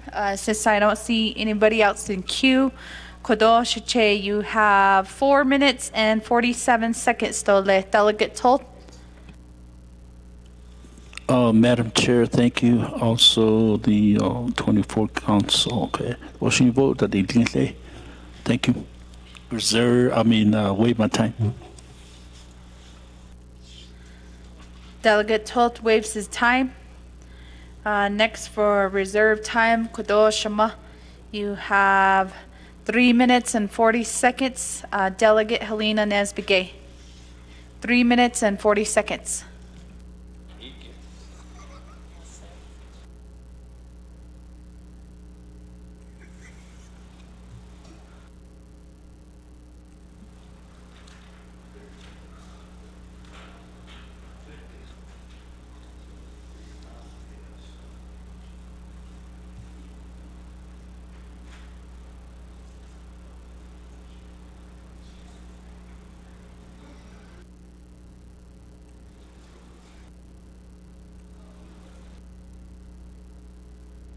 Kuroshima, we have a reserve time of 3 minutes and 40 seconds. Oh, this is on the main motion. Delegate Helena Nesbigay waives her time. Do Kone Enana, we have Chair Parrish with 4 minutes and 41 seconds. I waive my time. Thank you, Speaker. Chair Parrish waives her time. We have Delegate Dr. Andy Nez. This is to the main motion. Thank you, Speaker, and to my colleagues here. I just have one clarity of question related to the Appendix K for Daltex, particularly with this legislation. And one of the concerns too with the previous amendment is on equity. And when we talk about equal distribution, to my understanding that there should be some sort of formula that is either generated or produced or some sort of ruling for individuals when they start to disseminate the funding. And so with Appendix K, Fort Defiance Agency of all the other agencies is receiving a lot less. Perhaps this is just due to the count for elders. I don't know what the case may be, and that comes for my question here is how was this distribution determined based on the 5 agencies, considering that Fort Defiance is the least amount. In fact, it is far less by over 100,000 than the average amount when you look at all 5 agencies. And it was broken down here into the information that we received that the average 4.6 million over the last projected 4 fiscal years. But you do also see that, it may have been a case of the indirect cost, but you also look at some of the unexpended funds, which is just a mere $1 million as well. So you would see that projection. The other question I have here is related to the executive branch. Since assuming office, what has been the total amount used from January 10th to this day? Thank you. I reserve my time. We have reserve time of 3 minutes and 17 seconds. Colleagues, I don't see anybody else in queue, so we'll turn back the floor to sponsor to Delegate Andy Naz's questions. Delegate Damon. Thank you very much, and thank you, Doctor, for your your questions, and then also for the making sure that you get the clarity for your questions. With that, I think I could turn it over specifically. I don't have that information myself, but my agents definitely would have that information.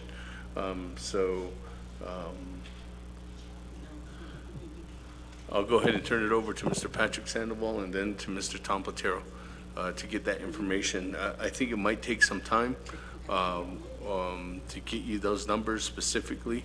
I know that there was an allocation that was done. I mean, there was documents that were sent out last week on last Friday on legislation 98-23 that had the amount of funding that was utilized for the last since January, and I think that maybe that information could be sent back out to all of the council.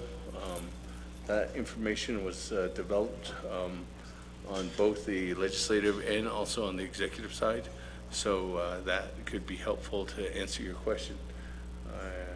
But I'll go ahead and turn the time over at this time to Mr. Patrick Sandoval.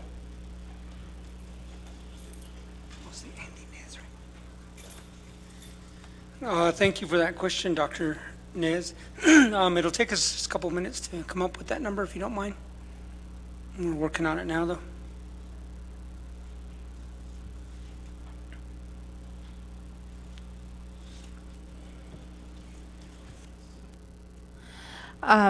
To the sponsor, we did have a question regarding adult text as well.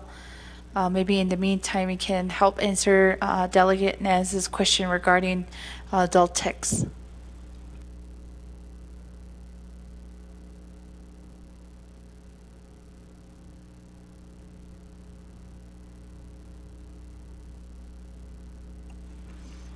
Thank you very much. What I could do is, again, my agent is Mr. Tom Platero and Mr. Patrick Sandoval, but if you would give some time to Mr. Anselm Lewis to go ahead and answer that question, Madam Speaker, I'd ask for respectfully that information to be going back so that Dr. Andy Nez could get his answers to his question. Madam Speaker? And he is on standby. He's here in the chambers with us. Yes, we'll have Mr. Lewis come join us on the floor to address Dr. Andy Nez's questions. Thank you, Madam Chair, for letting me speak on the floor. Delegate Dr. Nez, in regards to your question about Fort Defiance, I did reach out to each agency, and Ms. Sarah Hosteen at the agency office believes that this is what's going to help her move into the next fiscal year until the next funding will be allotted on our external funds. Majority of Fort Defiance is current on their billing and stuff like that, so this is only going to take care of food supplies, custodial supplies, and operating supplies. I hope that answers your question, sir.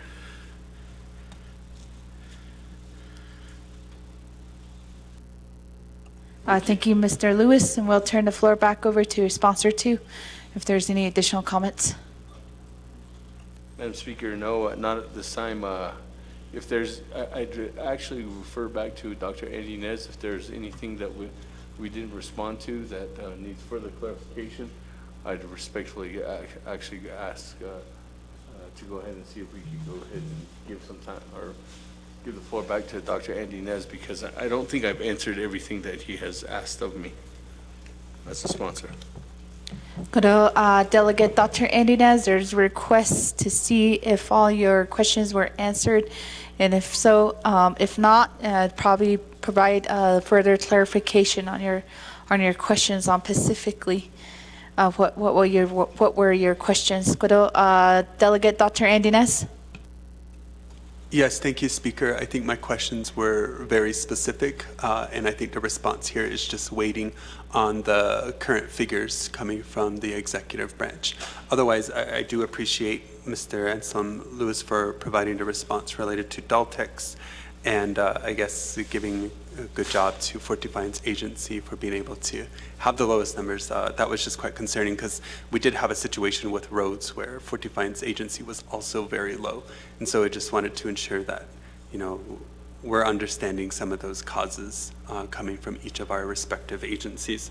And the reason I'm asking these questions related to the executive branch is just not only do we have upcoming budget season in place, but just being able to understand the work that the executive branch is doing in terms of using funding.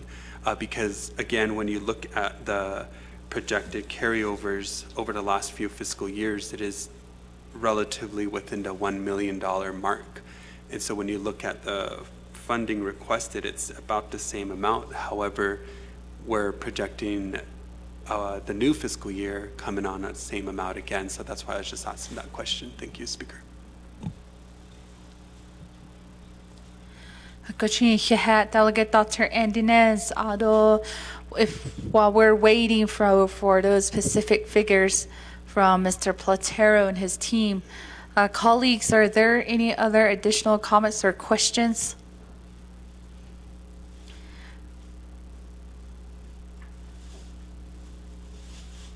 Online, Okadoshima, Delegate Helena Nesbegay.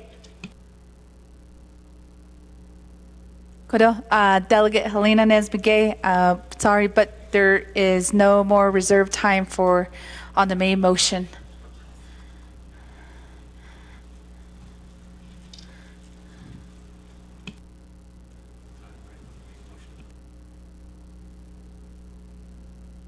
We'll turn the floor back to the sponsor, Delegate Damon, for further clarifications.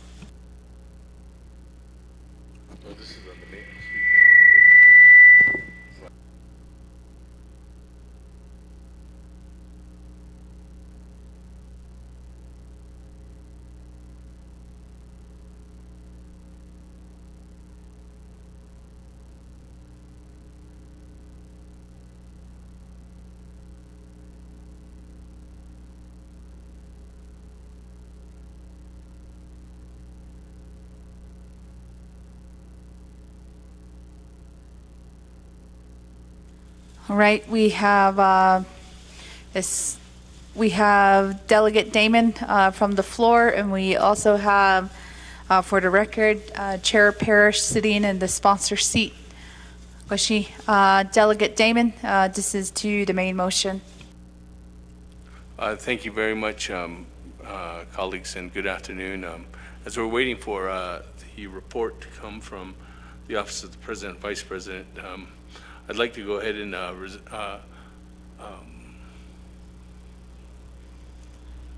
it's been a long day, to yield my time to Honorable Helena Nesbegay. Yields time of 4 minutes and 40 seconds.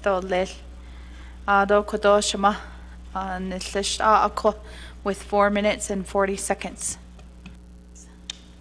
Oh, thank you. Thank you, Honorable Seth Damon, for giving me the time to speak on behalf of Deltex. This program, they get, I worked with this program for 20 plus years, so. And they do have shortfalls on the budgets for food, vehicles, and operation. So because the cost of living of food and gas and gasoline and all that has increased, so I know that they're struggling to get through this. So I support this legislation, and I support Deltex, and that the program can go ahead and provide more services for our elders. And the elders, some of them are home alone all day, so they look for services to our senior centers, for services to be provided to them, for drivers to come by, check on them, and check on their well-being, and not just only the vehicles, not just only used for meal delivery. It's also used to do medication run for our elders and to take them to the store to check their mails or to even get some groceries for themselves. So these shortfalls does happen every year. So I just wanted to share that much with you guys, and this is being on the executive side, been there too long. We did really struggle towards the end of the fiscal year. So I know what the senior centers are going through at this time. So just wanted to share that with you, everybody here, the 25th Council and Speaker Shawet, and everyone in the chambers, and then online. I wanted to share that, and then our director, Mr. Lewis, too. And again, thank you to Honorable Seth Damon for giving me this time. Yeah. Hakushin Kehat, Delegate Helena Nesbegay. With that, we'll return. Are there any other additional questions on the floor, colleagues?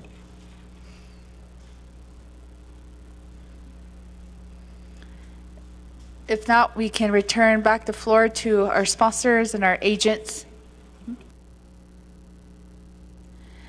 We have Chair Eugenia Charles Newton online, 5 minutes to the main motion. Thank you, Speaker Curley, and thank you, colleagues. So I want to ask the question in terms of the Office of the President and Vice President's budget. You do have travel expenses of $199,257. Specifically under fleet, you have $67,257. My question is this purchase of new vehicles, or is this money to be used towards the current vehicles that you have? I reserve my time. 4:25. Reserve time of 4 minutes and 25 seconds. Do kudo na kiko nate kid from Delegate Andy Nez, and comments by Delegate Helena Nesbegay, and also questions by Chair Eugenia Charles Newton. We'll give the time back to our sponsor, Delegate Damon. Thank you very much. And again, good afternoon, colleagues, members of the 25th Navajo Nation Council here in the chambers, and everybody online, everybody listening in. I just got a text message saying I look mad on YouTube, but I'm not mad. But I just want to say good afternoon, everyone. Everybody can stand up if you're listening in, stretch out. And thank you very much for being a part of the discussion online. I'm going to turn that question over from Madam Chair Charles Newton to Mr. Tom Platero, so he can go ahead and get that answer. And if there's any response to as well to Mr. Patrick Sandoval, I'll turn the floor back over to him for any other of the comments or questions or further clarification. So, Mr. Platero. Madam Speaker, members of the council, Delegate Charles Newton. Delegate Newton, if you look at the handout for fiscal year 23 on the expenditure form on page 2 of 6, right now that account vehicle use is just for use of tribal vehicles from fleet. It does not include the purchase. Originally, this budget had $58,056.80. Expended is $64,019.19. Right now, that account has a negative balance of $5,962.39. I did get the figure of that Delegate Dr. Nez is asking for. If you would give me a second, I will do the calculation. I can email you the printout if you need it.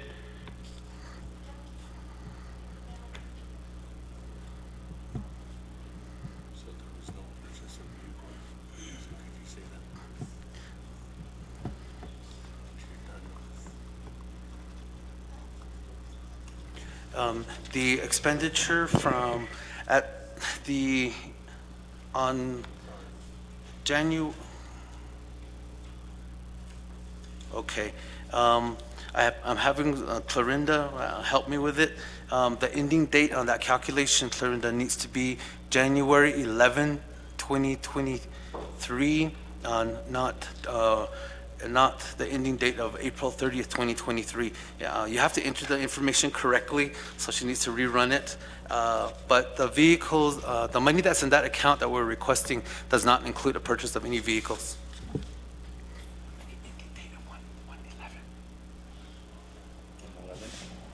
Thank you very much. I'd just like to turn the floor over now if there's any comments to Mr. Patrick Sandoval, Chief of Staff for the Executive Branch. Good afternoon again, members of the council, and directly related to the questions from Dr. Nez and the Honorable Eugenia Charles Newton. Again, the figures that they're continuing to make sure are correct and presented to you are just figures that were used for personnel and operation up to this point. And then again, to second that the vehicles, there are no new purchases for any new vehicles. We will go through those processes with the Motor Vehicle Review Board and under the Fleet Management Department. Some of the challenges that we're having right now, though, with vehicles is that currently we have 5 of them that are down and in the shop, all related to transmissions. And transmissions are not able to be obtained right now because of the supply chain issue. And we are dealing with vehicles from 2016, and a lot of those vehicles are in excess of 100,000 miles, and some of them are over 200,000 miles.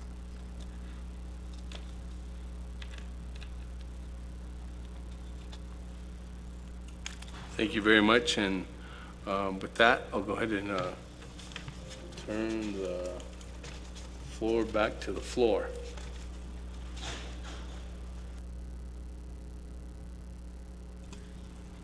Thank you, Speaker Damon.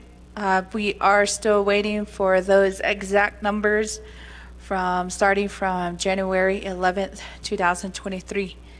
Colleagues, while we're waiting for those official numbers, are there any other additional questions on the floor?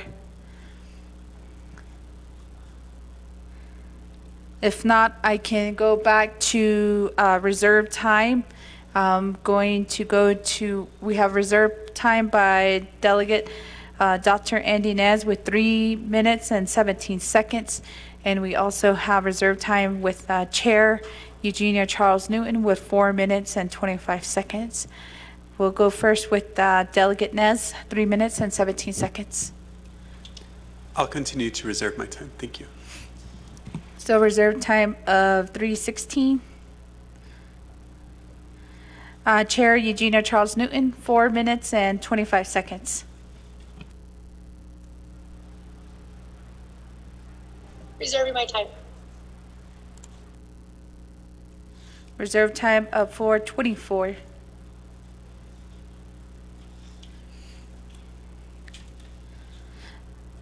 Since we are waiting on official numbers, I'm going to give the time back over to our sponsor here if there's a need for a recess to get those numbers.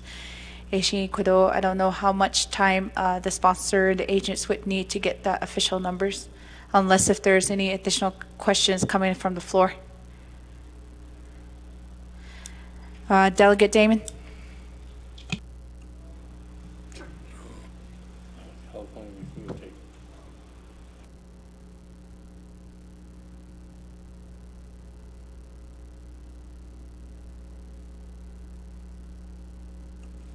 Thank you very much. With that, we are in need of at least 10 to 15 minutes to get that information. There was a report that was done, but it wasn't sufficient to meet Dr. Andy Nez's request. We have it. Hold on.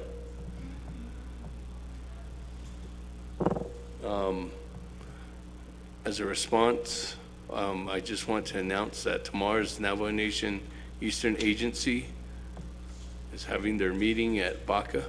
I think there was a question Someone asked me where that meeting was held at, and it's at Baca Pruitt.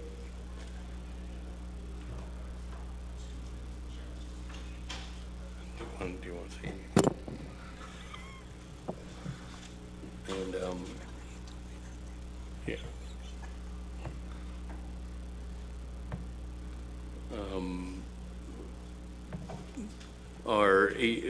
In a response, Madam Speaker, I just want to thank my colleagues at this time, specifically to asking some good questions, and trying to make sure that the clarity is there. And thank you very much for the time that we presented here today on the legislation and considering the President's request to have a special session today on legislation 0124-23.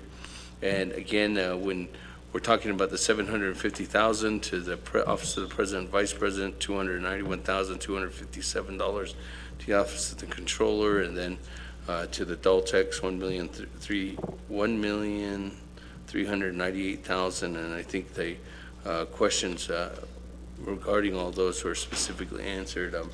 I want to make sure that that Dr. Andy Nez gets his question answered, as I think that's the last one for clarity that needs to be done.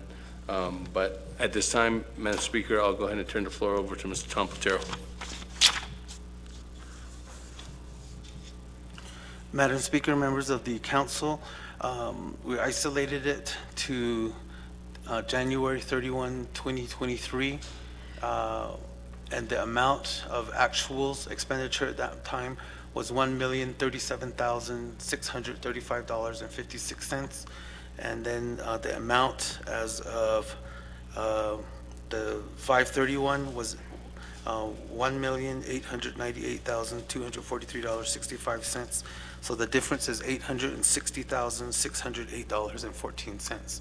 So if you take that, February, March, April, May, divide that by 4,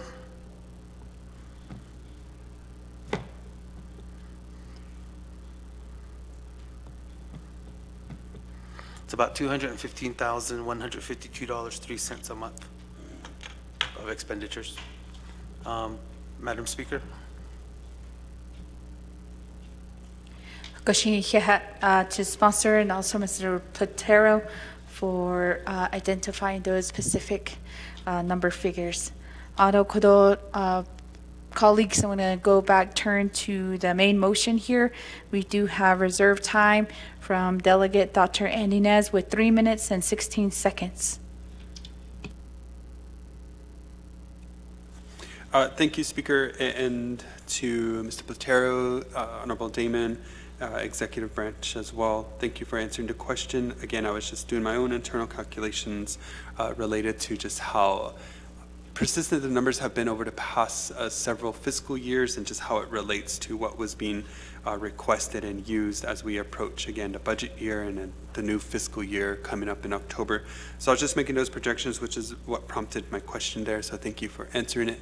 And also to, again, Daltex for answering the question specifically related to the agency figures that were presented. Speaker, at this time, I waive the rest of my time. Thank you. Delegate Nez waives his time. Next, for reserved time, we have Chair Eugenia Charles Newton with 4 minutes and 24 seconds. Speaker, just looking over the budget forms on the Office of President and Vice President. I have 405, so I think the new one was sent out. Consulting fees of $200,000. Who are we paying for these consultants?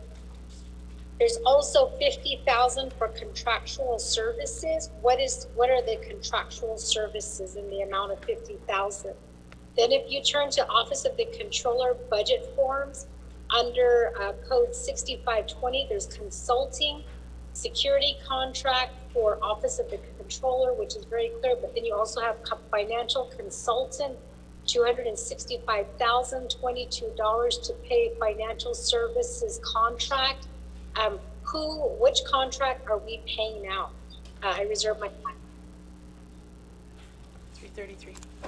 Reserve time of 3:33.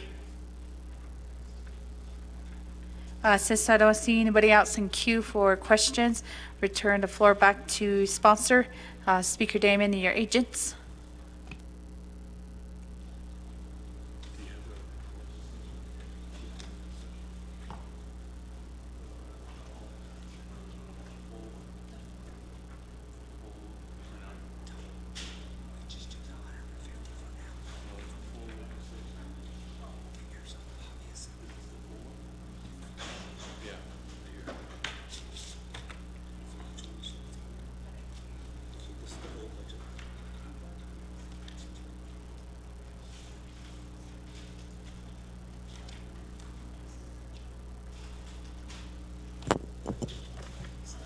Thank you very much for that question, Madam Chair Charles Newton.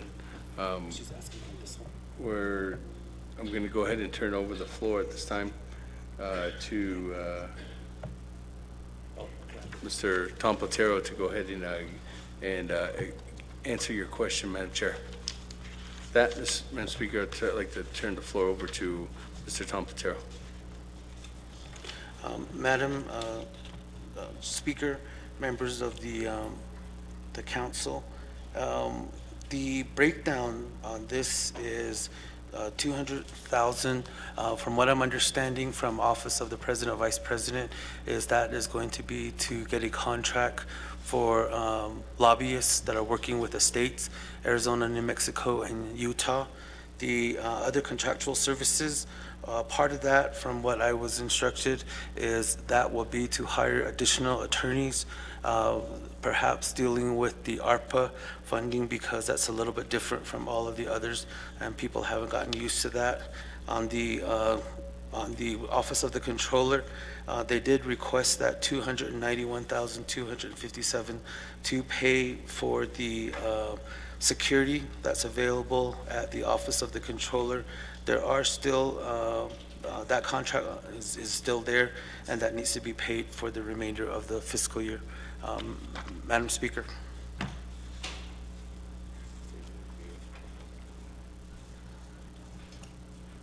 Thank you very much. With that, we'll go ahead and turn the floor back over to you, Madam Speaker.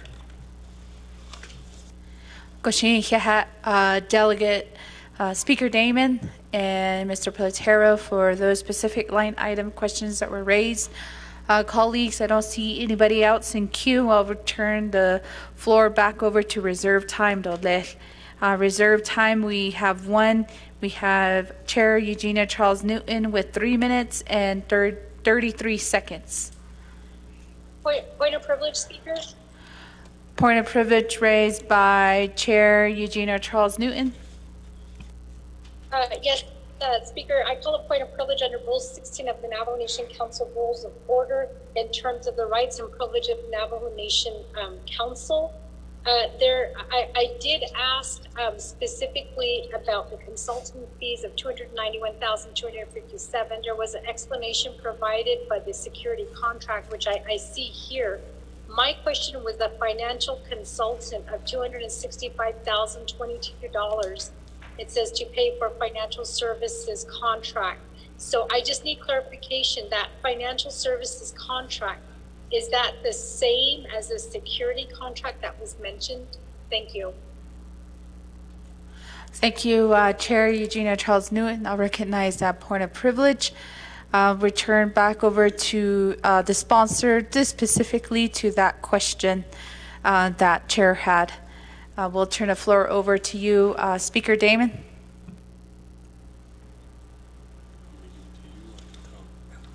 Thank you very much. With that, I'll go ahead and turn the floor over at this time to Chief of Staff, Mr. Patrick Sandoval, to answer and clarify the question from Madam Chair Charles Newton. Mr. Sandoval. Good afternoon again, Honorable Charles Newton.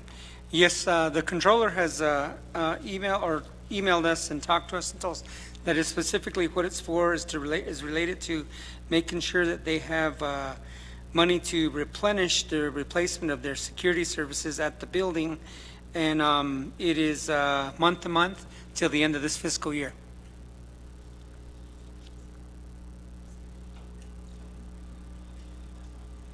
Thank you. We'll yield back to the floor. We have a point of privilege raised by Chair Eugenia Charles Newton online. Thank you, Speaker. So then shouldn't there be a correction made? Because security contract, per the budget that was submitted by the sponsor, it says security contract and it has, the breakdown. And then underneath it says financial consultant. So it sounds like that $265,022 is actually the security contract. That's what I heard. So shouldn't there be a correction on that to say that the entire $291,257 is for the security contract? Because if you look at the budget form, it says financial consultant. That's what I was asking about, is the financial consultant. But it sounds like, from what I heard, that that's technically the security contract. So can I get some clarification? Or maybe not clarification, but doesn't there have to be a correction? Thank you, Speaker. She will recognize that a point of privilege raised by Chair Charles Newton. And at this time, we'll give the floor back over to our sponsor and his agents for that clarification on the budget forms. Speaker Damon. Thank you very much. For further clarification, to answer that information, I do believe Mr. Robert Willie is on the call, and he can go. I'd like to turn some time over to him, if that is okay, and let him clarify that information. Madam Speaker.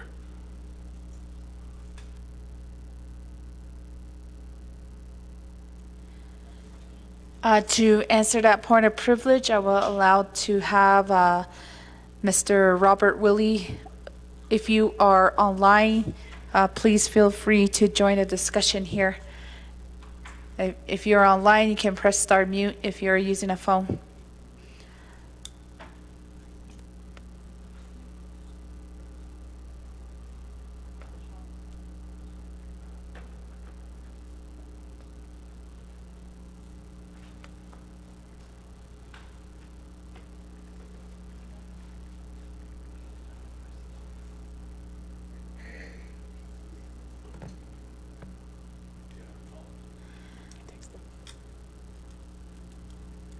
We did get notice that Mr. Willie, if you are, yes, we can hear you in the chambers, Mr. Willie. There was a specific question on the floor within a point of privilege regarding some budget line items.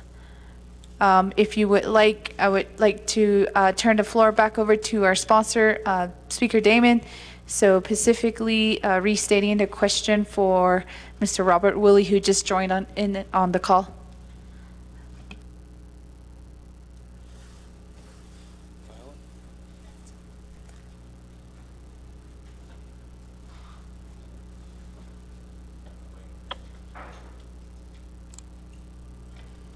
Thank you very much. Madam Chair, Charles Newton raised a question, Mr. Willie, and if you see on your budget forms, Form 4, for the amount of $291,257, that dollar amount is broken up into two categories under consulting, $6540.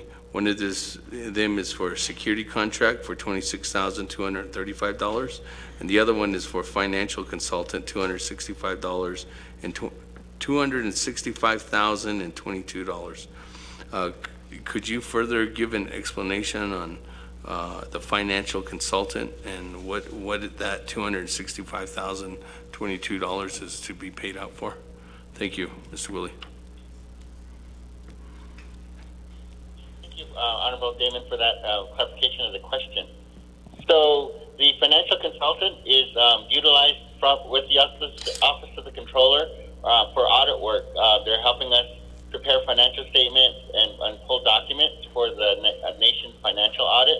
They're not only doing that for the financial audit, they're doing it for the single audit also.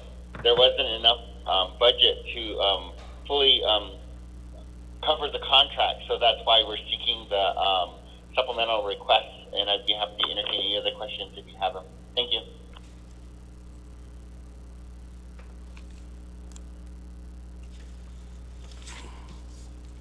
Thank you very much. With that, we'll go ahead and yield back to the floor on the point of privilege, Madam Speaker. Goshi, thank you, sponsor, and also Mr. Willie for your response to the point of privilege. Colleagues, will turn the floor back to the main motion here. We do have a motion and a second in place. I don't see any more of our colleagues here in the queue. We do, however, have one reserve time. We have Chair Eugenia Charles Newton with 3 minutes and 33 seconds.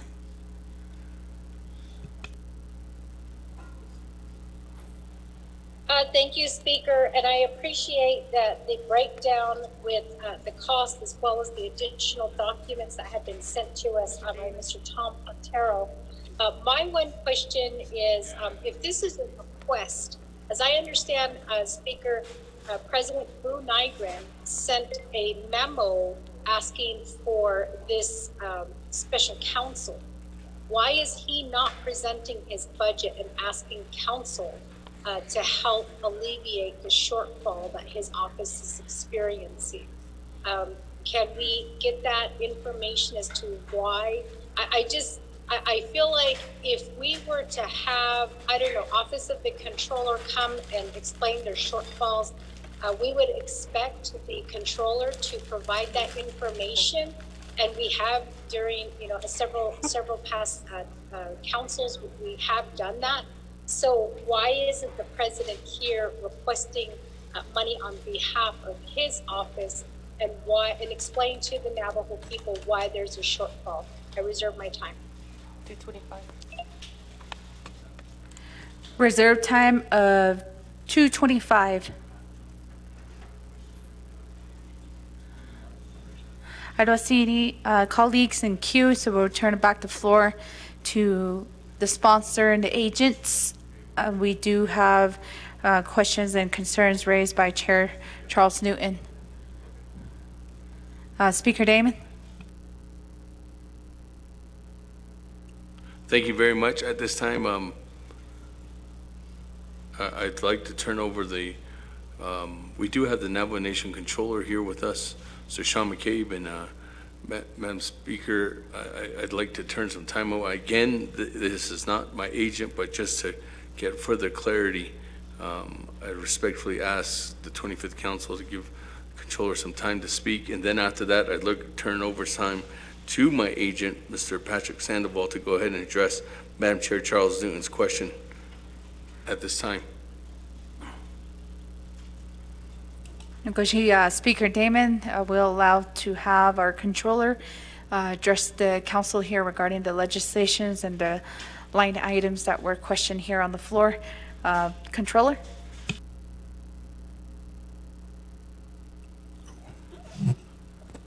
Thank you, Shinata, Madam Speaker, and members of the 25th Council here and online. So I know the question just came up on the request for the financial consultant, and Mr. Willie gave you some background, but let me explain to you basically why this happened. When I first came on, I guess it was the second week of April, one of the first things I did was start meeting with our auditor and getting an update of where we were and whether or not we were going to make the audit deadline of June 30th. In my meetings with KPMG, they indicated to me that we were in good shape, but there were still things the Office of the Controller needed to provide or accomplish so that they could continue their audit procedures. It was recommended to me that we have had a financial consultant named Noonan Associates, who's actually a Navajo-owned CPA, and they've been doing our audit preparation, financial statement preparation for some time now, actually. We met with Noon and we met with KPMG.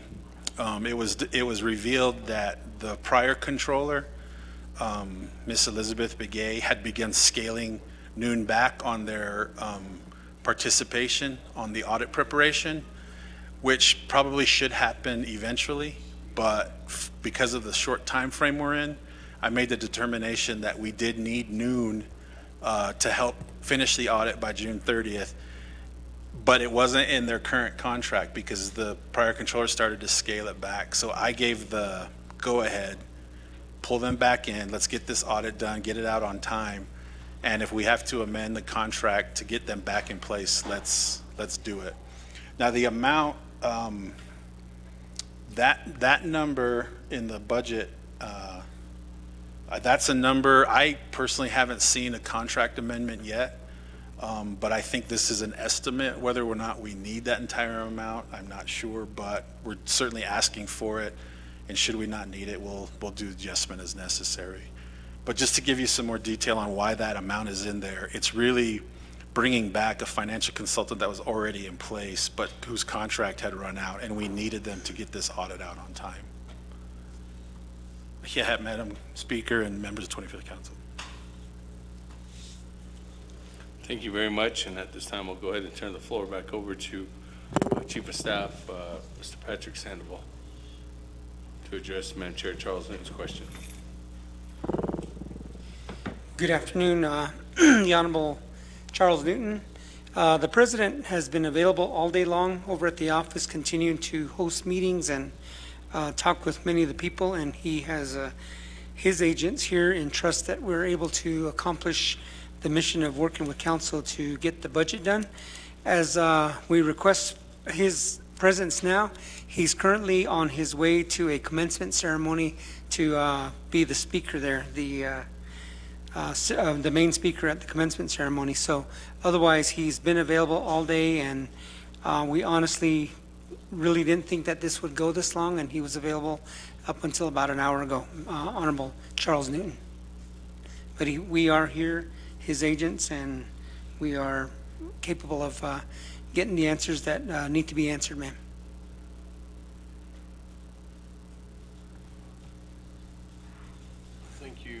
Thank you very much, Mr. Sandoval. And at this time, Madam Speaker, we'll go ahead and yield back to the floor. We do have responses here from our agents and also Speaker Damon. Colleagues, I don't see any new colleagues here in the queue for any additional questions or comments. I'll go back to reserve time. We have one reserve time. We have Chair Eugenia Charles Newton with 2 minutes and 25 seconds. Thank you, Speaker, and thank you, Mr. McCabe, for breaking down that amount for the financial, I guess, the service contract at $265,022.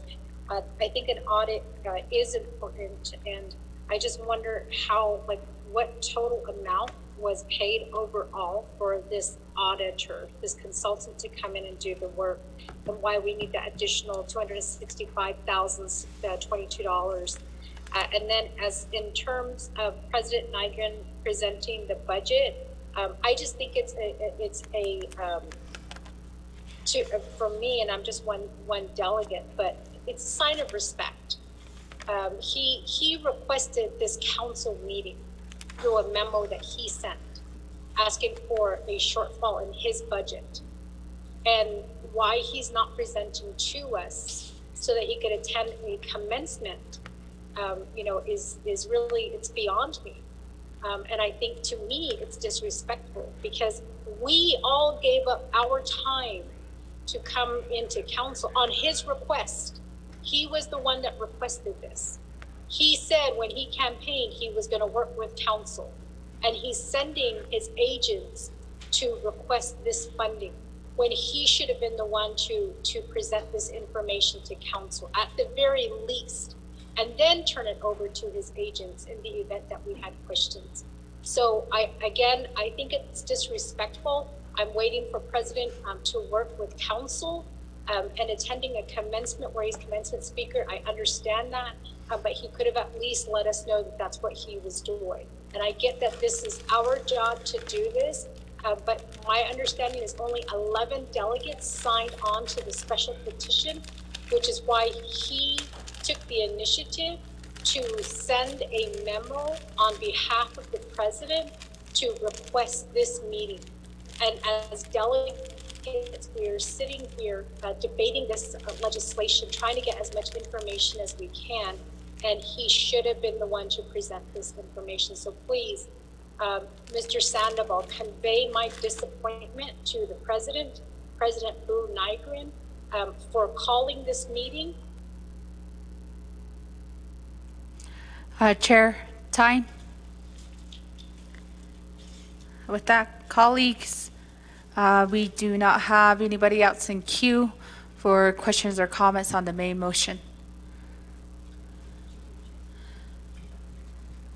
No, Kodoshiche, Delegate Toth, you have no more reserved time. Okashi, second call for comments and questions via Zoom and also here in person. This is on the main motion, and we do not have any more reserved time. Third call, colleagues, I'll give over to the staff for our second reading of the legislation before we go to a roll call vote. Kodoshade, Michelle, could you help us do the second reading? Okay. Amendment to legislation 0124-23, page 5, line 17, insert new section as follows. Section 7 directive, within 30 days of the effective date of this legislation, new language, the 25th Navajo Nation Council and the Navajo Nation Veterans Administration, NNVA, and the Office of the President and Vice President, with the assistance of the Office of the Controller, Office of Management and Budget, and Department of Justice, shall develop strike-through equal distribution funding plan covering all 5 agencies and eliminating new language, a plan to correct the Veteran Administration Western Tuba City Agency current budget deficiency. Madam Speaker.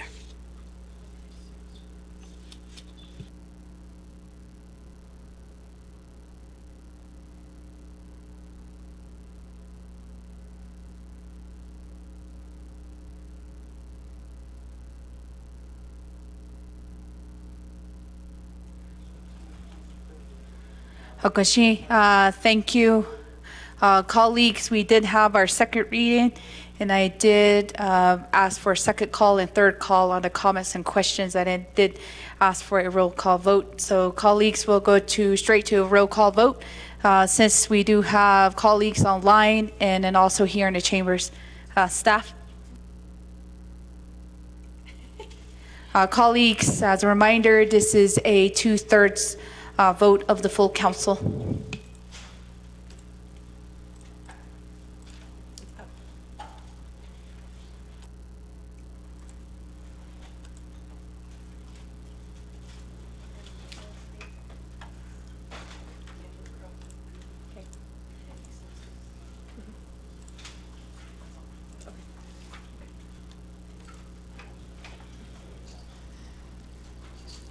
Honorable Lamardo Asteret, how do you vote?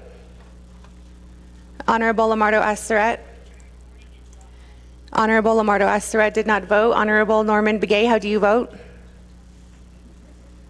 Honorable Norman Begay votes green. Honorable Eugenia Charles Newton, how do you vote? Honorable Eugenia Charles Newton. Honorable Eugenia Charles Newton did not vote. Honorable Shauna Ann Claw, how do you vote? Honorable Shauna Ann Claw. Honorable Shauna Ann Claw did not vote. Excuse me, Honorable Shauna Ann Claw votes green. Honorable Vince James, how do you vote? Honorable Vince James. Honorable Vince James did not vote. Honorable Brenda Jesus, how do you vote? Honorable Brenda Jesus. Honorable Brenda Jesus votes green. Honorable Dr. Andy Nez, how do you vote? Honorable Dr. Andy Nez. Honorable Dr. Andy Nez votes red. Honorable Rick Nez. Oh, excuse me, Honorable Lamardo Asteret voted red. Honorable Dr. Andy Nez, how do you vote?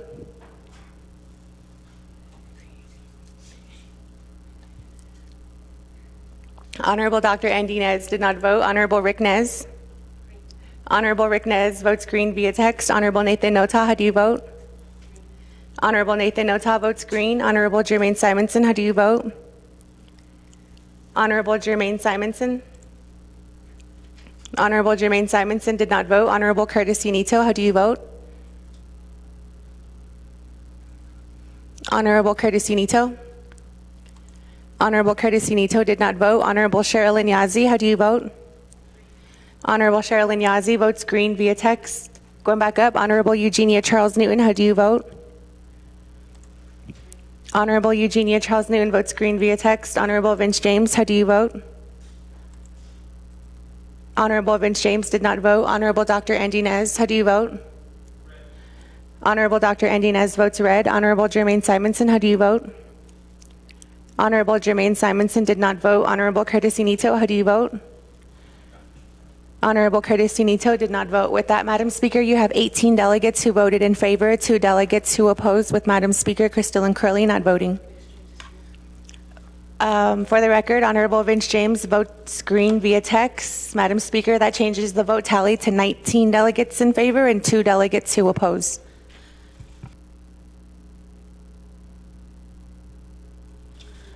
We do have a vote of 19 in favor and 2 opposed, and speaker not voting and 2 not voting.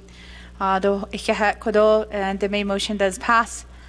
Down to new business B, legislation 0123-23. We do have the Honorable Shondine Parrish here as the sponsor. Staff, could you help us read the legislation to the record?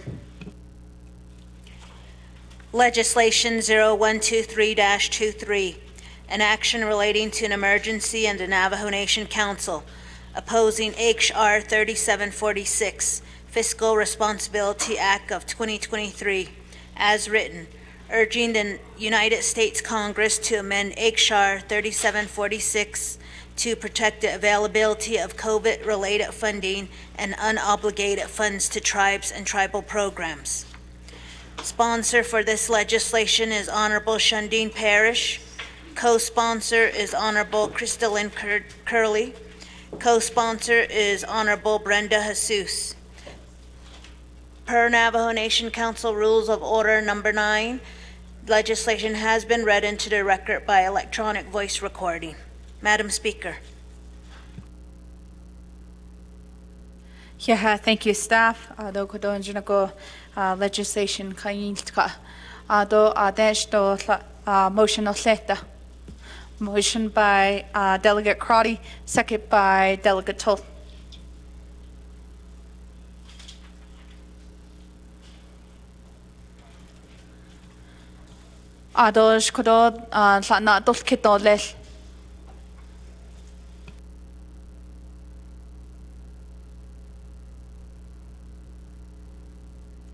Colleagues, are there going to be any questions online? Second call?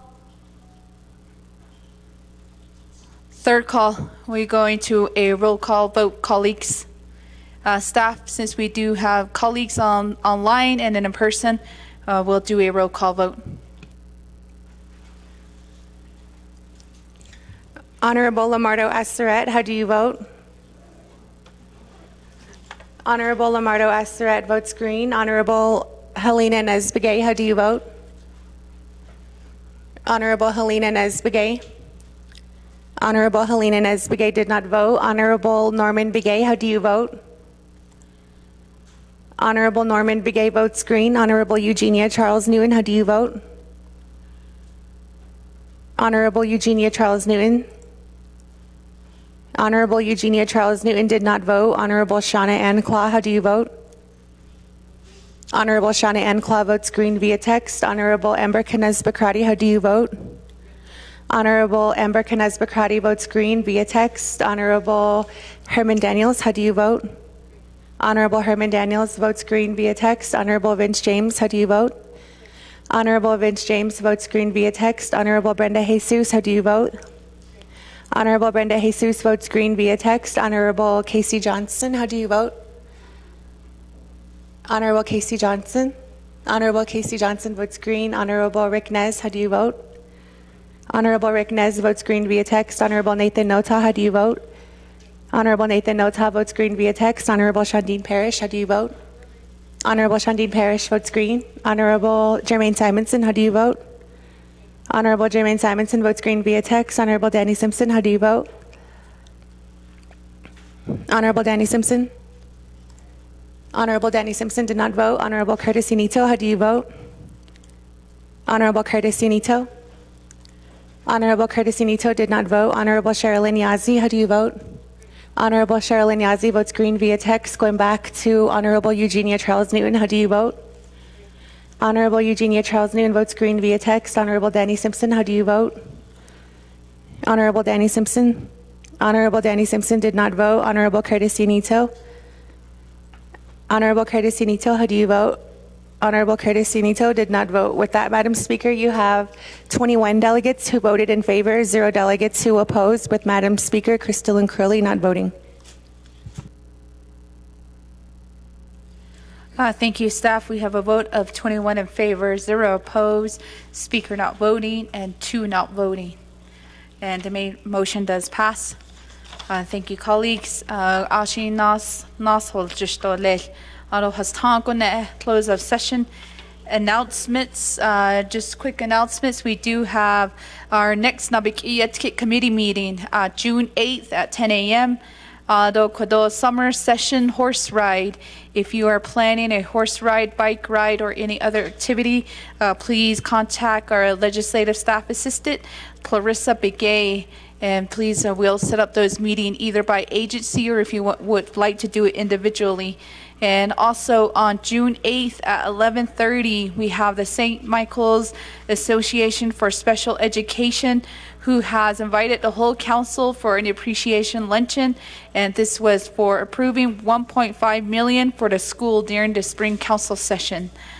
Thank you to Honorable Chair Jesus for sponsoring that legislation.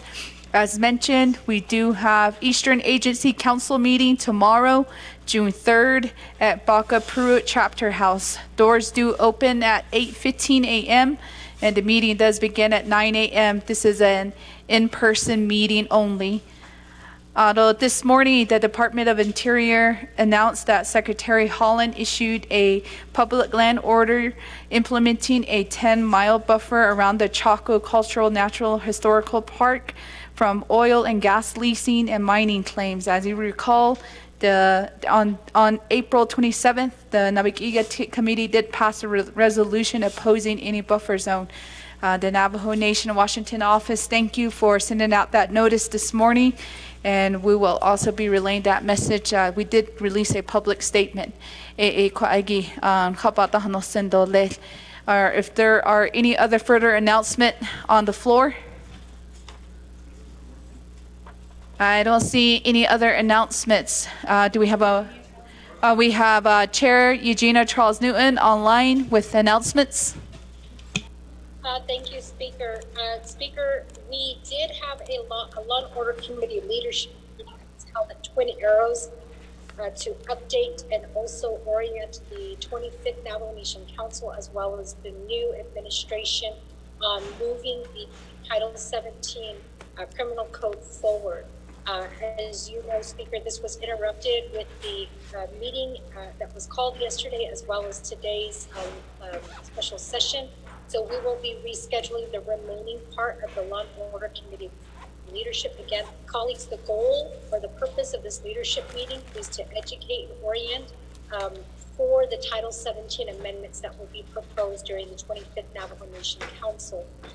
Speaker, I'd also like to remind Council that the Navajo Nation Bar Association is having their conference in Albuquerque on Thursday, June 8th and Thursday, June 9th. I know that our Chief Legislative Counsel has sent out an email reminding the entire council that Office of Legislative Counsel will be heading there because they are required to fulfill their hours for keeping their license. So I want to remind colleagues of that, Speaker, as well as the Law and Order Committee will be having their Law and Order Committee meeting on June 12th at 10 o'clock a.m., as well as June 19th at 10 o'clock a.m. And then June 26th, we will be having our Law and Order Committee in Kayenta to view the Kayenta Fire Department and also to meet with the Monument Valley community. So we invite our colleagues to come out at that time.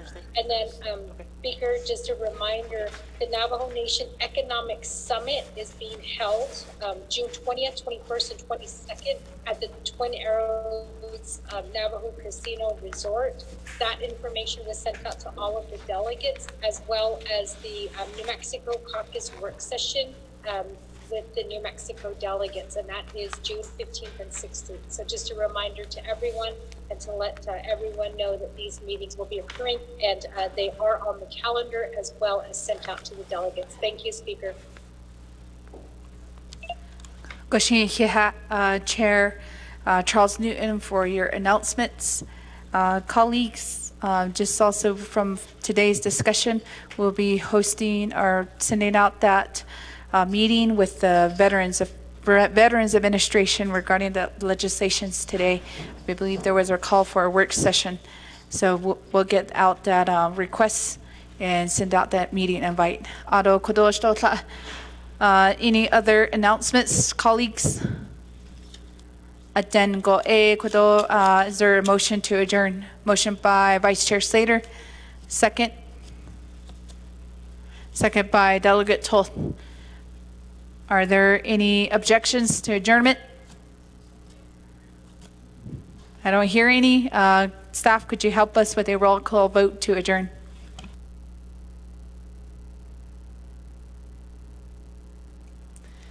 Honorable Lamardo Aseret, how do you vote?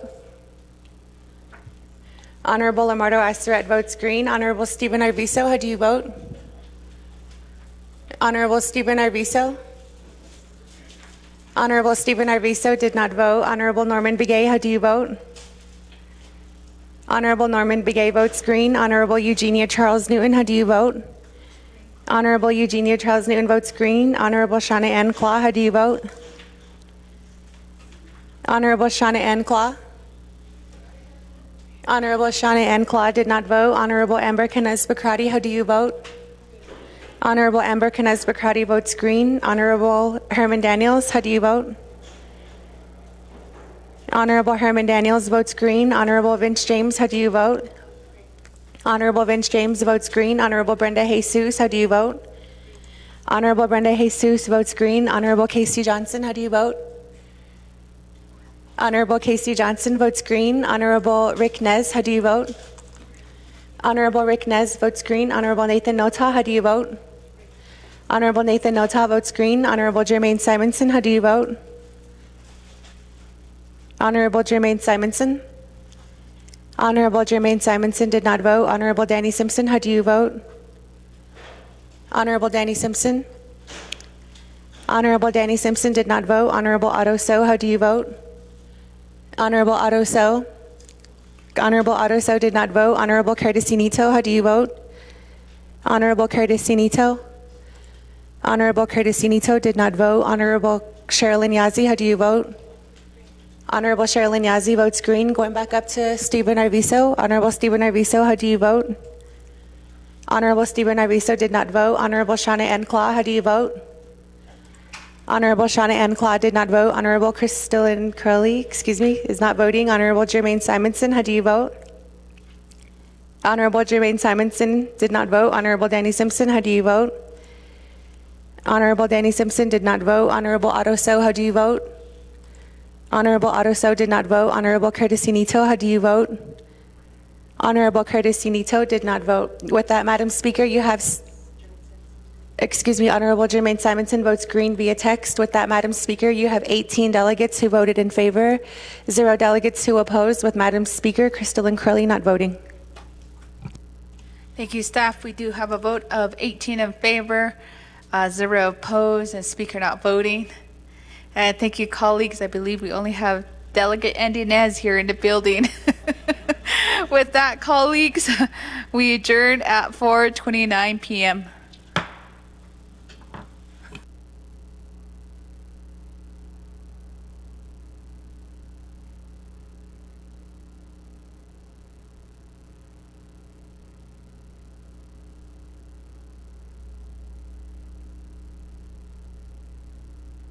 Thank you, staff, for staying here this long. Have a good weekend, staff.